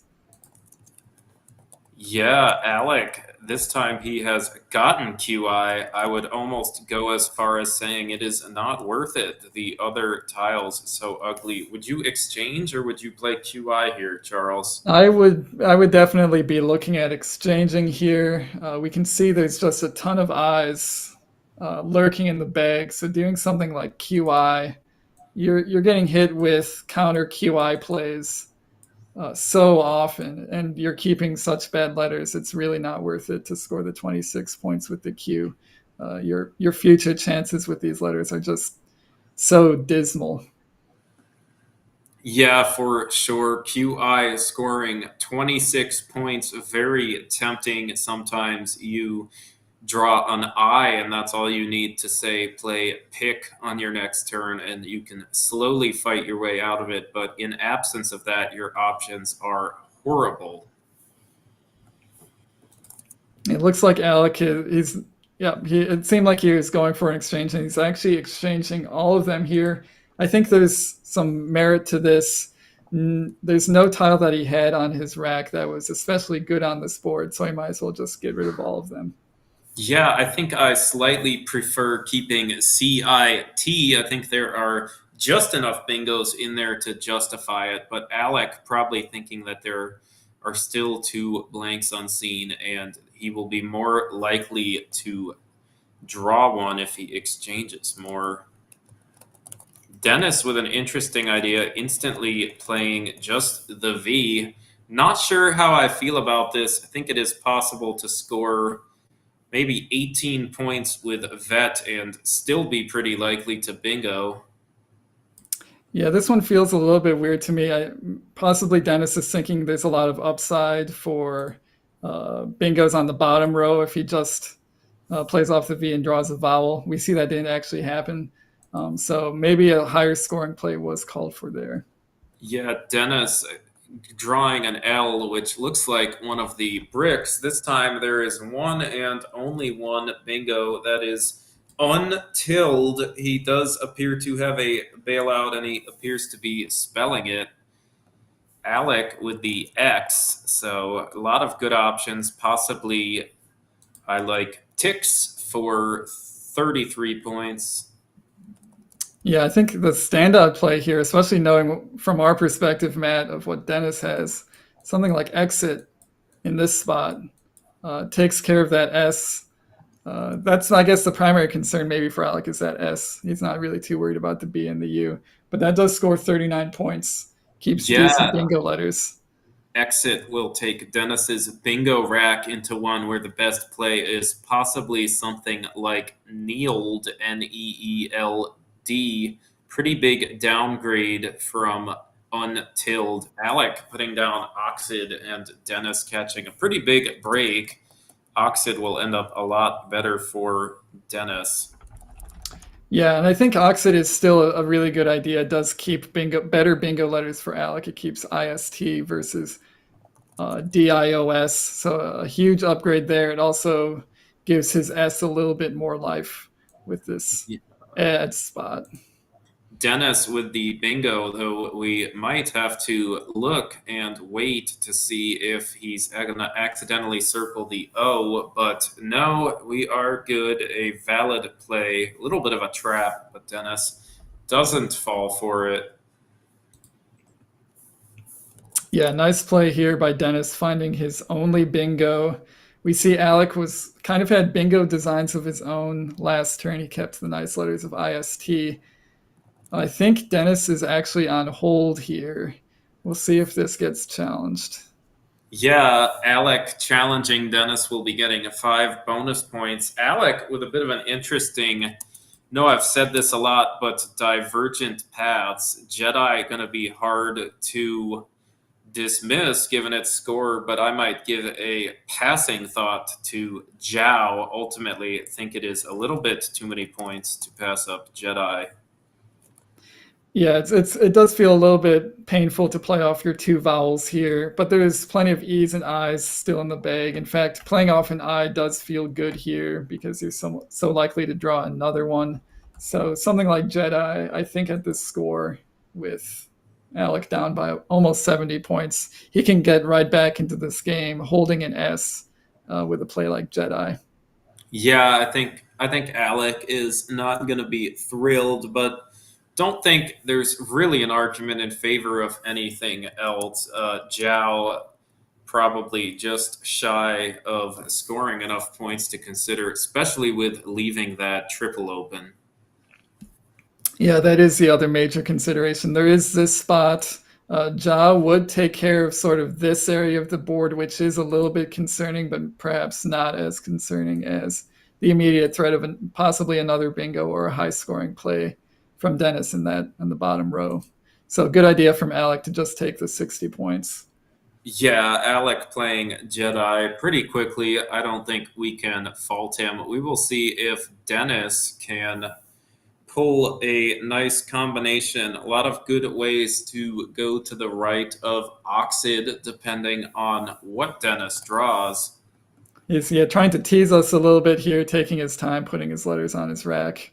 4 vowels to start. It was a vowel-heavy pool, so not totally surprised to see that. And 2 U's also. Yeah, luckily for Dennis, there are going to be a couple of decent options forming Oxid. Yeah, the K and the H and the U's really work well in this area, and we see Dennis going very quickly for Haku, which scores 43 points. That's kind of the reason why Alec was probably a little bit afraid of this area. Again, Jedi was kind of forced, but this is sort of the downside of leaving the area around Oxid open. Yeah, certainly not fun keeping EOU, but I don't see what else Dennis would do. Good to get it down quickly to save some time for the end game. We see Alec was drawing into a pretty vowel-heavy bag, but only picked up 1 vowel. I guess that's better than drawing 0 vowels. He's probably looking to play the M and the W off here, and with so many E's, I's, O's, R's, a lot of good stuff could result in a bingo for him if he just manages to play off the W and the M. Yeah, Alec, if he can somehow convince himself to play Mule, that will, I believe, block Dennis's only bingo spot. Dennis with 5 vowels and a tough rack to deal with if he does not get to play Aeneas. I think Mule is an excellent choice. I think anything else is a little bit too too consonant heavy. I think Mule is the best way to attempt balance, and as we can see, Mule might be the one thing saving Alec. Yeah, and maybe one downside of Mule that Alec wouldn't want to do is it sort of stops him from bingoing through this E, which is very tempting when he doesn't have an E himself, but might have a lot of other good 1-point consonants. But I think he shouldn't be afraid of blocking that spot. He'll still have this I to bingo through as well. He does not hold an I. So there's still that lane on the bottom to bingo through for 8-letter words. And Mule just keeps very nicely. It keeps A and ST. I think the best leaf he can keep on this turn. And it scores decently, 23 points. So feels like a very solid, reasonable play for Alec. Yeah, one of the things we like to do sometimes when our rack is really good, we like to actually make it a little bit harder to bingo, with the idea being that I am relatively a favorite to bingo, and that advantage is actually multiplied when the board is hard to bingo. With A and ST, I can find a lot of ways to bingo. Pluralizing add, I can find a lot of ways to bingo through that I, and my advantage might actually be relatively bigger if I make it harder to bingo. It's a little bit counterintuitive while behind, but it is a very powerful tool to use sometimes. Yeah, definitely agree. Dennis just recently played Haku, singling just kind of random letters. He's not very strong, but he could have a bingo that just randomly plays on the board. He is not, I guess we could say from Alec's POV, Dennis has not groomed his rack towards the bingo at this point. So his rack is a little bit less likely to be bingo prone than Alec's own rack, which might be leaving something like A and ST. I think Alec is maybe thinking about doing something here with the W. That feels a little bit dangerous, Matt. If he does something like Law, it just immediately sets up big counterplays. You do get the triple after that, but feels like he doesn't always come out ahead in that exchange. Yeah, for sure. I strongly prefer keeping the A. I know there are quite a few vowels left, but I don't think that is enough to make something like LNST or MNST a powerful bingo leave. Alec might have to draw 3 vowels. Some 2 vowel combos will work. Definitely needs some help, especially with Aeneas about to go down. Yeah, just kind of bad luck here that Aeneas happens to play in a very marginal bingo spot. You're not really considering this as a lane for 7-letter words. Just so happens that Dennis has something that plays there. I guess the good news is that the spot next to Law is just going to stay open for Alec. Actually, I think Aeneas also goes up there. Ooh, it does. Oh, Dennis has to be careful. Dennis is missing it, and by missing it, he appears to be blocking Alec's only bingo spot. Alec has Pitmans, which doesn't play here, but if Dennis left the I open, he would have had Impaints. Ooh, yeah, that is a huge swing here. Impaints just randomly getting blocked. Pitmans does not play on this line. So Dennis, by missing the higher scoring and probably considerably better lane, actually doing himself a favor here. Yeah, Dennis getting very lucky. Panem, not a bad alternative for Alec. That said, definitely going to be harder than if he got Impaints down following the higher scoring Aeneas. Got some chat. Rob Urbinski saying, my gambit is scary. Yes, I do think it is scary. That said, I think that ANST is so good, Mule is probably justified this time. Alec actually with some life. ST, he can draw the blank. Maybe he can squeak back into it. We know that Dennis is likely to have something on the triple. Not too crazy, though. It's not going to be a bingo.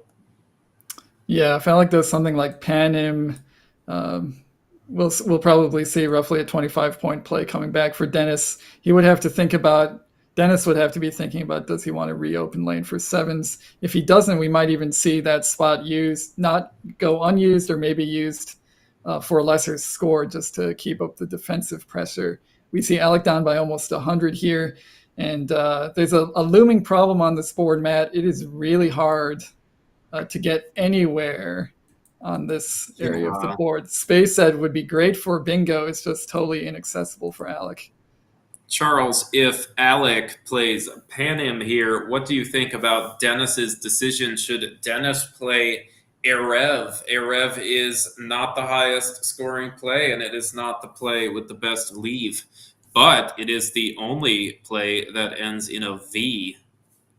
Yeah, that would be a very good idea. It is definitely at this score worth sacrificing points from Dennis's POV to not give new lanes for sevens. That's the last thing he wants to do on a board like this. There would still be kind of a lane for sevens. There would be an M here and then an E here. You could still start with a bingo or start with a vowel here, but there's only one A on the scene, so you'd have to be starting with an E in that case.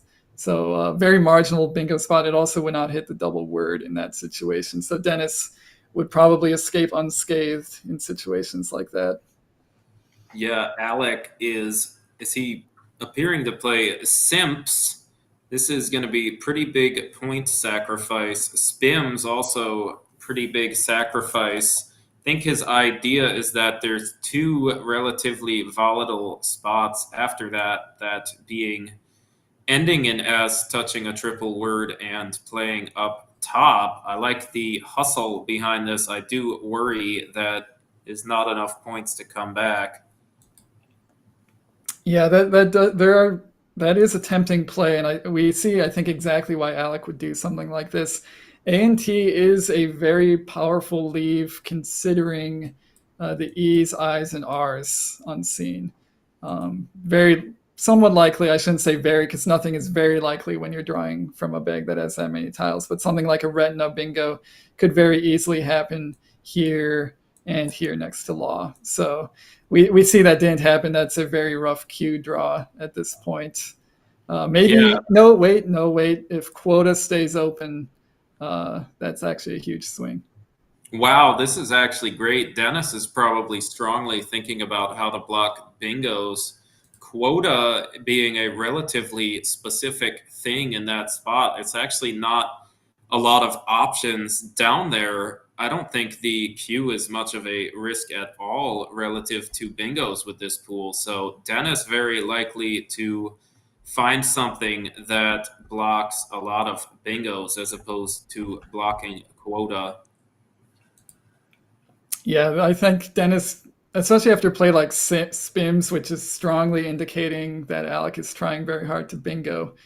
He's going to be most focused on playing bingo defense. I'm trying to figure out if he has anything really good in the area next to law. That would seem like a logical place to play, but I don't see anything strong for him there. If he did play there, he would probably be conceding or ceding a triple line. And so maybe he's going to bypass that spot, possibly look, I don't know, through the M of Spims, something ending there, but he doesn't have options there either. It's hard to see what tactic he'll take when trying to do some bingo defense. Yeah, Charles, what do you think about doing something maybe a little bit crazy in terms of the score, but doing something that is very defensive, something like Veritas? I think this is a little too crazy. Some move like this is always in the back of my mind, though. There are ways to often block a lot of things very quickly. And if you assume that the scoring play for next time is something on the N column, that will shut everything down and it won't reopen anything. And you will still be in the lead. You kind of just have to dodge one thing. Yeah, that's actually a decent idea. Dennis does have some flexibility here. He is up by a bingo score. He's up by 60 points. So he has, at least has one turn here where he could afford to score a little bit less while playing maximal bingo defense. We see him going a totally different direction here.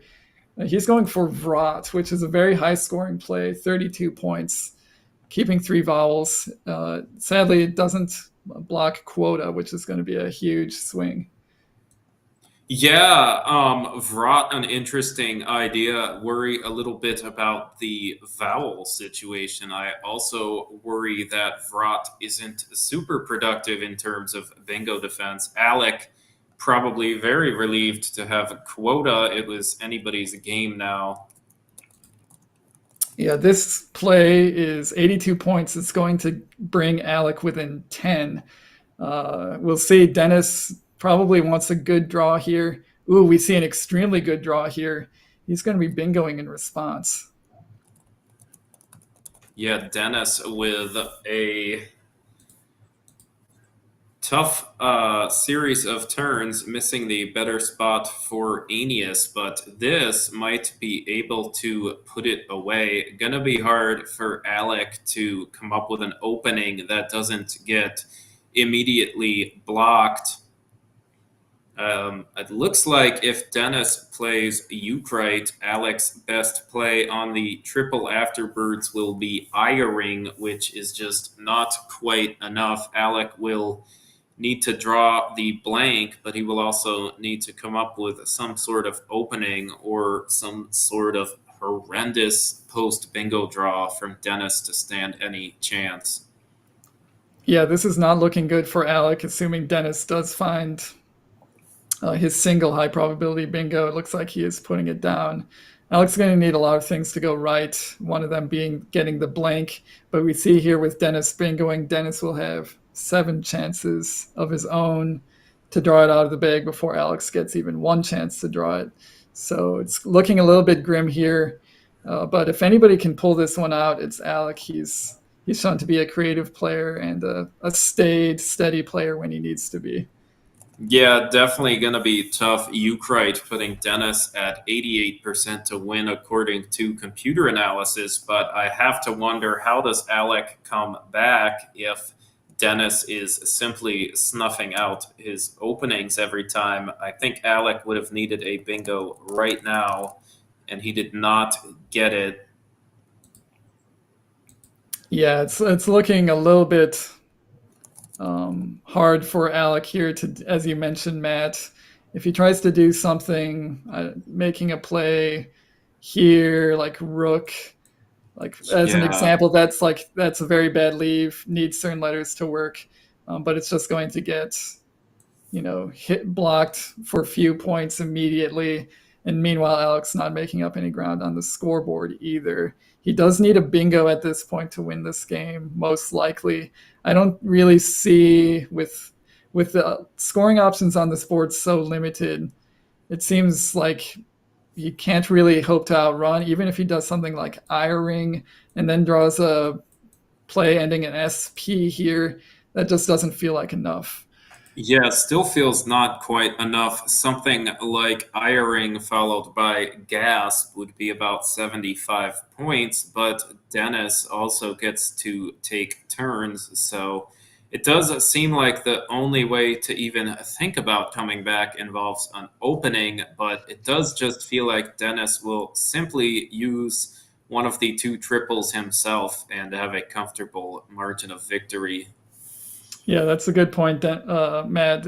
Even if Alec does do something to open up maybe a 70-point bingo spot, Dennis if he's ignoring that spot, it means he's scoring big here on the triple somewhere, and that's just going to be too many points for Alec to overcome, even if Alec does draw a bingo that plays in his new opening. Yeah, Alec playing Iring. Wonder if he is throwing in the towel with this one. It does seem pretty impossible to come up with a win. Important to note that there are slight spread concerns. Alec should be ahead of Dennis after this game, but if Dennis wins a blowout, Dennis could get ahead of Alec, and there could be some situations involving a tie that are unfriendly to Alec. So somewhat important to keep this game within a reasonable margin of about 140. Yeah, definitely Alec should be not sacrificing too much to try to get the win. He might just be looking to be careful with the spread at this point. We see Alec did not draw the blank on a 5-tile draw. Dennis will be drawing it. He won't have enough letters to bingo with, even if there was a spot to bingo on this board. So it's just going to be a conventional endgame from here on out. Yeah, Dennis is playing geese. This should be safe, barring some sort of crazy bingo through OD. I can get confirmation via the peg function on Macondo that there was nothing to worry about, and geese was 100% safe. Yeah, intuitively on a board like this, you don't feel like there's any chance your opponent could come back. But Matt, as you mentioned, there might be something like ending in food. I don't know, a food word that nobody expects could come down for 90 points and steal this one. Computer confirming there is no such thing. Alec with an interesting spot. Dennis with the blank is close to going out. So a play like Netop that Alec has set up is actually not going to be the best play because it will give Dennis an outplay. The best play Alec can come up with is actually going to be Footy on the bottom. Footy does not leave Alec with an outplay, but it also does not leave Dennis with an outplay, and that is going to be the critical factor this time. Yeah, that is hard to calculate with a blank. When your opponent is holding a blank, the endgame gets considerably more difficult. Alec is probably spending some time looking at this. I guess it does get a little bit easier on a board like this where there's nowhere to just slap down a 5-letter word. If Dennis wanted to go out, it would have to be in some kind of crazy spot involving BE or something like that. So we see Alec going for Footy, his best endgame play. I think a good end to a game that was maybe a little bit disappointing.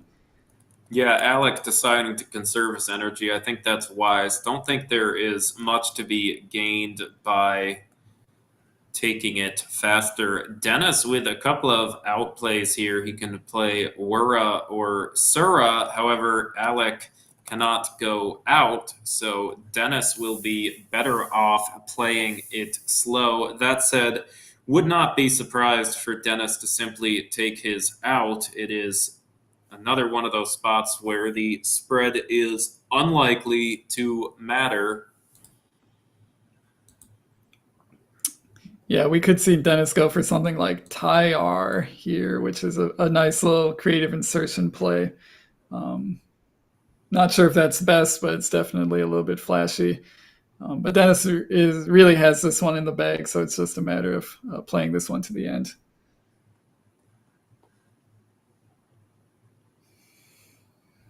Yeah, we're going to see maybe retracking. Not going to be any reasonable way to blow this game.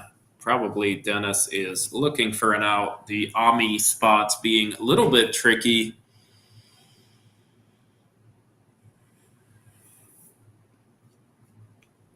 So while this game finishes up, we'll just remind everybody we've got one more game coming after this. And then that will be, since Alec is losing this one, he needs at least one win in these last 2 games. He will be losing this one, so the finals are still up in the air. You don't want to go anywhere. Also, it might depend on the pairings used. I think if we see a Sammy versus Dennis matchup, might depend on the specifics of the Sammy Dennis match. Alec might be able to get away with a loss as he might still be in the lead after this. Also, if Sammy loses, we have our 2 finalists here, Alec and Dennis.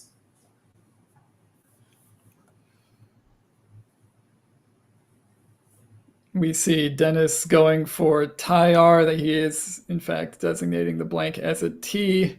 Nicely spotted by Dennis. Alec, we know, does not have an outplay. Looks like his best play is to just drop the P here. So we'll probably see something like that. And this game will be just about over. Yeah, we will be eagerly awaiting the result of the Sammy Okasaga Austin Shin match. If Sammy loses, then these 2 gentlemen we see here are the 2 finalists. If Sammy wins, it is all up in the air. Yeah, if Sammy wins, I guess for people out there who are looking forward to drama and interminable pairings discussions and all of those things, I definitely would be rooting for Sammy win in this game. Yeah, interesting bit of ramifications with the pairings. With Sammy's better spread and tie, he is effectively on the same win level as Alec and Dennis at this point. If he wins, it'll be Alec and Dennis with 20 wins, Sammy with 19 and a half. So we will likely see two of the three paired with each other, and one of them playing Austin. Where it gets interesting, though, is that if Alec is the one paired with Austin, Alec can actually probably afford to lose as long as it is not a blowout. A lot of interesting situations depending on who gets paired with who. Let's switch to the mic. Here, then I wouldn't have anything. I didn't see it. I didn't see it. I would have gone for this. I was visited. You get me? It was a physician. Fixated? Yeah, I was visited on just here. Yeah. Before you made your move. So when you made your move, you created another opening. Yeah. So I didn't see it. I was worried about the QE. I wanted to play Virtua. But because quota will still enter, Virtua. Spelled? Vetoers. Vetoers, okay. Yeah. So our quota will still enter. Yeah, That's why still I a left it. quoter if I have an E. Yeah. I did not have an E. So I was worried. I was worried for a year. If I've seen this, I would have gone for this because of the danger here. Yeah. You get it? Yes. Because of the danger, I would have gone for this. I endanger myself here, but I was lucky to have brought this. Yeah. You had a bingo. I had OP when I played Iron. Nothing. I don't think I had a bingo. Nothing. I was an E away from Pinoir. An A from Pinoria, I think. No, that's not a word. Never mind. N from Proining. Pinoir and Proining.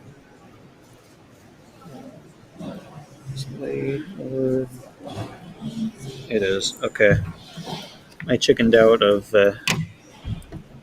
LAYED when I played Pied.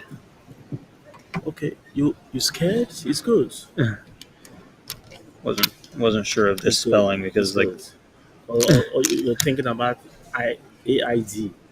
LAID. Yeah, that's a verb, right? That is a verb. There's lading. Yeah, lading is good. Dialing. Lading is good. Yeah. No, I know it. I won't have challenged. I would have done. How much I'll play? It should be.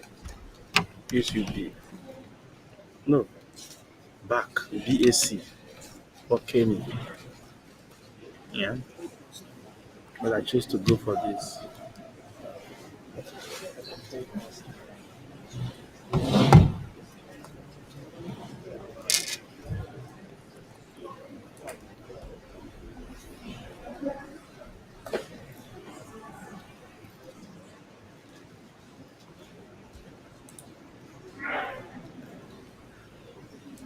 Okay. I remembered spimming being a weird word. So spim and spims and spimming are good, but spim med is not. Sorry? Right. Yeah, spim, spims, spimming, spimmings. Those are good. Spim is not. Oh. Yeah. Maybe the past tense remained the same. Spin. You get it? The past tense is spin. It's not a verb. It is a verb. It remains the same, the past tense. Like a room. ROUM. There's rooming and there's no roomed. There's removed, yeah. Yeah. I remember that from World Cup. Oh, somebody played it. Somebody played ROUMED. I think it was Enoch. Oh. And then it was challenged off, and then the next turn he played Decorum. Bingo. Oh.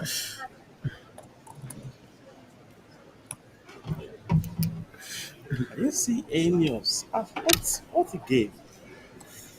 I didn't see it. So you'd have written in paint. What? You would have played in paint if I've gone here. Yes. And this scores very well. Oh, actually, maybe I would have played Pitman's there. You would have played what? Pitman's because yeah, up and C, right? Pittance? Pitman's. Oh, no, I don't know it. Takes S? Yeah. I don't think so. Where will you play it? What? Where will you play the Pitmans? Next to the US and Aeneas. Up C. No, you play your in paint. Why you want to play Pitman? It scores more. You sure Pitman is good? Pitman's is good. I'm sure of it. I thought Pitman. Is there Pitman? I think Pitman is good. I'm not so sure of that.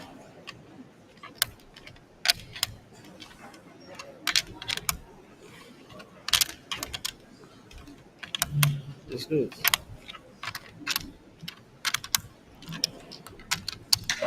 Pitman is also good. Yeah. Pitman is good. So we got some good post-mortem there. Dennis was afraid of the quota spot, decided not to do anything about it and got hit hard, but it worked out for him in the end. Yeah, for sure. One of those interesting spots. I kind of still like the idea of Veritas. Just seems so hard to find a way to come back without an immediate bingo in the end column. But Dennis going with Vrat to score as many points as he can. Hard to argue with. Yeah, nicely done by Dennis there. Rough luck for Alec, but there's still life for him. He can control his destiny just by winning this last game, or if other things go on, which to his favor, he could also get into the finals that way. But I'm getting word from our producer that we still only have 93 likes on this video, so I promise that if you all like it, if everybody who's currently watching likes this video, I won't say anything more about it. I promise this will be the last time, but do us all a favor. Make sure to like this video. That helps us a lot in many ways, and it helps you just feel better about yourself if you feel like you need that extra little boost. Yeah, really good game. Happy to see some high-level Scrabble on display. We are eagerly awaiting the result of the Sammy Okasaga Austin Shin matchup. I think in the interests of an interesting end to the tournament, might be more fun to see a Sammy victory. Without a Sammy victory, those two gentlemen we just saw playing a game of Scrabble are the two finalists. So in terms of that, might be more fun to see Sammy win this one. Not sure what we're going to do with the game on stream. Otherwise, I don't know if we want to see a Gibsonized game between Alec and Dennis, or another game with maybe some monetary ramifications on the line. We will figure that part out. Austin's saying he won, so it looks like those two people that we just saw play Scrabble are our finalists. Yeah, nicely done to Alec and Dennis, and I'm sure they're both thanking Austin profusely for Austin's considerable effort towards getting them towards the finals. Yeah, so I think we're going to do a quick break, maybe wait for the pairings, decide which game we're going to see. Not sure if we're going to do the Gibson chill game between Alec and Dennis, or if we're going to do some sort of game between people who are fighting for third place. But we will get right back after this. Yep, don't go anywhere. We're either going to have a finals preview match, Dennis versus Alec, or something where a bunch of money is on the line. It's going to be great either way, so don't go anywhere.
Welcome back, everybody. We are here at the final game of the fourth day of the 2025 Scrabble Players Championship Collins Division. If you weren't following along for the last game, we did see Dennis Kekerigor and Alex Seaholm play to a very thrilling finish. Dennis won the game, but thanks to some fortunate wins from some others, we have Alec and Dennis in the finals. Yeah, gonna be an exciting matchup here, nevertheless. Ben Schoenbrunn versus Austin Shin. We've got a lot of money still on the line, at least $1,000 or so. I know NWL is very exciting, but this stream is for Collins, so we are gonna bring you as much action as we can. Collins is the international lexicon. I strongly encourage people to play it. How about people tell us what country they're from to show that this is a truly global audience? People in the chat. Yep, chat. Tell us where you're from, or tell us where you're watching from if it's somewhere cool. Collins is the international lexicon, so we've surely got viewers from all over the world. Depending on how the time zones line up, I'm sure a lot of Collins players are asleep right now. But some of them might be staying up late or waking up early to catch these great games. We've got Scotland, Nigeria in the audience. So, yeah. So we see Alec and Dennis a lock for the finals, which will start tomorrow, a best of 5 finals. But as you said, Matt, a lot of money still at stake for all these players. I think this division is paying down to 9, I think, if I remember that correctly. Correct me if I'm wrong. So these people that we see on this list are still fighting for some cash. Yeah, for sure. I think Ben still with a chance at 4th. He might need to hope that the right people lose the right games, but I think he still has a shot at 4th, maybe even 3rd. A win here will certainly help. We've got Scotland and Nigeria represented in the audience. Thank you so much for tuning in. It has got to be pretty late in both of those countries, but we really appreciate it. I think we're going to cut to the players playing now. Yeah, so Austin, we see, won his last game against Sami Okasaga. That is what enabled both Dennis and Alec to clinch the finals, so they're probably patting Austin on the back for that one. We see Austin in pretty good place here to finish strongly in this tournament, while Ben's kind of making one last attempt to claw up the standings. Yeah, Ben could still make a run at something. I think 4th is basically a lock if he can go 4-0. A 3rd might not be possible. Austin currently in 4th, in a very good spot to reach 3rd. He is only half a game behind Sammy, so a lot of exciting action still to come here in Collins. Let's see, Ben has 4 tiles. We actually didn't see his 7th one. I think he drew it and never even put it on his rack, so we're a little bit in the dark here, Matt. Let's see what he plays. Yeah, I don't know what Ben is doing. Probably very sure of what he's gonna start with. He's got Quip. Yep, that's definitely the play out of those letters, so it makes sense that he would immediately go for it. Just has to think about the position a little bit. Here he is setting up Quipu and Quippo, but he also has to be aware of setting up Equip if he puts it somewhere differently. So a few things to think about on that turn. Yeah, no, I can't fault him for this placement. Definitely more dangerous to set up Equip. We see Austin with an E. In this case, he will be stuck between a couple of different choices. Not the greatest options. Yeah, I think we're definitely seeing something involving Equip on this turn. It just remains to be seen what. He could go for maximum points here with Yield. That would keep AG, which is, you don't want to keep the G. The G is, I think there's a meme floating out there that the G is the worst tile in the game. It's not quite the worst, but it's not very good. So I would be tempted by Yield, but maybe would try to think of something else. Yeah, and this is one of those spots where maybe I would look for a couple of other options. There might be a way to be more defensive with an underlap. This time with Austin's specific rack, no good way to do that. So I think we're going to see yield coming down. This makes a lot of sense. Yeah, I think this is a good play. It sort of guarantees that the board stays a little bit open, which I think plays to Austin's benefit. He is the one with the famous mantra, scoring never stops. Yeah, I think Ben with an interesting rack kind of looks like there's a double-double, but there actually isn't. Ben might have to spend a lot of time looking for that, though. Very attractive-looking letters alongside the blank. I know I would be looking for a double-double for a while. Ultimately, though, there isn't one. There's actually just a lot of 83 pointers with equips. Charles, how are you going to decide which one of them to play? Yeah, I think it comes down to which ones don't put an S hook here. Like something like Reposal would not be good for that reason. You're also looking not to expose these triple letter scores too much with vowels. We see Ben doing something that I think checks all the boxes here. He's going for paroles, which plays good defense with the triple letter scores. Doesn't make any more accessible spots on the bottom. I think this is a good idea.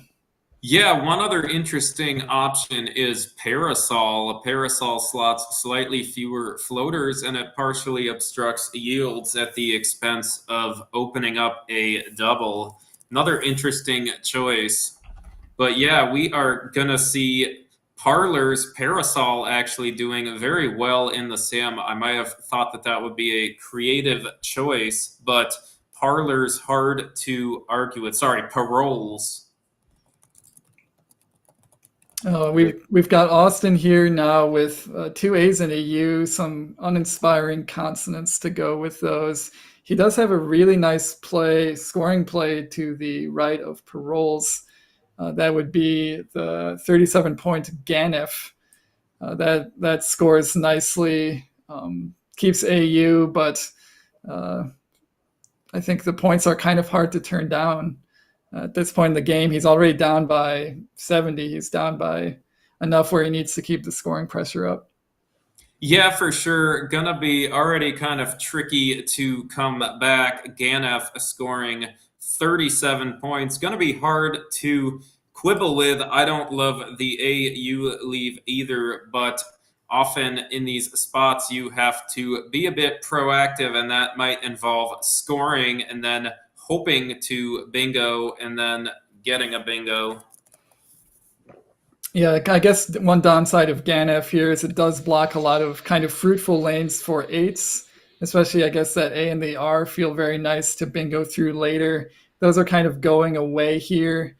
You also are risking high scoring plays immediately to the right if your opponent has the right stuff. So there's a few downsides here, but the biggest upside is just how many points it scores. And at this deficit, I think you just take the points.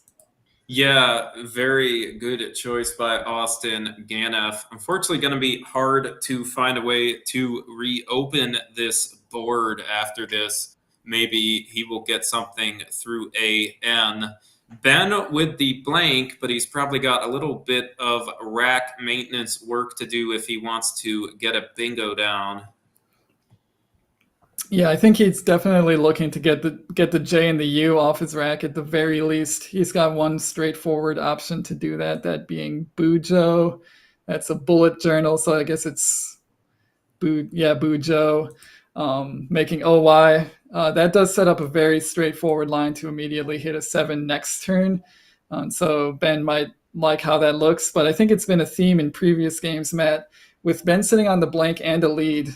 He doesn't necessarily need to open the board at this juncture. He can be patient with his bingo. Yeah, one interesting option is Jupati. Jupati is very volatile, but the thing it opens requires an S. An S is a lot less of a chance to be on Austin's rack than any of the many front hooks to Oi. Austin having one of those in the F, another one with the T, though he has 5 vowels, he will not be bingoing just yet. Yeah, kind of a rough draw for Austin. Of course, keeping AU, it was often going to be a rough draw, not a ton of upside with those letters. I think Austin does have a pretty nice play set up here. He's looking at A2 to the right of Ganef. And we were talking a little bit earlier that we didn't like how this kind of closed this area of the board. A2 at least gives you a little bit of a glimmer of hope here in terms of an easier to hit bingo line for the future. Yeah, A2, the other nice thing about it is it's going to be pretty annoying to deal with. Anything to the right of A2 is going to open the triple, but if you never deal with it, it is just a bingo line that sits there forever that Austin can hope to hit. So I really like that aspect of A2. I think Austin does too, which is why he's putting it down. Very nice play. Yep, I think this really does check all the boxes. It's basically the perfect play for Austin in this situation. So good recognition in kind of an obscure spot, kind of a weird looking word, one that wouldn't necessarily jump out to you. Going back over to Ben, he's still got the blank, but he did not draw well to go with it after his play of Bujo. He drew C, N, and V. That works with a few floaters. It would work with an O or an E for co-invent. It does not work with anything on this board. He's going to need to figure out what to do. Yeah, one option I really like is Clint. Clint goes underneath Equips, and the really nice thing is that it obstructs several bingo lanes. The front hook to Oi is one that is no longer there, as well as several floaters being obstructed when I'm in the lead. I love that idea. Yeah, that's actually a decent idea. As we said last turn, Ben doesn't need to rush towards the bingo. He doesn't necessarily need to be fishing here. Something like VN or like playing Vin through Equips would be tempting. Just go all out for the bingo as soon as possible. He doesn't need to do that. He is going for a different idea entirely, though, with Vin up top. This does score 20 points and keeps good bingo letters. There's a lot of upside here through the U and the I of Equips. So I think this works out for him a lot of the time, but maybe just a different style for Ben on this turn. Yeah, it's one of those things where maybe the best defense can sometimes be a good offense. Another bingo, maybe putting the game basically out of reach, and CNT blank being more likely to turn into a bingo quickly than VN blank. The C being a great bingo tile, and the consonants sometimes getting bailed out by the U and the I that are available on the board. Austin with another kind of clunky rack. Have to wonder, will he bite the bullet and make his highest scoring plays on the N column, or will he take a more conservative approach? Yeah, it's hard to say, well, what he should do here. Something like half for 31 points looks very nice, or maybe something like ha. It kind of does a different thing in that area. The real big downside, which I think everybody should see intuitively, is you just get hit. I mean, you are putting the H here, so there's nothing that goes there, but you are getting hit pretty heavily on this triple a lot of the time. In fact, we do see Ben does not have any vowels, so this spot is actually probably going to remain accessible to Austin going into next turn, but Austin can't know that. That's just a kind of a weird twist of fate that Ben managed not to pick a single vowel. You know, I'm not so sure about that. If Austin plays something like Hoff, I would be heavily inclined to follow up with Waz for 45. On the other hand, if Austin plays haha, Ben still might feel justified in doing something with the blank. It's a very volatile spot to leave open. I'm not sure. Maybe Austin wants to do something. At the very least, maybe he would put his Z there, maybe something like za to obstruct it quite a bit. Austin, with the more conservative approach of fa, seems difficult to argue with, although our computer simulation strongly favoring Hoff and going for broke. Yeah, I think this play has some merit. It does at first glance look like he's using up his bingo line, but he is in fact setting up maybe a higher value bingo line here. Plays nicely if he draws a bingo starting with an H in this spot. It's going to hit for a massive amount of points. So that does feel good for Austin to create that little bit of extra upside. Meanwhile, Ben has, I guess we see kind of what happens when you play your only vowel with a play like Vin. It can sometimes result in a bad draw like this. But we probably will see something like Whiz here through the Eye of Equips. It seems like the Z, I guess the Z has some upside here. So does he hold it one more turn? What do you think, Matt? Yeah, gonna be hard to quibble with Whiz. Maybe I am a bit worried about certain two consonant draws kind of leaving me in limbo for one more turn. That said, very hard to go wrong. There's bailouts if Ben does draw two consonants. He can find a way to do some sort of plunk and eventually get a bingo down. So we are going to see Whiz. I think it is pretty hard to quibble with this.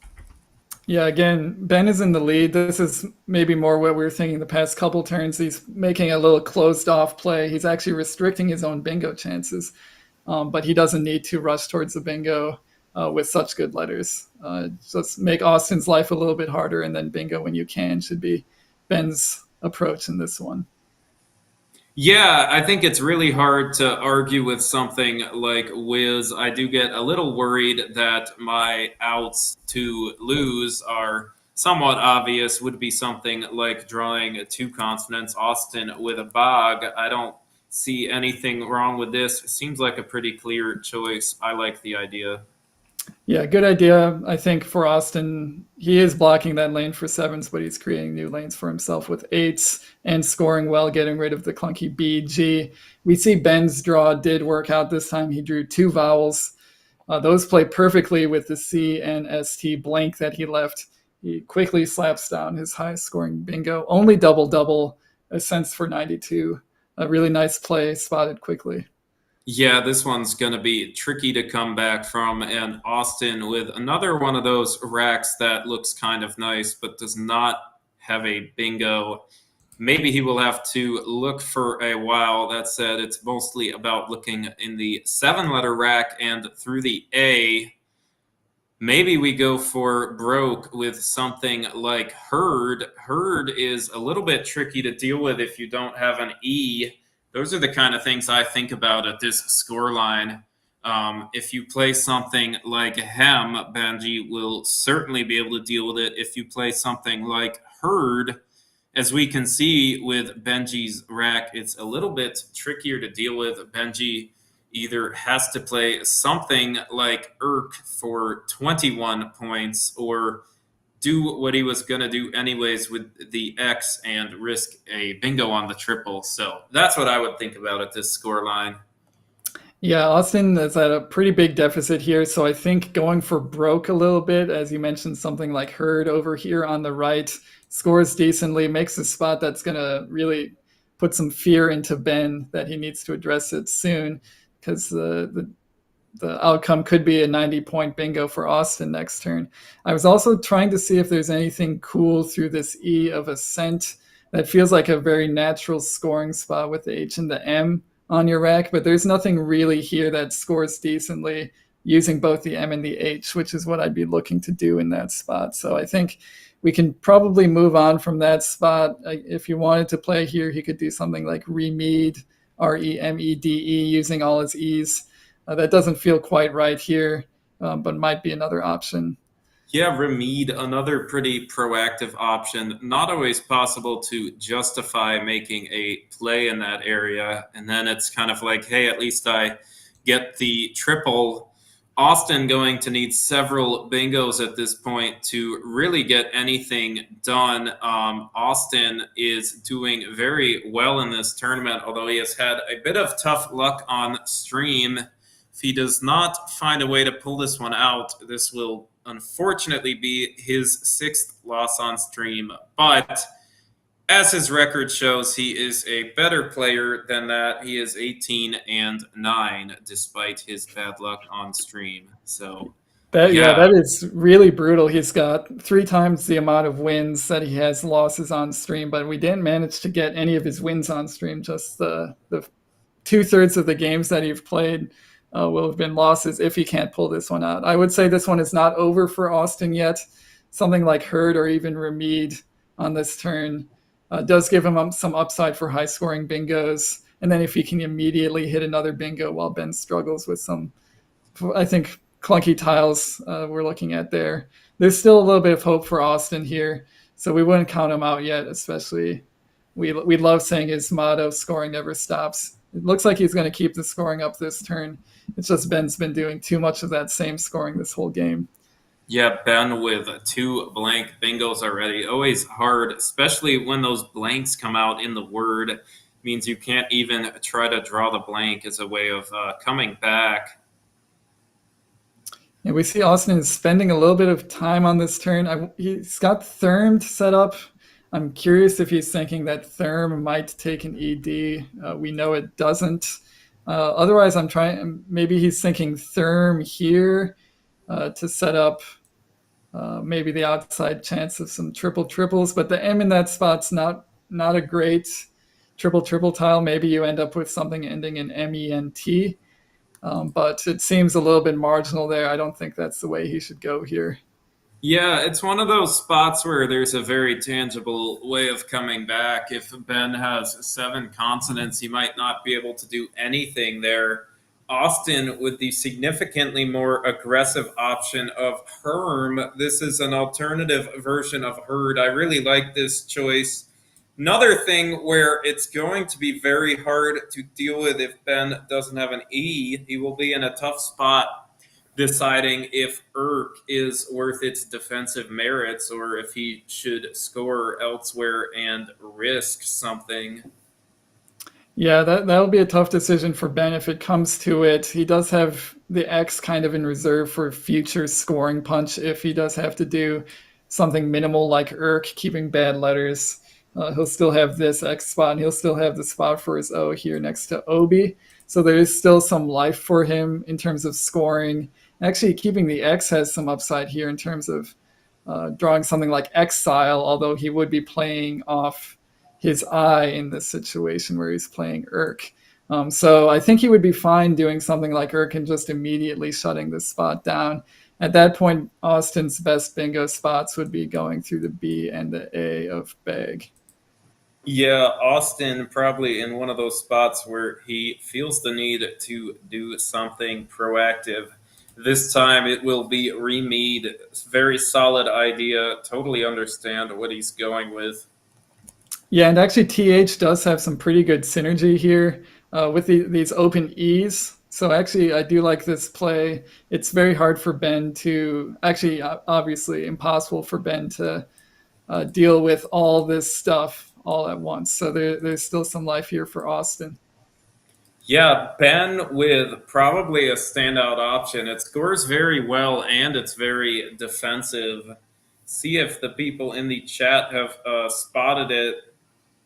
Yeah, I'll refrain from drawing with the Telestrator for just a few seconds here. We'll see if chat can come up with it. Yeah, let's see what the chat comes up with. Austin with another one of what appears to be one of those not quite bingo's racks, maybe one too many consonants. Was getting hopeful with the S, but then we saw too many consonants. Doesn't look like he will get anything down this turn. Yeah, definitely that draw kind of sucks. Again, there are a lot of vowels for Austin to draw here. It's not like he was picking from a bag that had few vowels. It just, the draw didn't work out for him. Even with the open vowels on the board, he's not going to be bingoing next turn unless there's some way for Ben to accidentally put a vowel in the right spot for a 9-letter word. Maybe that's possible somehow, but that seems pretty unlikely. So I guess we've waited enough. We do see Elise in chat solving it. The nice play here is Ox-like. I assume that's what you were talking about, Matt. Yeah, Oxlike would be 44 points, and it would block just about as much as you can hope to block this turn. I think Oxlike is going to be a standout play. Oxid, another interesting option, 28 points, blocking both E floaters. But Oxlike, the points of Oxlike are going to be really hard to argue with. Yeah, and I think one aspect of Ox, like maybe at first glance you would think this is a little bit dangerous. You are putting the X here, but if Austin does make a play here involving the X, he is going to score well. But then he's cutting off this B. This A is already cut off. It's going to be more cut off. He's just taking away space from himself with a play like that. So maybe it's kind of playing into your hand a little bit when you have a lead to get your opponent to do something like that. I think we see Ben going with the more obvious play of Knox. This is also a very good idea. It does block the E in the same way. Doesn't give back quite as much. So I think this one is pretty close to Ox-like. Yeah, one of the main issues with Ox that we might see is the exact thing Austin has, where hit feels like a really good choice, but hit, that does block a lot of Austin's options. So these are minor quibbles as we see Ben with his godlike drawing skills pulling another bingo. Yeah, sometimes the jokes write themselves, and when a player who's doing very well in the game draws godlike, it's like you don't even have to tell the joke. You just say what word he has. Though it looks like Austin may have just taken up the only spot. Yeah, and actually, I think this is a good idea, probably better than hit. Gets rid of one more consonant, so your draw is less likely to go wrong. And I think most importantly, keeps this E open for bingos. That's really nice, keeping RST. So that feels very nice, not just for the fact that it blocked godlike, but for several other reasons too. Ben with another option, not going to score quite as much, but he has the option of goad-like, which is similar to godlike, has the letters in the same order. A little bit of a weird word. I think of goad as a verb. Verbs don't usually take like, but it is a word, and Ben has it for, I think, how much is that? I think that is 70 points. So a good 70-point bingo from Ben is going to put him up by almost 200 here. And we see kind of Austin smiling a little bit. He knows now he's even laughing. He knows that his luck on stream has been quite poor this tournament, despite his good record. This one feels over after Ben's 70-point goad-like. Yeah, this is an interesting spot. Austin quickly putting down his only bingo of Stormer. Gonna be hard to even think about a way to come back now, but if it still exists at all, it does start with this, an immediate bingo. So, yeah, Austin probably thinking, oh, God, why did they put me on stream? This is just an inevitable loss. But still 3 games tomorrow for Austin to come back. Third place, despite 0-6 on stream, would certainly be somewhat of a story to tell. Yeah, and I think if Austin has any quibbles with this, definitely talk to our producer, Josh. He's probably cursed the board in some way, and you'll need Josh to lift that curse. Yeah, one of the things you don't know is that right before we turn the player mics on, we have Josh tell them who the designated winner is. It has been Austin's opponent in all 6 of his games. We do this to increase drama. If you don't know, I am completely kidding. This is not what we do here. But Ben with some vowels and Austin with a bingo. We'll see if it stays open. If ever there was a way for Austin to come back, it would involve something like this. That said, wouldn't be surprised to see Ben obstruct the bottom of the board. Even if it looks pretty paranoid, the bottom is really the only place to make anything happen. So would not be surprised at all to see something like anything. Yeah. Just something here probably would be most likely thing. Something actually over here to the left of goad-like would not block Careener. It would still just barely fit here. Actually, no, sorry, that is incorrect. It does start here. So a play in that area of the board would stop. Yeah, Yep. Ben with 1 style points play. Don't think it's correct because it makes no effort to block the board, but he does have a disconnected 8-letter word with some nice fits, getting rid of a lot of his vowels. Yeah, we'll leave that as another puzzle for chat, I suppose. If you're still engaged with this game, we know it's a little bit of a blowout in Ben's favor, but Ben does have a nice vowel dump word. Again, as Matt mentioned, it doesn't really do any of the things he wants this turn, but it does score some style points. We always joke that at some point they should let us cash in our style points for actual points. I don't know if NASPA is any closer to codifying that in the rules. Yeah, that play would be very nice. Not sure if we see it in the chat, but I can spoil it now. It is exonumia. Yarao does a good job partially obstructing the E. Will not be enough this time. I would have preferred seeing something like oh no's on the triple, maybe something that went down on the G column to obstruct the E. We are going to see Austin with a chance with his bingo. That said, still a pretty slim chance, but this is the best he can hope for right now. Yeah, I'm sorry. I'm curious if Ben was actually just going for another bingo on that row himself. He did keep nicely with INOS. He was thinking if he drew some consonants, he might just be hitting a bingo there. If Austin doesn't, he might have just been trying to run up the spread a little bit. It didn't work out. If that was indeed his plan, it didn't work out for him. Austin hit it first. And we see Austin's not drawn bingo letters. Even if he did draw bingo letters, Matt, there's nowhere to go on this board. Does not take an S. There's this G on the other side, but there's only 6 spots above it. You can't play bingo there. This line in the middle of the board ending in a U, that's basically impossible. There's not going to be another bingo getting down onto this board. Yeah, it was going to be hard. One thing I see is Cenobites. That would require a C to be unseen. I think it might be correct anyways for Ben to block that area. I don't know if anything exists, but feel like with the shape of this board, if anything were to exist, it would be over there. Actually, taking a back Y, maybe that is the area to block. Maybe we'll see Ben do something like Virat through the R in Stormer. That would seem to be a safe choice.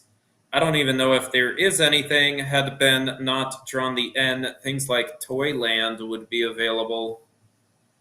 Yeah, that's actually a good call. There is a very marginal bingo line on that spot of the board. The Y doesn't naturally go in the middle of words. It usually comes at the end. So that's a very hard spot for Austin to bingo on. He would need exactly the right letters. But it is worth thinking about. Ben is only up by about 60 points in this game. So if Austin did have an 80-point bingo over there and Ben didn't score well on this turn, we could enter an end game that's actually relatively evenly matched. So Ben does have to be a little bit careful here. Yeah, as you mentioned, Matt, I'm not sure if there is anything involving Sty, but Ben needs to be aware of that spot. Yeah, if Ben was absolutely sure that it was safe, he could play something like Vibiest if he's worried about 9s. That said, there's also the option of Vin. Vin scores 30 points, and it's hard to imagine Austin coming back after that, although it would probably be possible if Austin had a bingo with the Y unseen. I don't think one exists. Maybe we will see Ben play something like Virat just to be a little bit more cautious here. Yeah, he doesn't really have good plays next to hint. I guess if he wanted to exercise the most extreme amount of caution, he could just do something like TO there. But that keeps the V and doesn't score very well. It does sort of expose him to miracle 9-letter words through UN or BI that he might not be thinking about. So I think he does want to keep the scoring pressure up a little bit here. Vrot kind of does a nice job of splitting the difference, scores decently enough, and does block probably everything. Yeah, it's just really hard to imagine a bingo with a Y and then a T and then an O. That just seems totally impossible. So something like Vrat seems like a good idea here. Yeah, I like that idea. I think we actually know that there's no way for Ben really to go wrong, barring something insane. Ben might not be able to figure out in game that there is nothing with the Y. We are not Nigel Richards. If you want to see that, go to NWL. But he is struggling there too. But yeah. Ben with no, he is probably worried something is possible with the Y. Don't blame him at all. I would probably do something like this. Yeah, definitely in a situation like this where you're trying to make a run at some extra cash, it feels almost like a guaranteed win here. You don't want to blow it in some fashion. So he's going to play it safe here and just play off NO, blocking what seems to be the most likely spot for bingos, although we know there wasn't actually anything available. And Austin was, as we can see from our privileged position up here in the commentary booth, he was nowhere close to a bingo. He was probably going to use his Y in that spot, but it was not going to be as a bingo. Now he's probably looking at something like Yin, which is where Ben could have played last turn. Yeah, Austin, with relatively few options here, kind of just has to make a play and move on to the next day. Maybe I would try to keep my Y. Maybe I would just play it off. You can actually kind of put the Y in either the double letter or the triple letter. They're both producing a lot of points. I might prefer Yin to unduplicate the I's. Something like Yod or Yad, Y-A-D. Another good option. They score 30 points apiece. There's a couple of different ways to do it. We will see what Austin comes up with. It's super nice to see these players in good spirits. They did not make the finals, but they are still in it and they are having a good time, which is what matters the most. So we are getting, it looks like Ben was clapping a little bit there. It looks like we just got word that Nigel Peltier just beat Nigel Richards. There was a battle of the Nigels going on and Peltier came out on top. So I believe Peltier is going to the finals over in NWL land. Yeah, we did get our exciting Nigel in the finals, although I'm not sure if this was what people had in mind. It seems like a little bit of a genie playing a trick on us, but congratulations to Nigel Peltier. I know it probably is annoying being in someone else's shadows. Peltier with the hardest path of us all towards being the best player with a specific name. Yeah, indeed. He's always been overshadowed as the lesser Nigel, but I guess in this tournament at least he is the greater Nigel. So again, nicely done to him. I guess he will be playing either Mack Meller or Chris Cree in the finals, depending on how their game ends up. Yeah, Benji with the very nice fit of Vibius, definitely a solid option. Probably the best option, makes it very easy to go out in two. Austin with a nice play of Elodia. If he can see it, it plays to the left of Godalike. It will not be enough, but it will cut the margin significantly. Yep, that would be a very good play. We expect Austin to see it. I guess he could also play Idola for a few fewer points if he misses Elodia. Either one's going to be pretty good here. We also see in chat that we do have to shout out Eric Fox, who is our SPC Division 2 Collins champion, I think running away with it. So nicely done to Eric Fox for a really dominating performance in the Division 2 CSW field. Yeah, definitely. I think if I'm reading the comments correctly, can't tell is if Mack Meller has won or not. I see some comments hinting at it, but I'm not sure. The broadcast tomorrow, for those of you who don't know, is actually going to be a little bit later. The finals is not starting until 10 or so. I think we will start the pregame commentary sometime around 10:10. We are considering one round 29 game similar to this at 9. We are figuring that part out. Barring that, the commentary will start at 10 or so. Yep. So basically, just tune in at the normal time. Set that aside in your schedule. We might be showing one game before the finals. Otherwise, finals will start around 10:15 Eastern time. Yeah, and Ben with TW putting the very nice play of wit down. Yep. We are going to see Ben win. I think the score is 4-0-4 for Austin and 4-7-1 for Ben. Let's see if they have anything to say.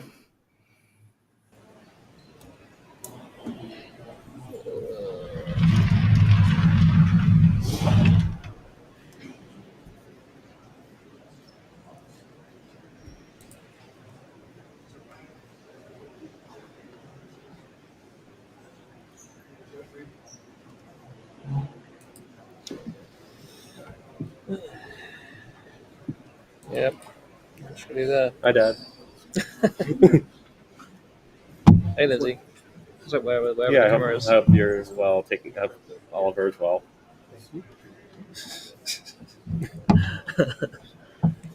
Yeah. Good on you for taking care of Yeah. the kids while Austin and Get to play. Yeah. and I'm That's sure you're what it very says, proud though. of. I'm sure you're very proud of Andrew and Christian. They do great work. Sure do. Sure do. Yeah.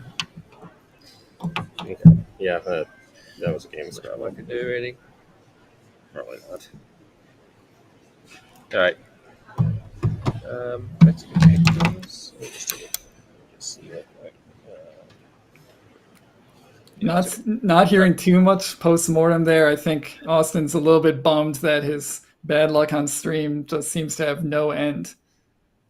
Yeah, definitely a disappointing thing. He wanted to show his game off.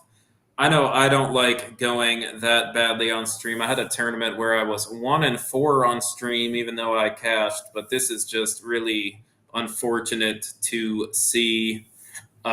Thank you so much for watching this. I know it took a little bit longer to get through this time, given the situation. We do the pairings round by round on the last day. It helps make it a little bit more accurate. If you pair 2 rounds back, you get situations where somebody barely has a chance and then they lose and then they don't have a chance. So it does make it more accurate seeing who actually has a chance. Hey, if you want to avoid situations where you have to keep repairing the tournament because you don't know who has a chance, there's an algorithm me and Josh Castellano worked on. It's called a COP. It stands for Castellano O'Connor pairings. Runs into a lot less issues than some other pairing algorithms.